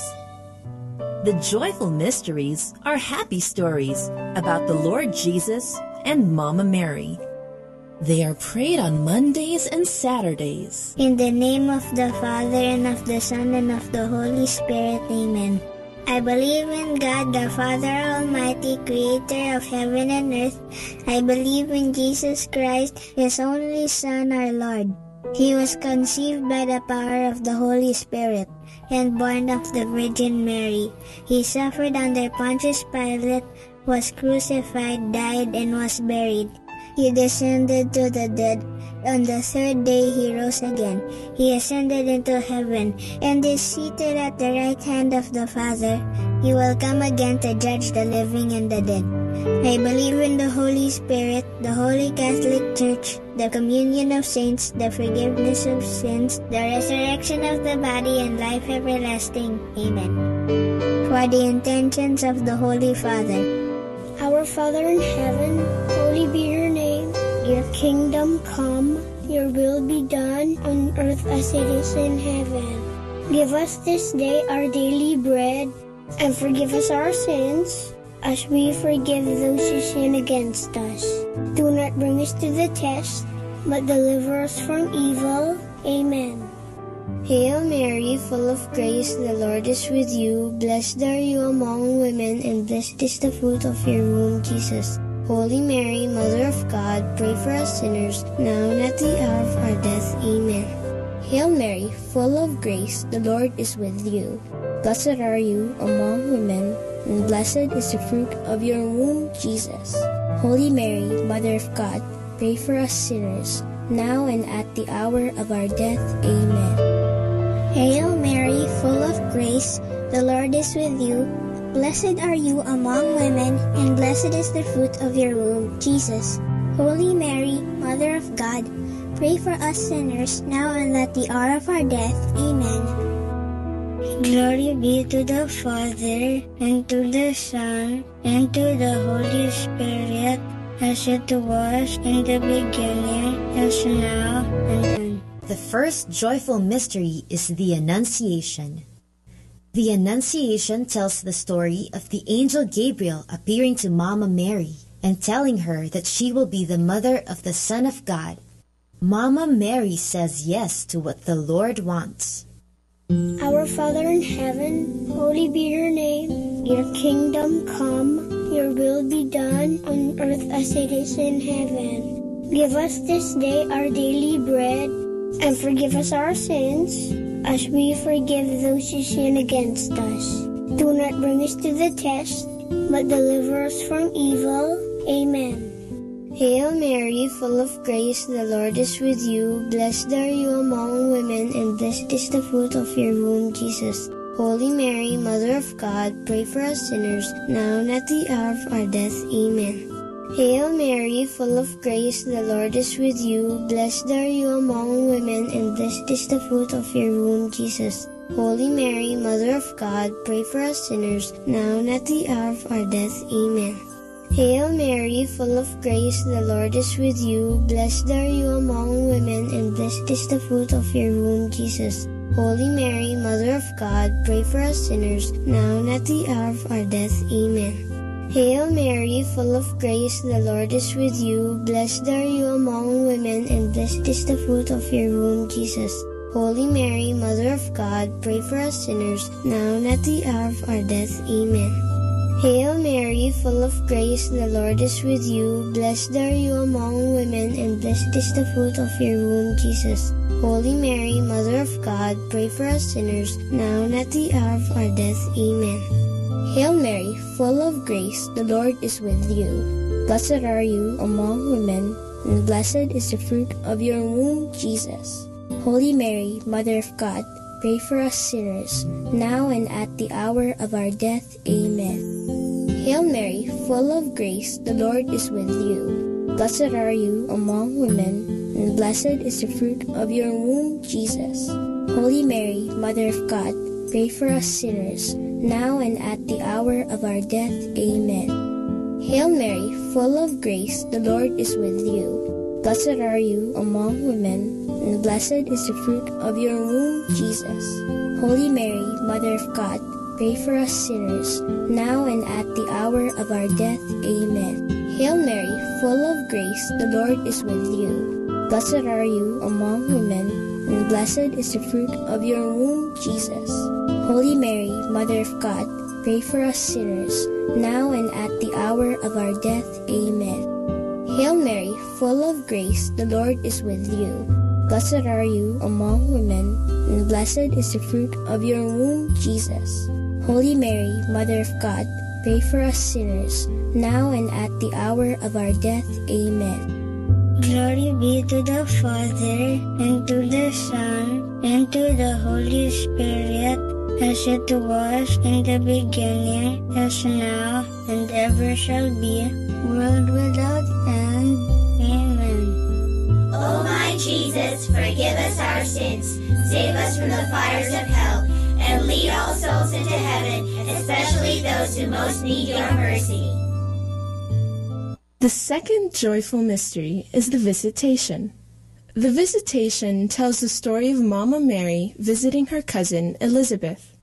When they meet, the baby in Elizabeth's tummy jumps, and she tells Mama Mary that she is blessed among women, and that the baby in Mama Mary's tummy is blessed too. Our Father in heaven, holy be your name. Your kingdom come, your will be done on earth as it is in heaven. Give us this day our daily bread, and forgive us our sins, as we forgive those who sin against us. Do not bring us to the test, but deliver us from evil. Amen. Hail Mary, full of grace, the Lord is with you. Blessed are you among women, and blessed is the fruit of your womb, Jesus. Holy Mary, Mother of God, pray for us sinners, now and at the hour of our death. Amen. Hail Mary, full of grace, the Lord is with you. Blessed are you among women, and blessed is the fruit of your womb, Jesus.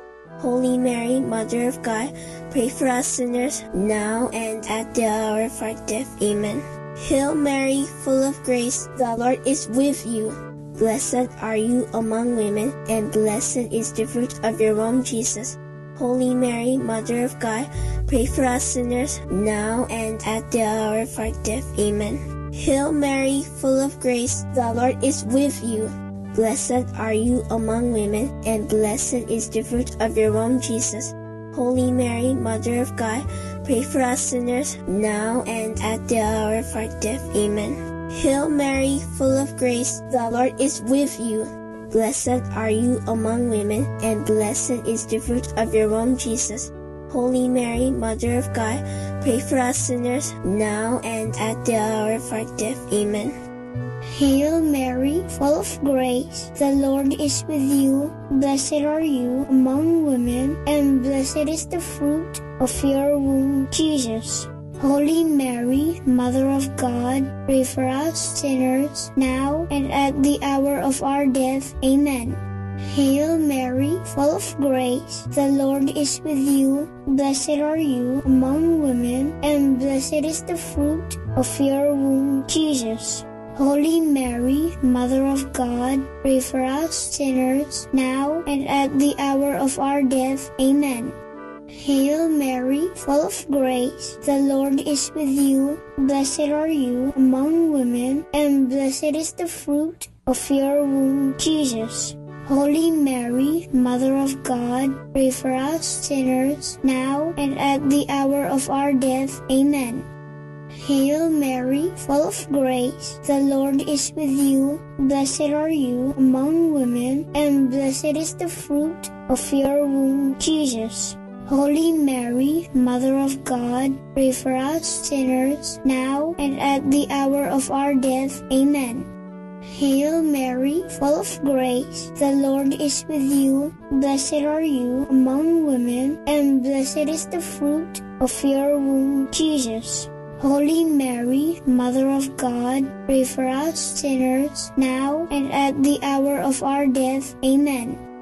Glory be to the Father, and to the Son, and to the Holy Spirit, as it was in the beginning, as now, and ever shall be, world without end.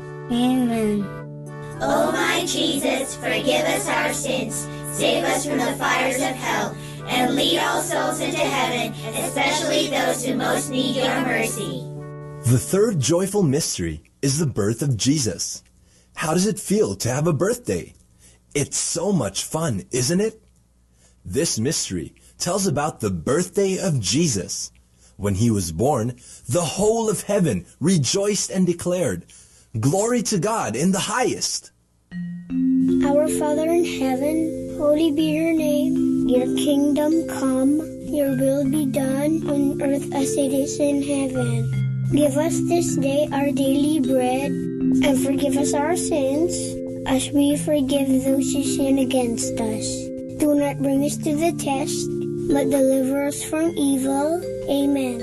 Hail Mary, full of grace, the Lord is with you. Blessed are you among women, and blessed is the fruit of your womb, Jesus.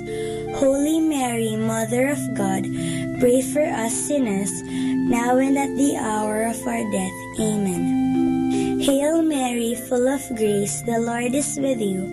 Blessed are you among women, and blessed is the fruit of your womb, Jesus. Holy Mary, Mother of God, pray for us sinners, now and at the hour of our death. Amen. Hail Mary, full of grace, the Lord is with you. Blessed are you among women, and blessed is the fruit of your womb, Jesus. Holy Mary, Mother of God, pray for us sinners, now and at the hour of our death. Amen. Hail Mary, full of grace, the Lord is with you. Blessed are you among women, and blessed is the fruit of your womb, Jesus. Holy Mary, Mother of God, pray for us sinners, now and at the hour of our death. Amen. Hail Mary, full of grace, the Lord is with you. Blessed are you among women, and blessed is the fruit of your womb, Jesus. Holy Mary, Mother of God, pray for us sinners, now and at the hour of our death. Amen. Hail Mary, full of grace, the Lord is with you. Blessed are you among women, and blessed is the fruit of your womb, Jesus.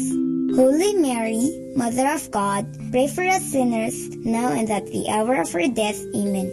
Hail Mary, full of grace, the Lord is with you. Blessed are you among women, and blessed is the fruit of your womb, Jesus. Holy Mary, Mother of God, pray for us sinners, now and at the hour of our death. Amen. Hail Mary, full of grace, the Lord is with you. Blessed are you among women, and blessed is the fruit of your womb, Jesus. Holy Mary, Mother of God, pray for us sinners, now and at the hour of our death. Amen. Hail Mary, full of grace, the Lord is with you. Blessed are you among women, and blessed is the fruit of your womb, Jesus. Holy Mary, Mother of God, pray for us sinners, now and at the hour of our death. Amen. Hail Mary, full of grace, the Lord is with you. Blessed are you among women, and blessed is the fruit of your womb, Jesus. Holy Mary, Mother of God, pray for us sinners, now and at the hour of our death. Amen.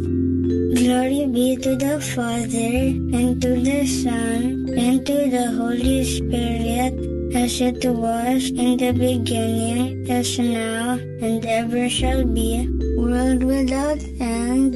Amen. O my Jesus, forgive us our sins, save us from the fires of hell, and lead all souls into heaven, especially those who most need your mercy. The fourth joyful mystery is the presentation of Jesus in the temple.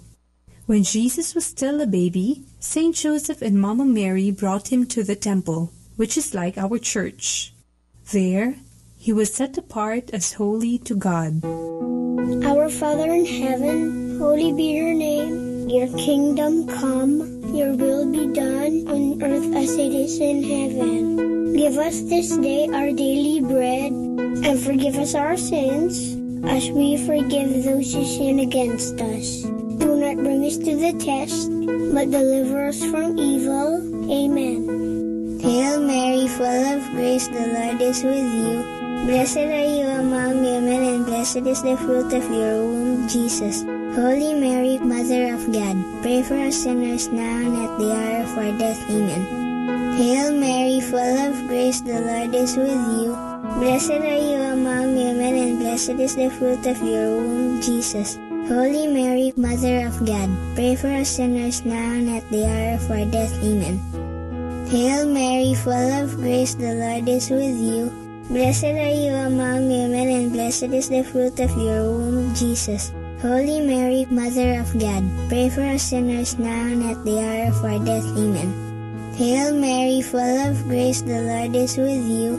Blessed are you among women, and blessed is the fruit of your womb, Jesus.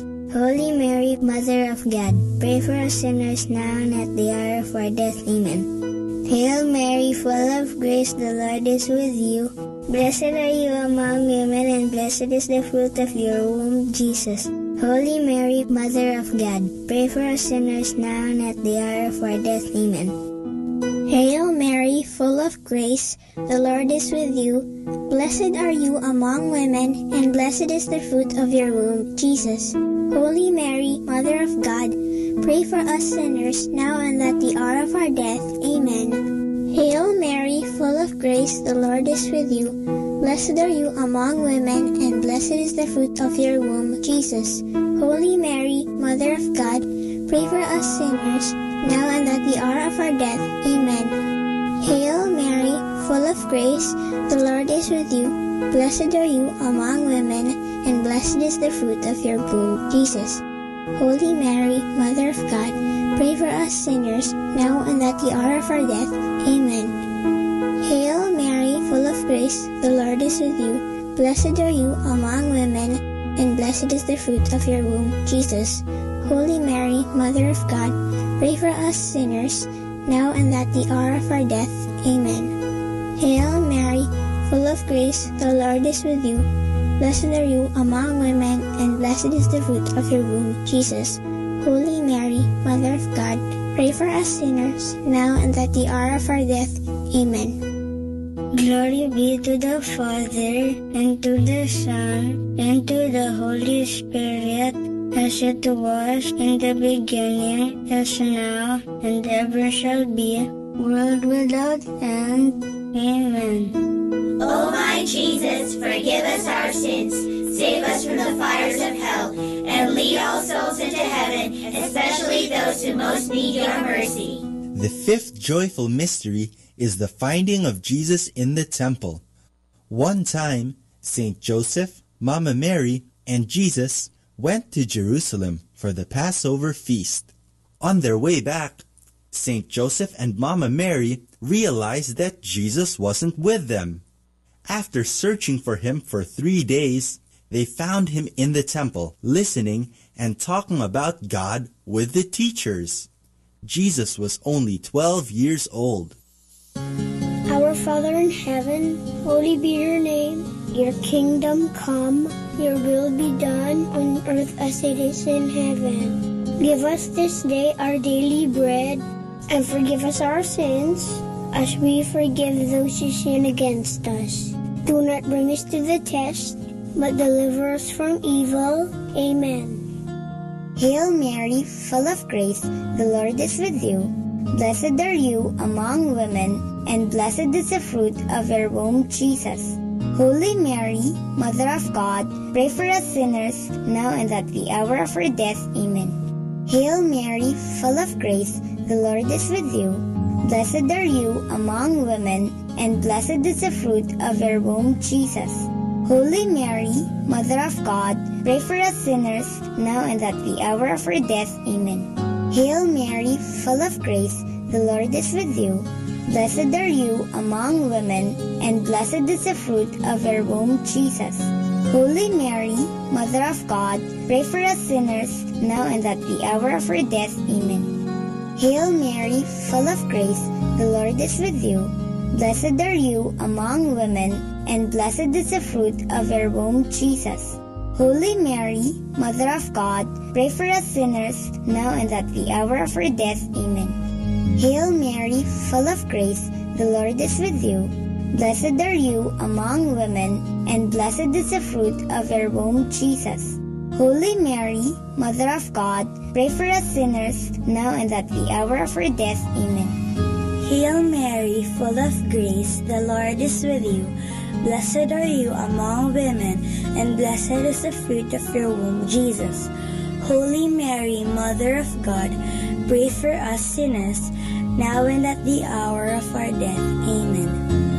Hail Mary, full of grace, the Lord is with you. Blessed are you among women, and blessed is the fruit of your womb, Jesus.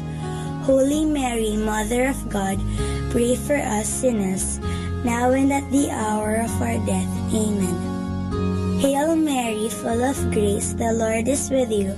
Blessed are you among women, and blessed is the fruit of your womb, Jesus. Holy Mary, Mother of God, pray for us sinners, now and at the hour of our death. Amen. Hail Mary, full of grace, the Lord is with you. Blessed are you among women, and blessed is the fruit of your womb, Jesus. Holy Mary, Mother of God, pray for us sinners, now and at the hour of our death. Amen. Hail Mary, full of grace, the Lord is with you. Blessed are you among women, and blessed is the fruit of your womb, Jesus.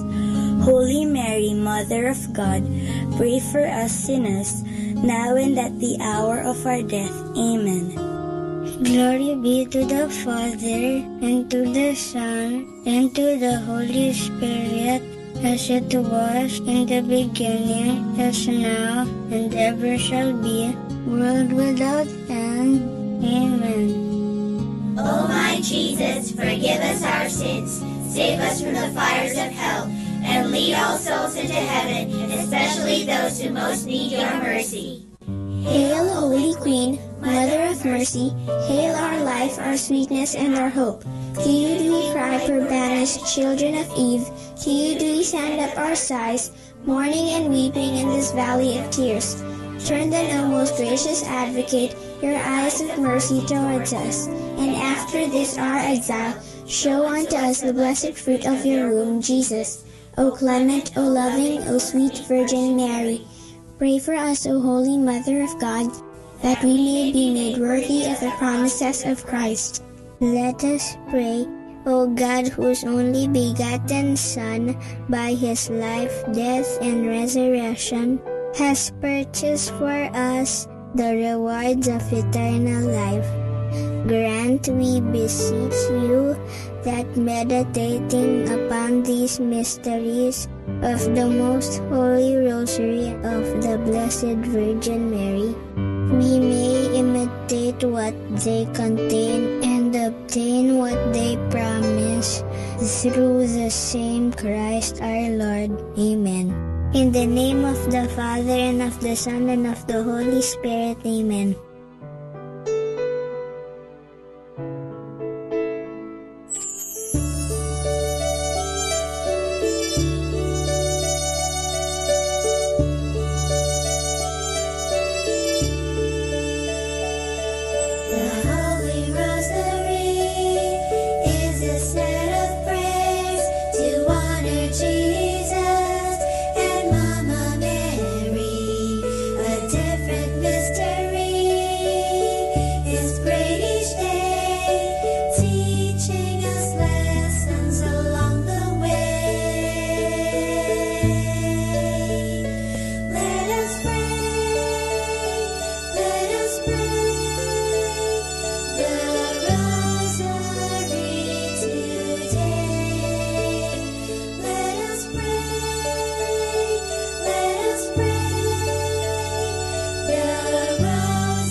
Understanding the Rosary.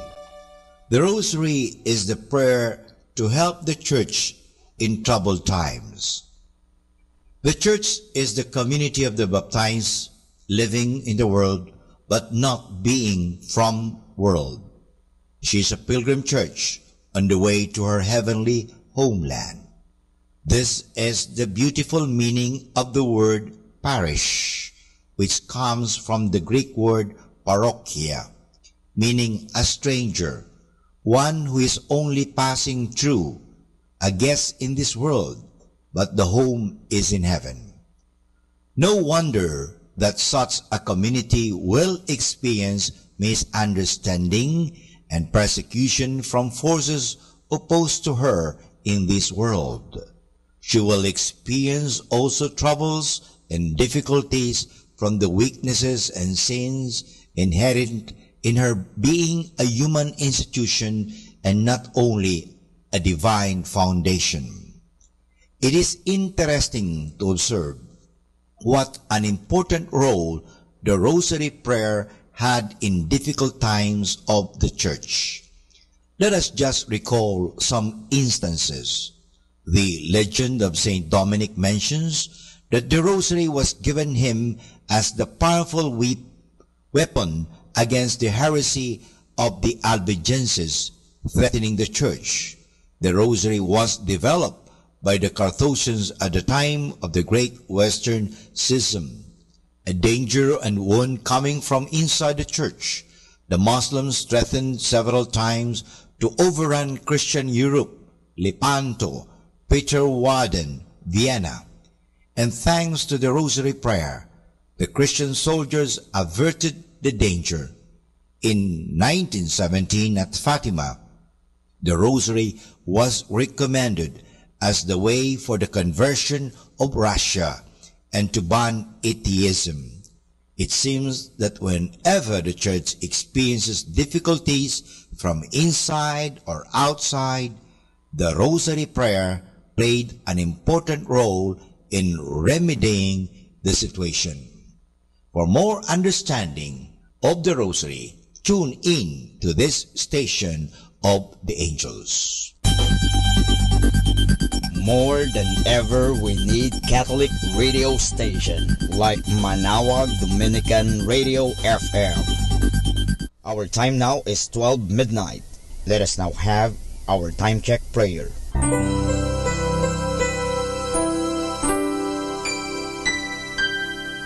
Panalangin ng pagsupil sa nga puwersa ng kasamaan.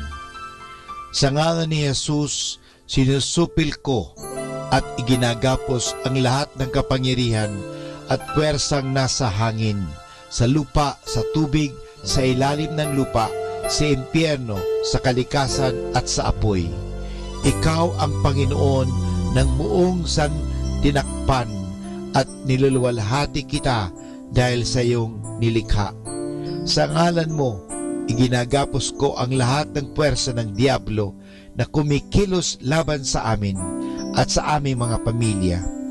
Tinatakkan ko ng kaming lahat na pagsanggalang sa iyong mahal na dugo na ibinuhos para sa amin sa krus.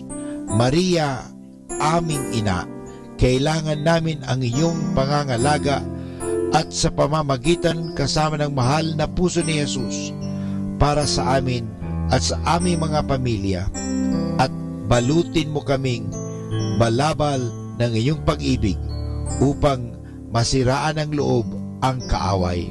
San Miguel at aming mga anghel na tagatanod, ipagtanggol kami at ang aming mga pamilya sa pakikipaglaban namin sa lahat ng kasamaang gumagala sa mundo.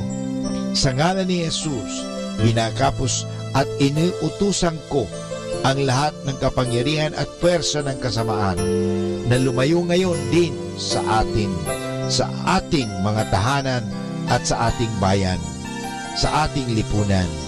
At pinasasalamatan kita, Panginoong Jesus, sapagkat isa kang tapat at mapagmahal at makapangyarihang Diyos. Amen.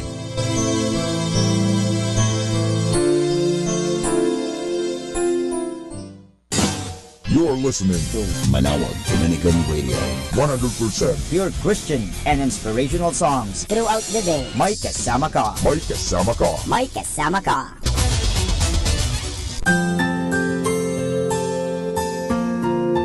Thank you for praying with us.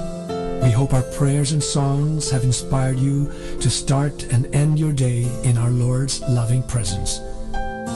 May His peace, love, and joy keep you going every day of your life. God bless you.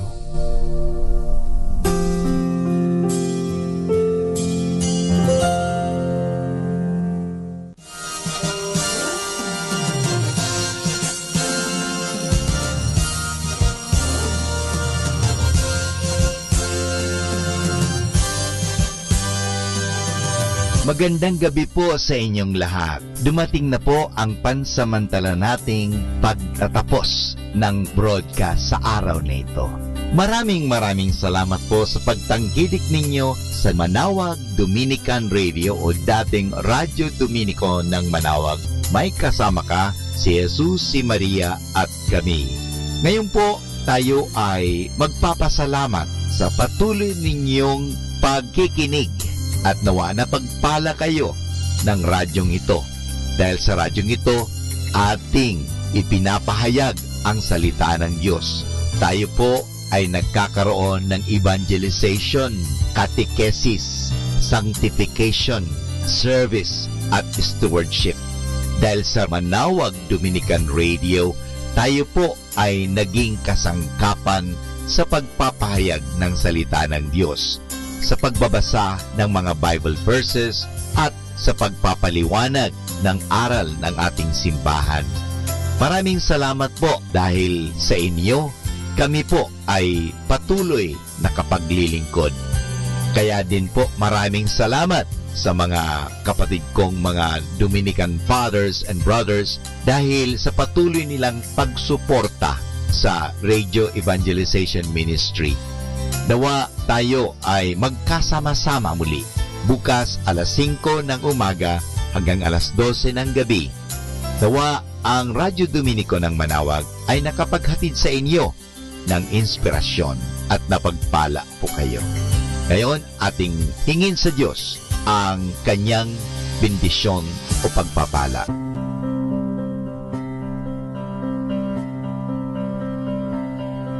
Sa ngalan ng Ama at ng Anak at ng Espiritu Santo. Amen.